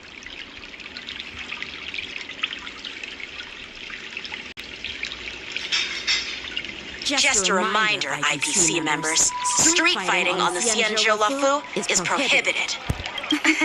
Make any funny moves, and I'll smash that scrap metal. Hey, relax! I know the rules. These are my subordinates. They got stuck here because of the transport ship incident, and they need to vent their frustration. In the end, it's all the Cienjo's fault. Well, I could overlook the terrible tea, but now that you're questioning my security, I can't let it slide. After all, I have a courier business to run. With so many clients watching, that just wouldn't look too good now, would it? Instead of wasting your life learning useless swordplay, why not invest in our civilian mechs? You'll have your master kneeling and begging for mercy in no time. Stop! Don't you dare insult Cienjo swordplay like that! If you have the guts, I'll show your mechs what I can do! Oh? A fight, you say? Now that you've thrown down the gauntlet, March 7th, I feel I'm obliged to accept saying whatever you want. But once you've seen what our mechs can do, you'll be practically begging us for them. Oh, come on! How could I say no Bark to again. that? So, I can see you're no master yet, March, but I'll play fair. You go back and learn swordplay from your teachers here, and in 15 days, I'll come find you and challenge you with my mechs. Only 15 days? All right. Fine. And if you lose, you'll have to bark like a dog in public and shout, "Xianzhou swordplay is a total joke!" You'll stand at the entrance of our room alley and say it to everyone passing by. Oh, and if that's the case, just forget about your master and become my apprentice instead. I'll teach you how to pilot a mech. And if I win? I'll become your apprentice? Nah, I don't think so. I don't like you. Okay, how about this? If I lose, I'll squeal like a pig in public and say, IPC mechs are a total joke. And I'll even print that on every mech on the transport ship. Deal? So he's just barking to scare us. Squealing isn't enough. You also need to apologize to the owner of the Sleepless Earl and take back what you said about Xianzhou's sword. Fine, I get it. But you've got to actually beat me with that little scrap of metal first. You all heard it, right? We'll meet again in 15 days. Let's go.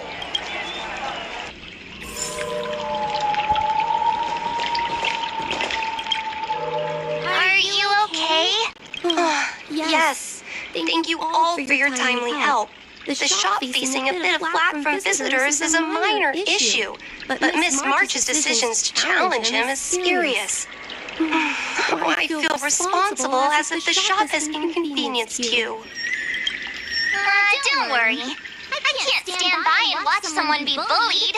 I have to stand up against injustice, no matter what. Not only do you speak like a hero from an immersia, but you also have a kind heart. Your charisma has completely won me over, Miss March. I'm not quite a hero. I know you're here for the tea ceremony. Please come inside. Thanks for the invitation, but right now, I just want to focus on practicing swordplay. Masters, let's save the tea for later. Sure, the tea can wait for now. However, I have a question, Miss March. How confident are you about the bet you just made?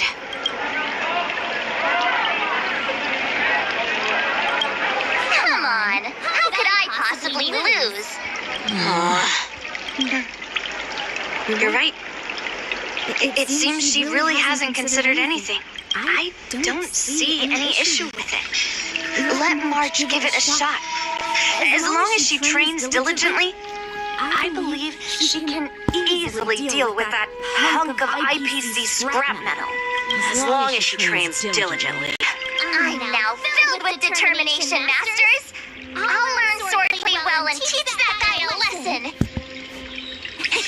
You're my most trusted friend. You'll be my assistant teacher and make sure I learn swordplay properly.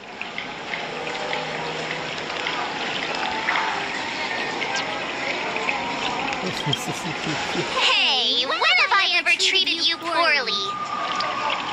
Masters, Mr. Teaching Assistant, let's go back and start the training now. Let's go. Trading time.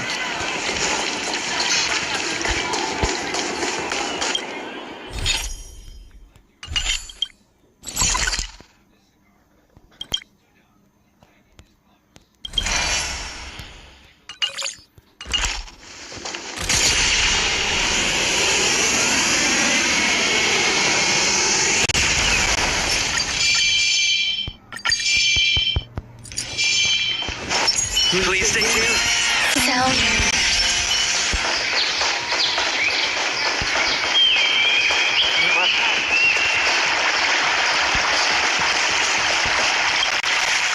That IPC guy will show up in 15 days.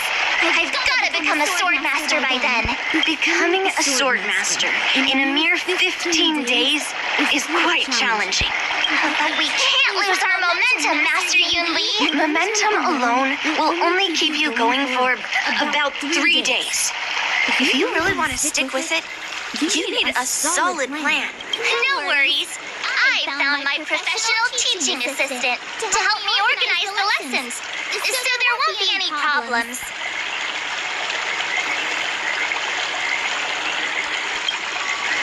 Rest assured, Masters, if not in me, At least place your faith in him, my trusty sidekick.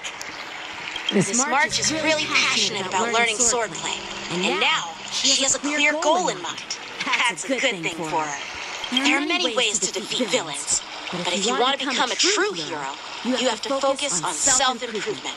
I hope you will always remember this, Miss March. Got it. It's all etched into my memory. Since you've got that in mind, it's time for me to set some targets for you. Please go ahead, Master Yunli. We'll have 3 exams during these 15 days. If you pass our tests, those pieces of IPC scrap won't stand a chance. But if you fail, that would mean Yunli is a terrible teacher. And if that's the case, I hope you won't force yourself to take on the challenge, Miss March. Hey, you are the terrible teacher here. I understand. In the immersia, the disciple and the master share both honor and disgrace. If the apprentice fails, the master loses face too. Well, there aren't that many customs on the Xianzhou. I'm just worried about you getting hurt. But as long as you practice diligently and pass the tests, we'll feel confident about your duel. Now, let's go back to the first question I asked you. I'm sure you found a reason to wield your sword, right, Miss March? Absolutely. I wield my sword to become a hero. I want to fight for justice, punish the wicked, and make them quiver in fear and run away when they see me. Then keep that fire burning and learn with all your heart.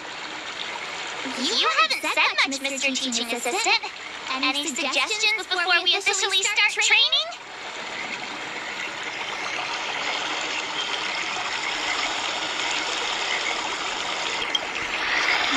Twists? Like the ones in those Swordmaster novels? But I wonder what kind of unexpected twists I'll encounter.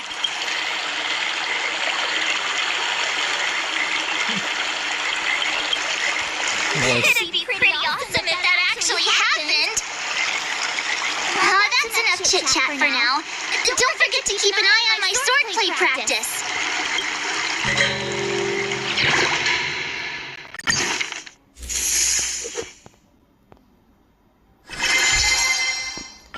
Nice.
Absolutely not.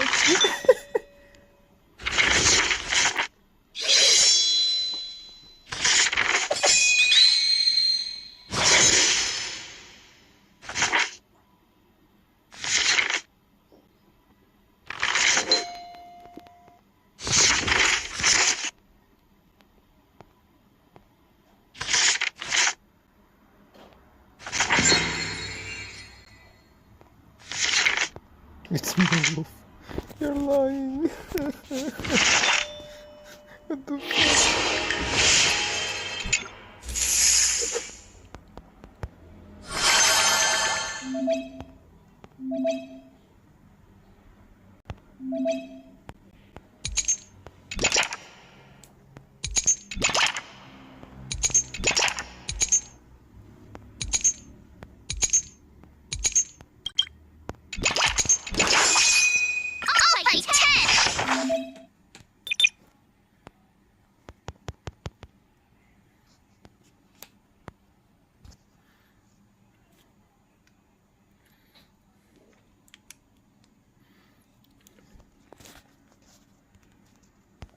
Can I just not skip this, bro?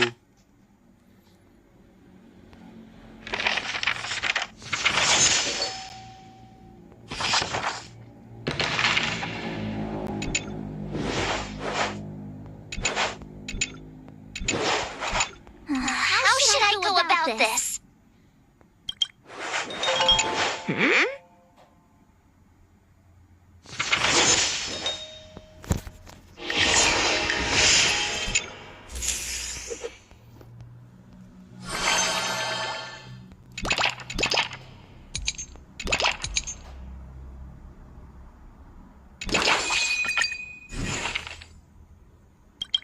Another new move under my belt. I gotta find time to try it out.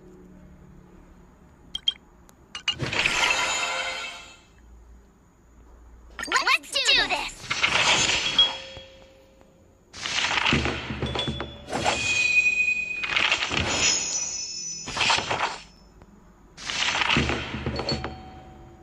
That's enough training for today.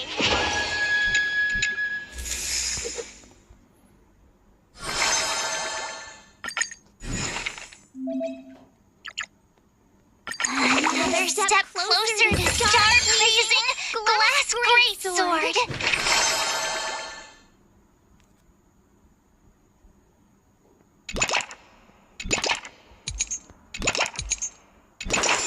Let's do this.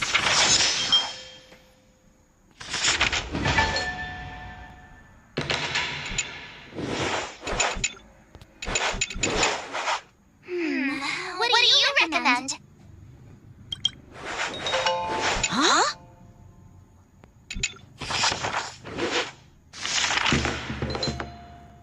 I learned so much today. Today, you'll face your first test. It's all about the basics. Oh, I know. It's like a butterfly, sting like a bee. That's boxing, but close enough, I guess. Grasping the basics is crucial to mastering swordplay, Miss March. Focus on wielding your sword properly, making your thrusts swift and strikes brisk. And parries should be fluid and nimble. Got it. See? Even March is getting bored of your rambling. But I'm actually not bored at all. Miss March is still a novice, so I'm giving her some tips on the basics to help her better understand them. Neglecting the basics will only make you vulnerable in a fight, even for an extraordinary sword master like you, Yunli. Just focus on your teaching. Why bring me into this? What? Didn't General Huayan offer you any guidance? Looks like your general hasn't told you to stop hopping around like a sparrow in a fight, huh? Miss March has been learning the basics of swordplay, and now it's time to put her knowledge to the test. Unsheath your swords and show me what you've got, March. According to the schedule, there's a test today, right? I'm ready. Time to fight, Mr. Sands.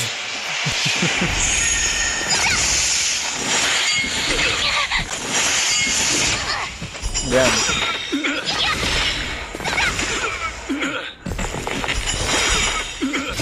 As your dragon, white tiger, left heart, watch it! Awesome!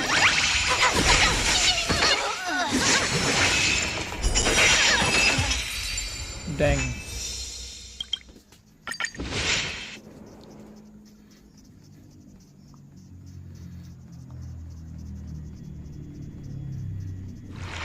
Looks like I passed the test, right?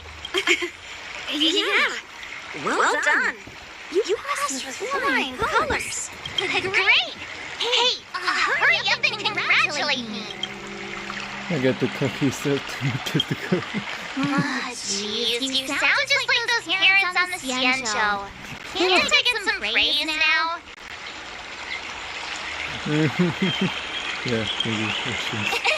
I couldn't have done it without my masters and you, Mr. Teaching Assistant.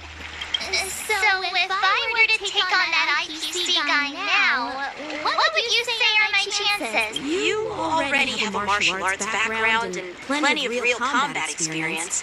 With swordplay guidance from me and Yun Li, if you were to challenge the IPC's security mechs now, I believe you wouldn't stand a chance. Yun Li's right. No chance? Hey, are you trying to crush my confidence? I'm the kind of girl who performs better when I'm showered with praise, just so you know.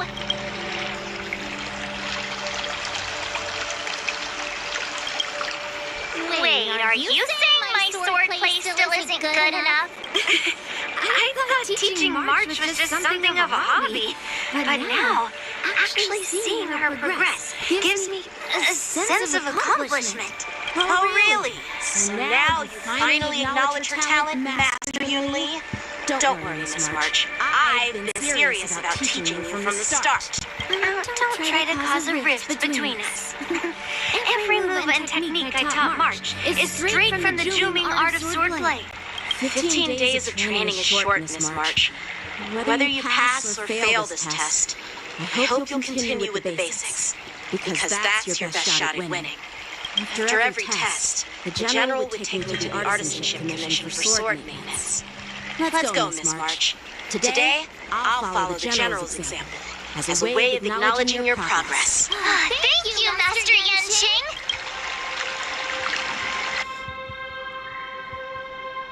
So, have you found any information about her? Yeah, that girl is one of the nameless on the Astral Express. Oh, she's no pushover. Don't you think this bet's a bit too risky? Yeah, it is. So what? Have you seen those big shots in the Strategic Investment Department? Do they ever make safe bets? She thinks she can fool me by flying under the radar? You there! Give me the most powerful mech we got! Understood. Checking the inventory now. Now I'm curious to see what this 15-day crash course apprentice is really capable of.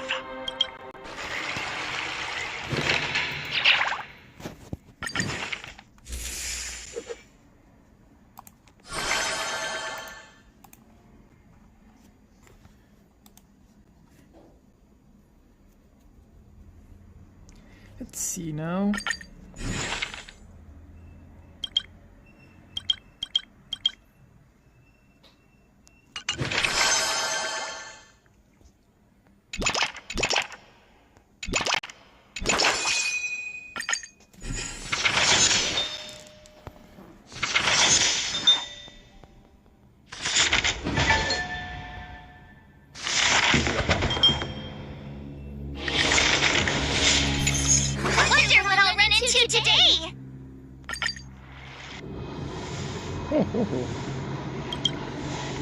Got no voice acting.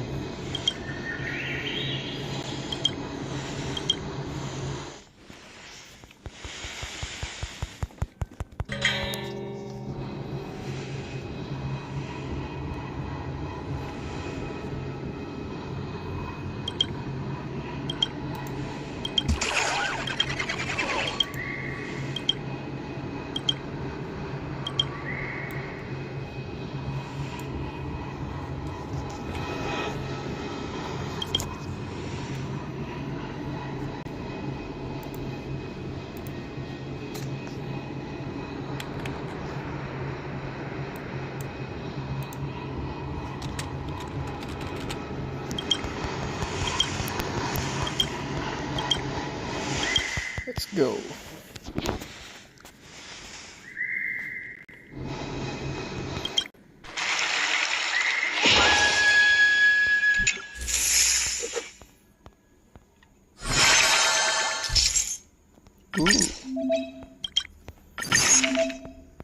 Jeez, I'm exhausted. I should be a rest day.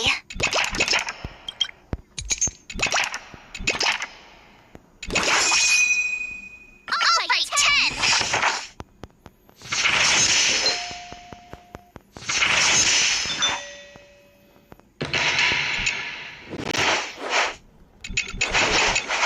How should I go about this?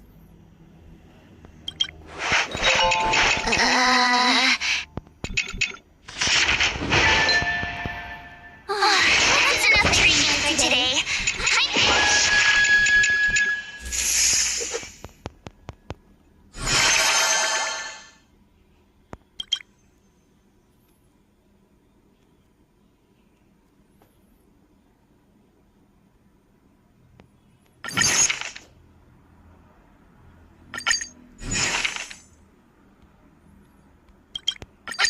Did I really just learn that?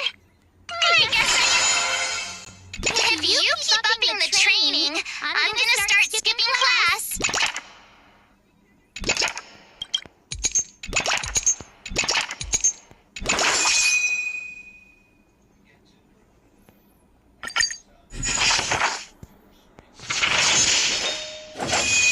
Damn.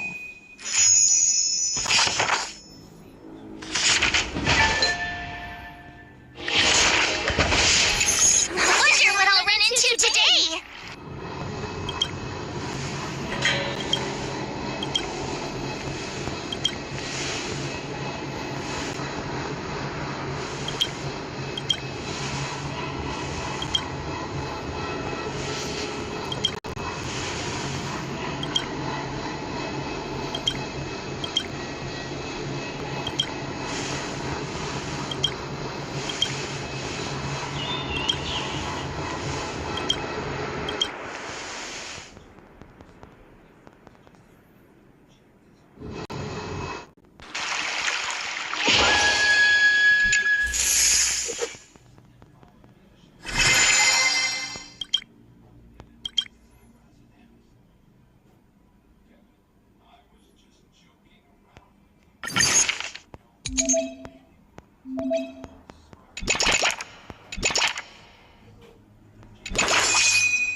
What do you recommend?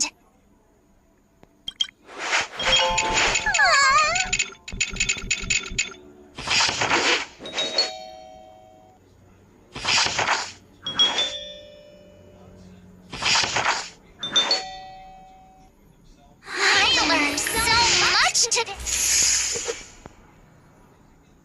Time for your second test.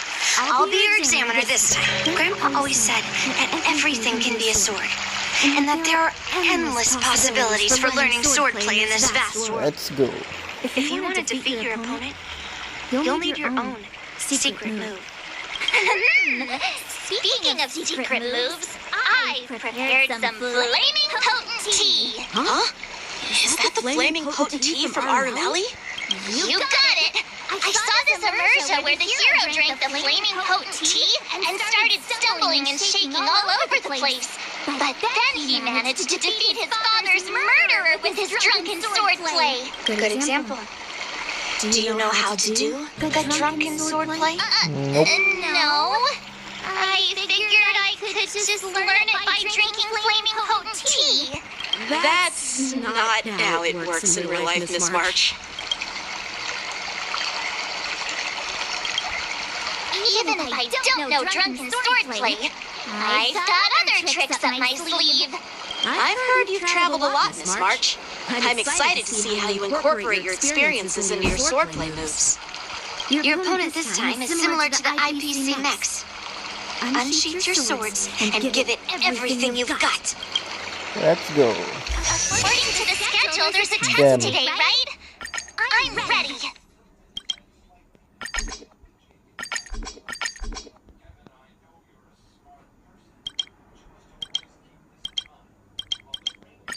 Did I really just learn that? I guess I am pretty awesome after all.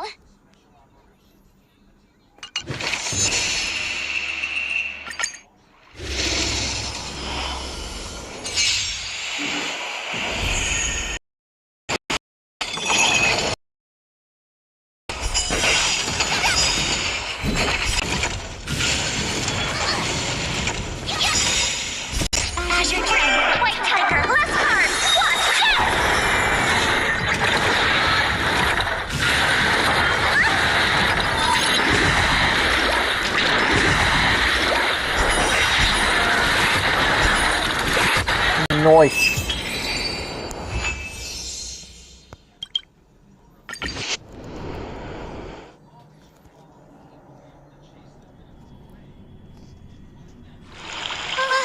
Phew. That was tough. Those moves were pretty unconventional. But the way you blended them into your swordplay was impressive. It's like you've developed your own unique style, Miss March. So, I thought you were just wasting your time traveling around with Yun Li as encouragement. But it seems like it's paid off. Ah. Looks like someone's finally seeing sense. Thank you both for your guidance. So, did I pass the test? Without a doubt, you aced it. Awesome! Hey, Mr. Teaching Assistant, isn't it about time you showered me with praise? The person will take the next step. No saving allowed. Let's keep it relevant. This time's for now, next time's for later. No IOUs on praise.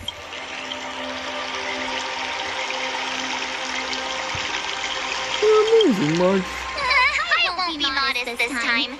My skills have improved by leaps and bounds. General Genuine once told me that everyone has the potential to be a master.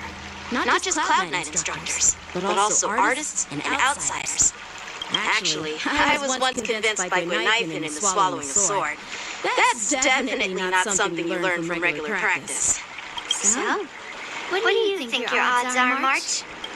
Maybe around 30 or 40. Hope for the best and prepare for the worst. Yep. You're sharp. From the test, I can tell that you still need some time to master your swordplay. But you did pretty well. Milk tea is on me today. Oh, yeah! Let's go. Bro. The progress report on the Navy Girls sword training is complete. What should I do now, Special Scott? Huh? Are you being sarcastic or something? I mean, don't I have other important tasks to do? It feels like a bit of a waste of time to keep tabs on some random girl's swordplay training. True. A waste of time? No! This is about safeguarding the reputation of the IPC and the honor of the Amber Lord. Are you saying that March 7th can actually take down an Arumaton from the Artisanship Commission with a sword? Come on, an Arumaton is no match for our state-of-the-art mechs. Go and strengthen our mechs even further. I refuse to believe that little sliver of metal can actually challenge our cutting-edge technology. But the armor's already pretty thick. No, it's not enough. Reinforce it more. If I lose face, it's like losing face for the IPC and the Amber Lord. Can we understood? Poor dude.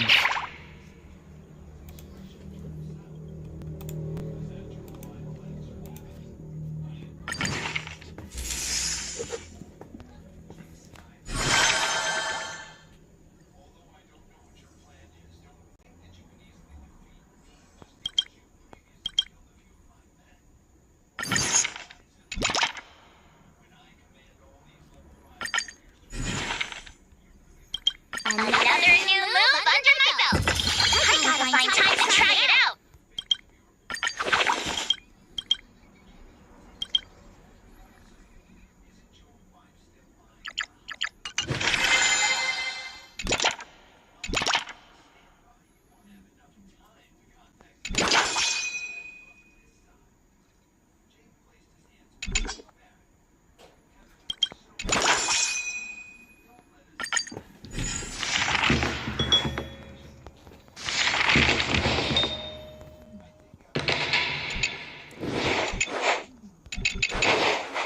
How should I go about this?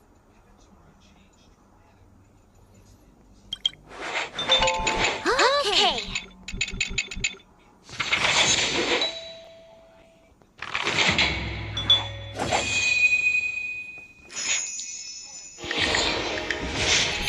Wonder what I'll run into today.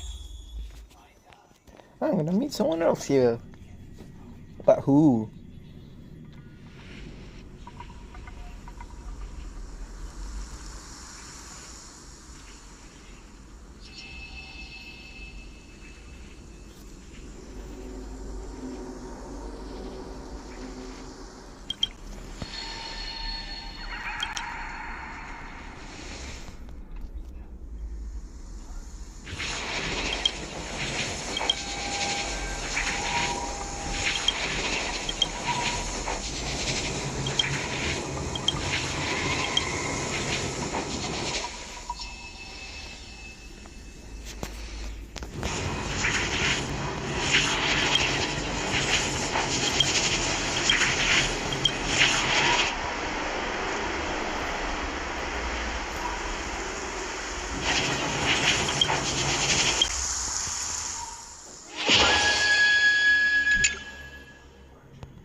Nice.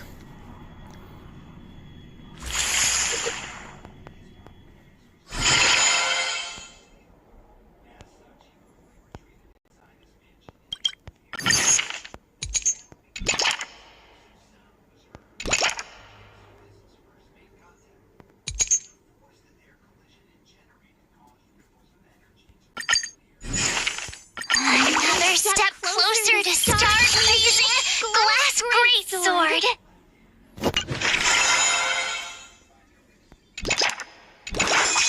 All by 10.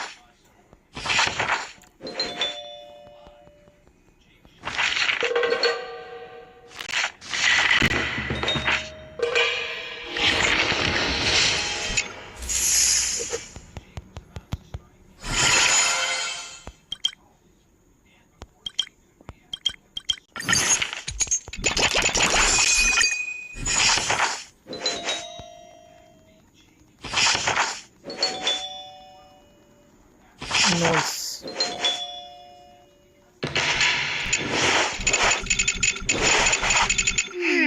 What do you recommend?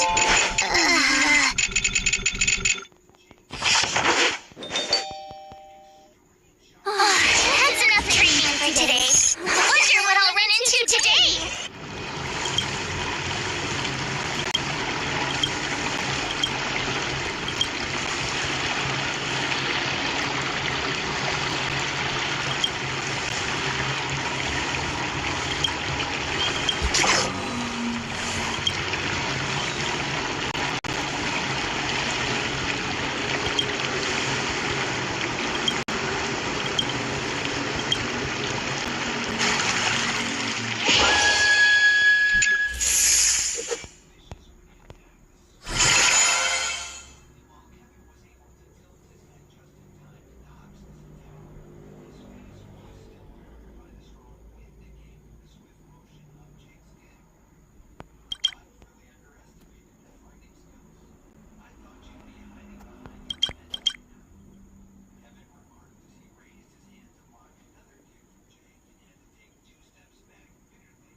Another new move under my belt.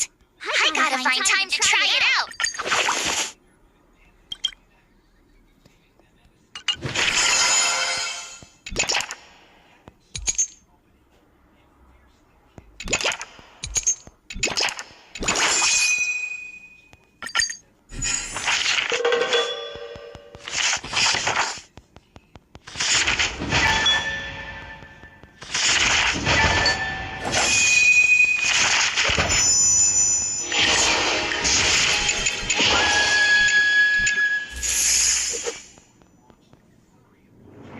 Before we start, he's made thorough preparations. However, according to the rules, the person receiving the challenge letter...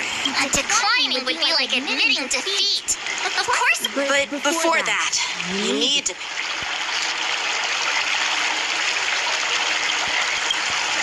I'm surprised. Well, it's not really graduation.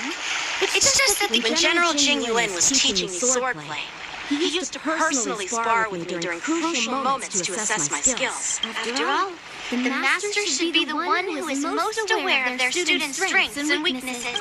But Master Yanqing, facing you in a duel, do I really stand a chance? How will we ever find out if you don't even try? Are you only scared because I'm your opponent, Miss March? Unsheath your swords and get ready, Miss March. The duel starts now. Final test.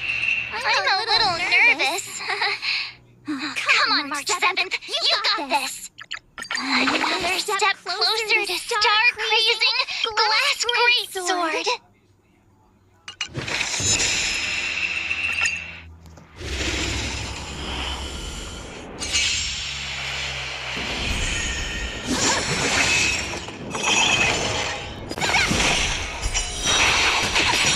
Damn. There's your trend. White tiger, left arm. Watch this.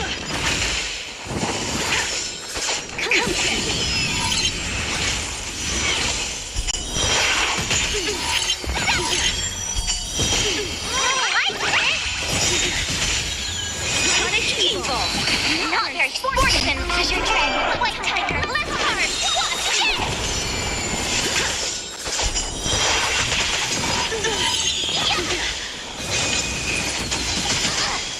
I'm just warming up.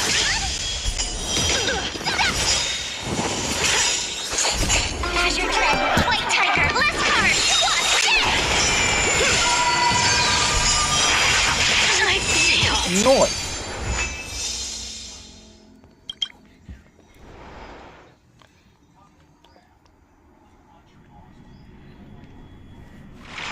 Not bad. You've made it this far, Miss March. You've passed the exam. Oh!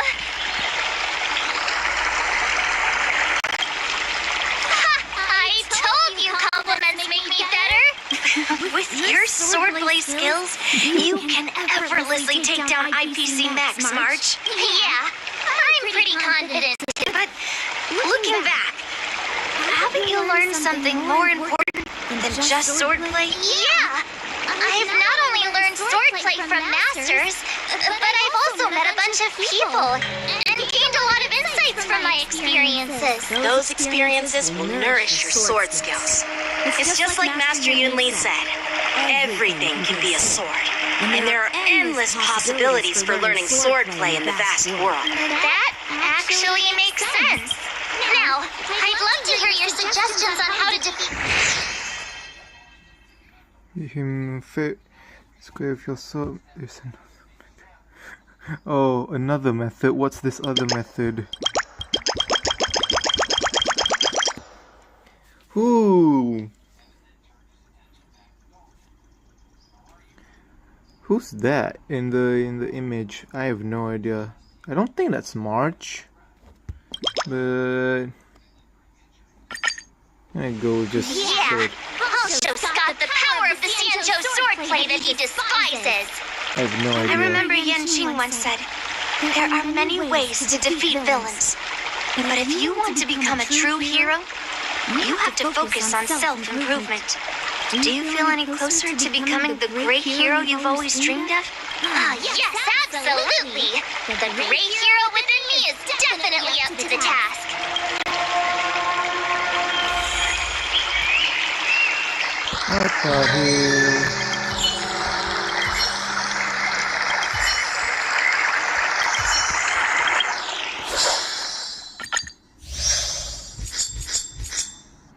I'll claim all of it once I'm done. Not yet.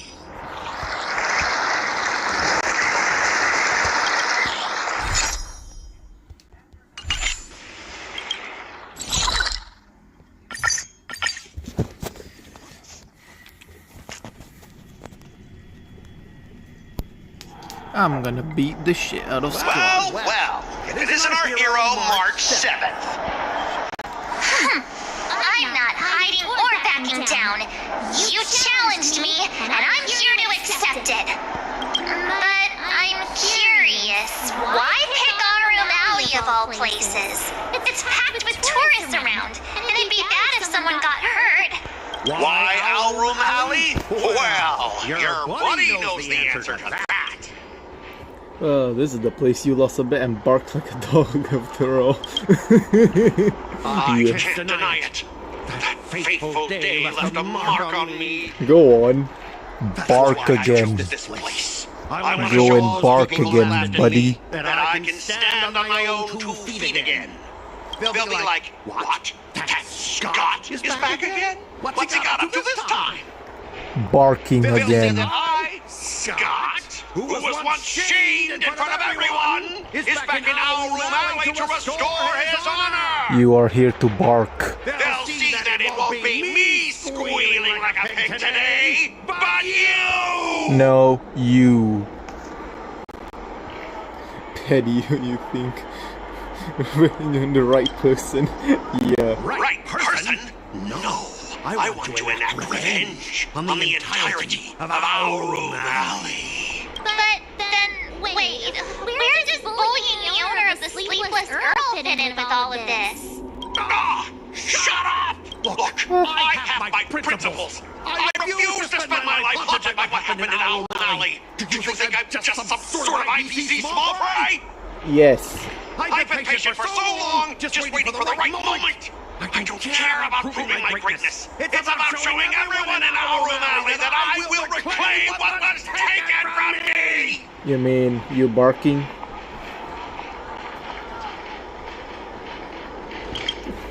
No, you won't. I've been keeping an eye on you. Seriously, do you really believe that you, a rookie who's only been learning swordplay for 15 days, can defeat my invincible mechs? Dream enough with the talk. Let's get down to business, boy. Once you bite the dust, you'll know what I'm capable of. What about a bark, buddy?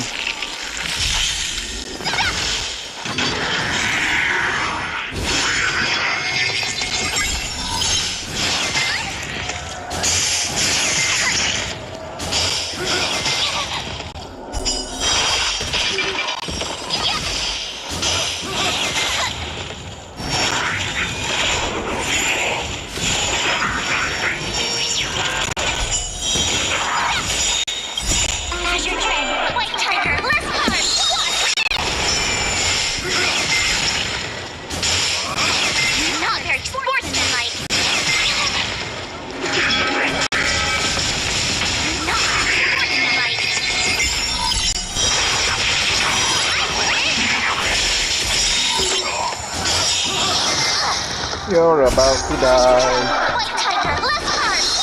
Easy. Never mind. Two of them?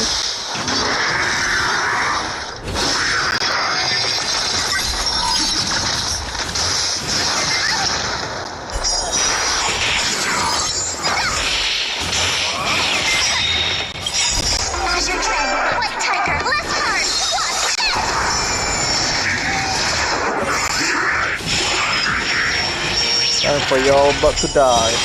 Yep.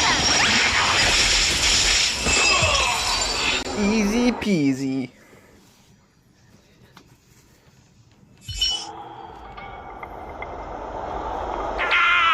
You pathetic losers! How did you all lose to that rookie? Hey, stop blaming others. Didn't you lose to me too? So, does that mean I have to? No way! This can't be happening! How could a tiny piece of scrap metal defeat the IPC's mechs? You guys must have cheated! This doesn't count! I demand a rematch! Scrap metal, huh? The key to victory is never the weapon. It's the person wielding it!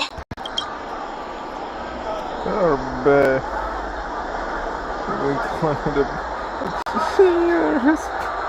He's watching. Right.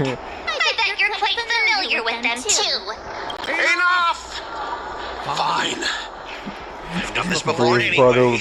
oink this I time. apologize. I want to apologize to the owner of the Sleepless Earl. It's my fault for causing trouble and making a scene on purpose. What about a pig squealing part? Yeah! Don't forget the squealing! You can't squeal! Squeal! Hold on a sec! I want to get this on video! It's happening all over again. All right! But before I squeal like a pig, there's something else I want to say. IPC mechs are a total joke. Oink! Oink, oink! Oink! Bro did it again. Oink! Oink! Take that.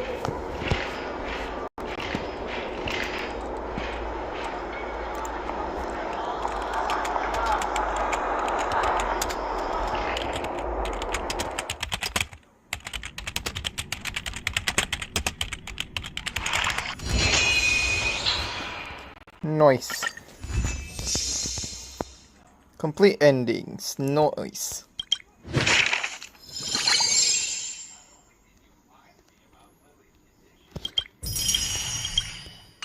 Start want to do Compliments the make me next. better. So remember to say lots of nice things.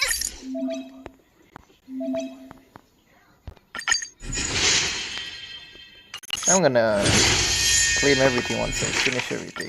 Let's go.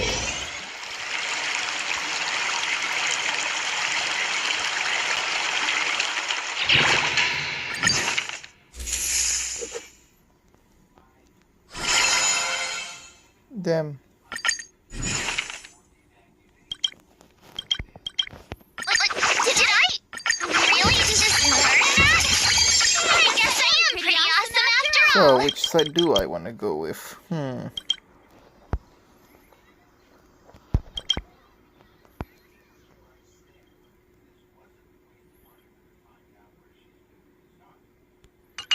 Guess I will go try out this side now.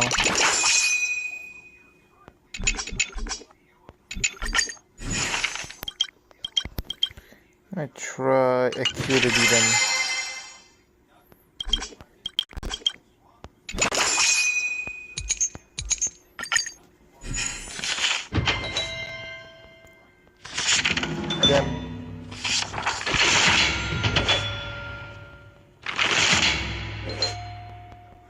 I learned so much today. Wonder what I'll run into today. Let's go. We're about to meet the Gamba. Nah, I'd gamble.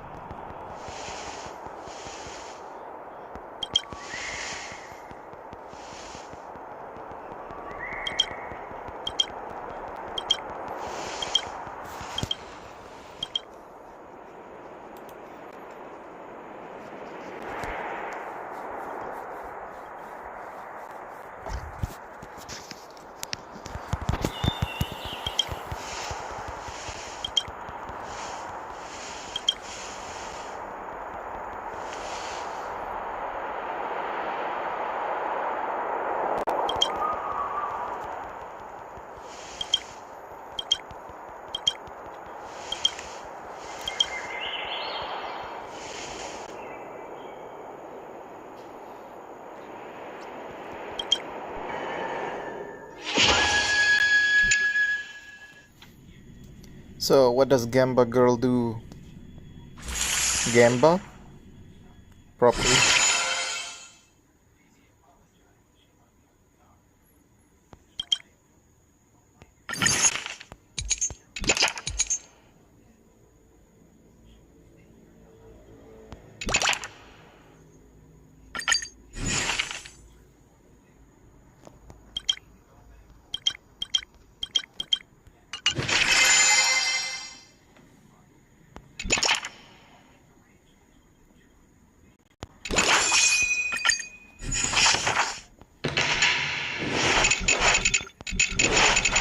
How should I go about this? I don't think so.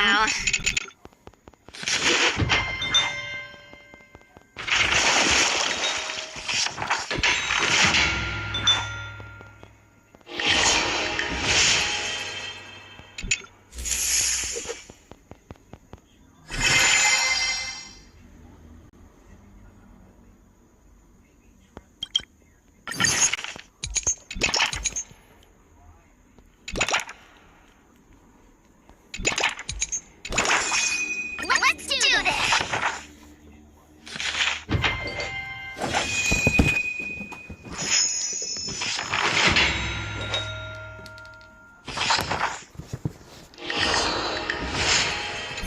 Wonder what I'll run into today.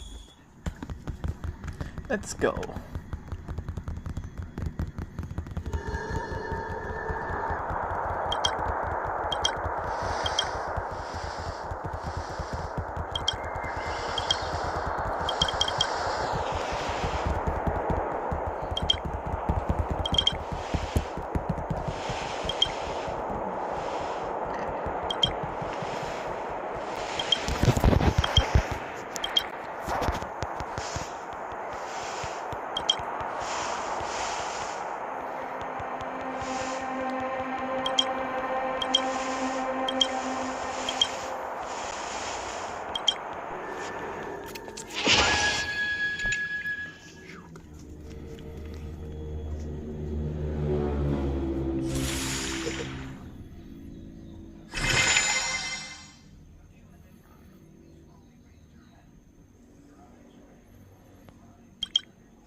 Let's go.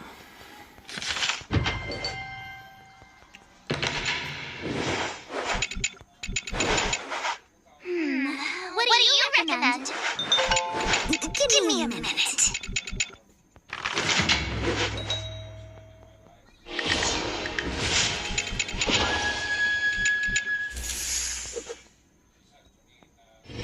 Today, you'll face... Oh, I know. That's grasping the basics. According to the schedule, there's a test today, right? I'm ready. Another step closer to stop.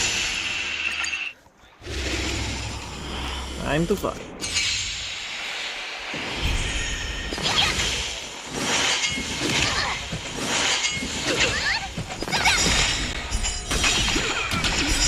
As you're ready, what tiger? Let's start. Watch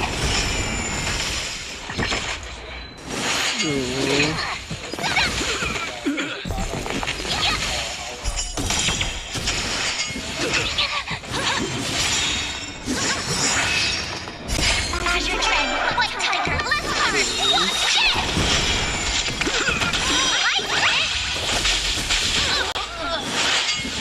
Not very coordinated,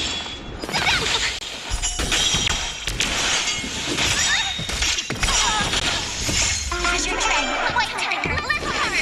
Watch it.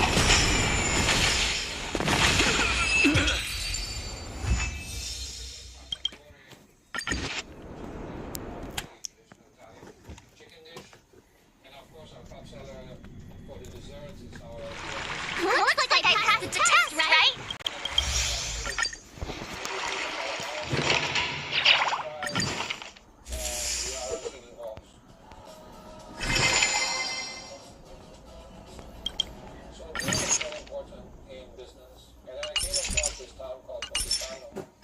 Master Yanqing? Master Yunli? Your teaching rocks! Shame my body can't keep up with my brain. Alright. Guys, I'm gonna go now. The stream.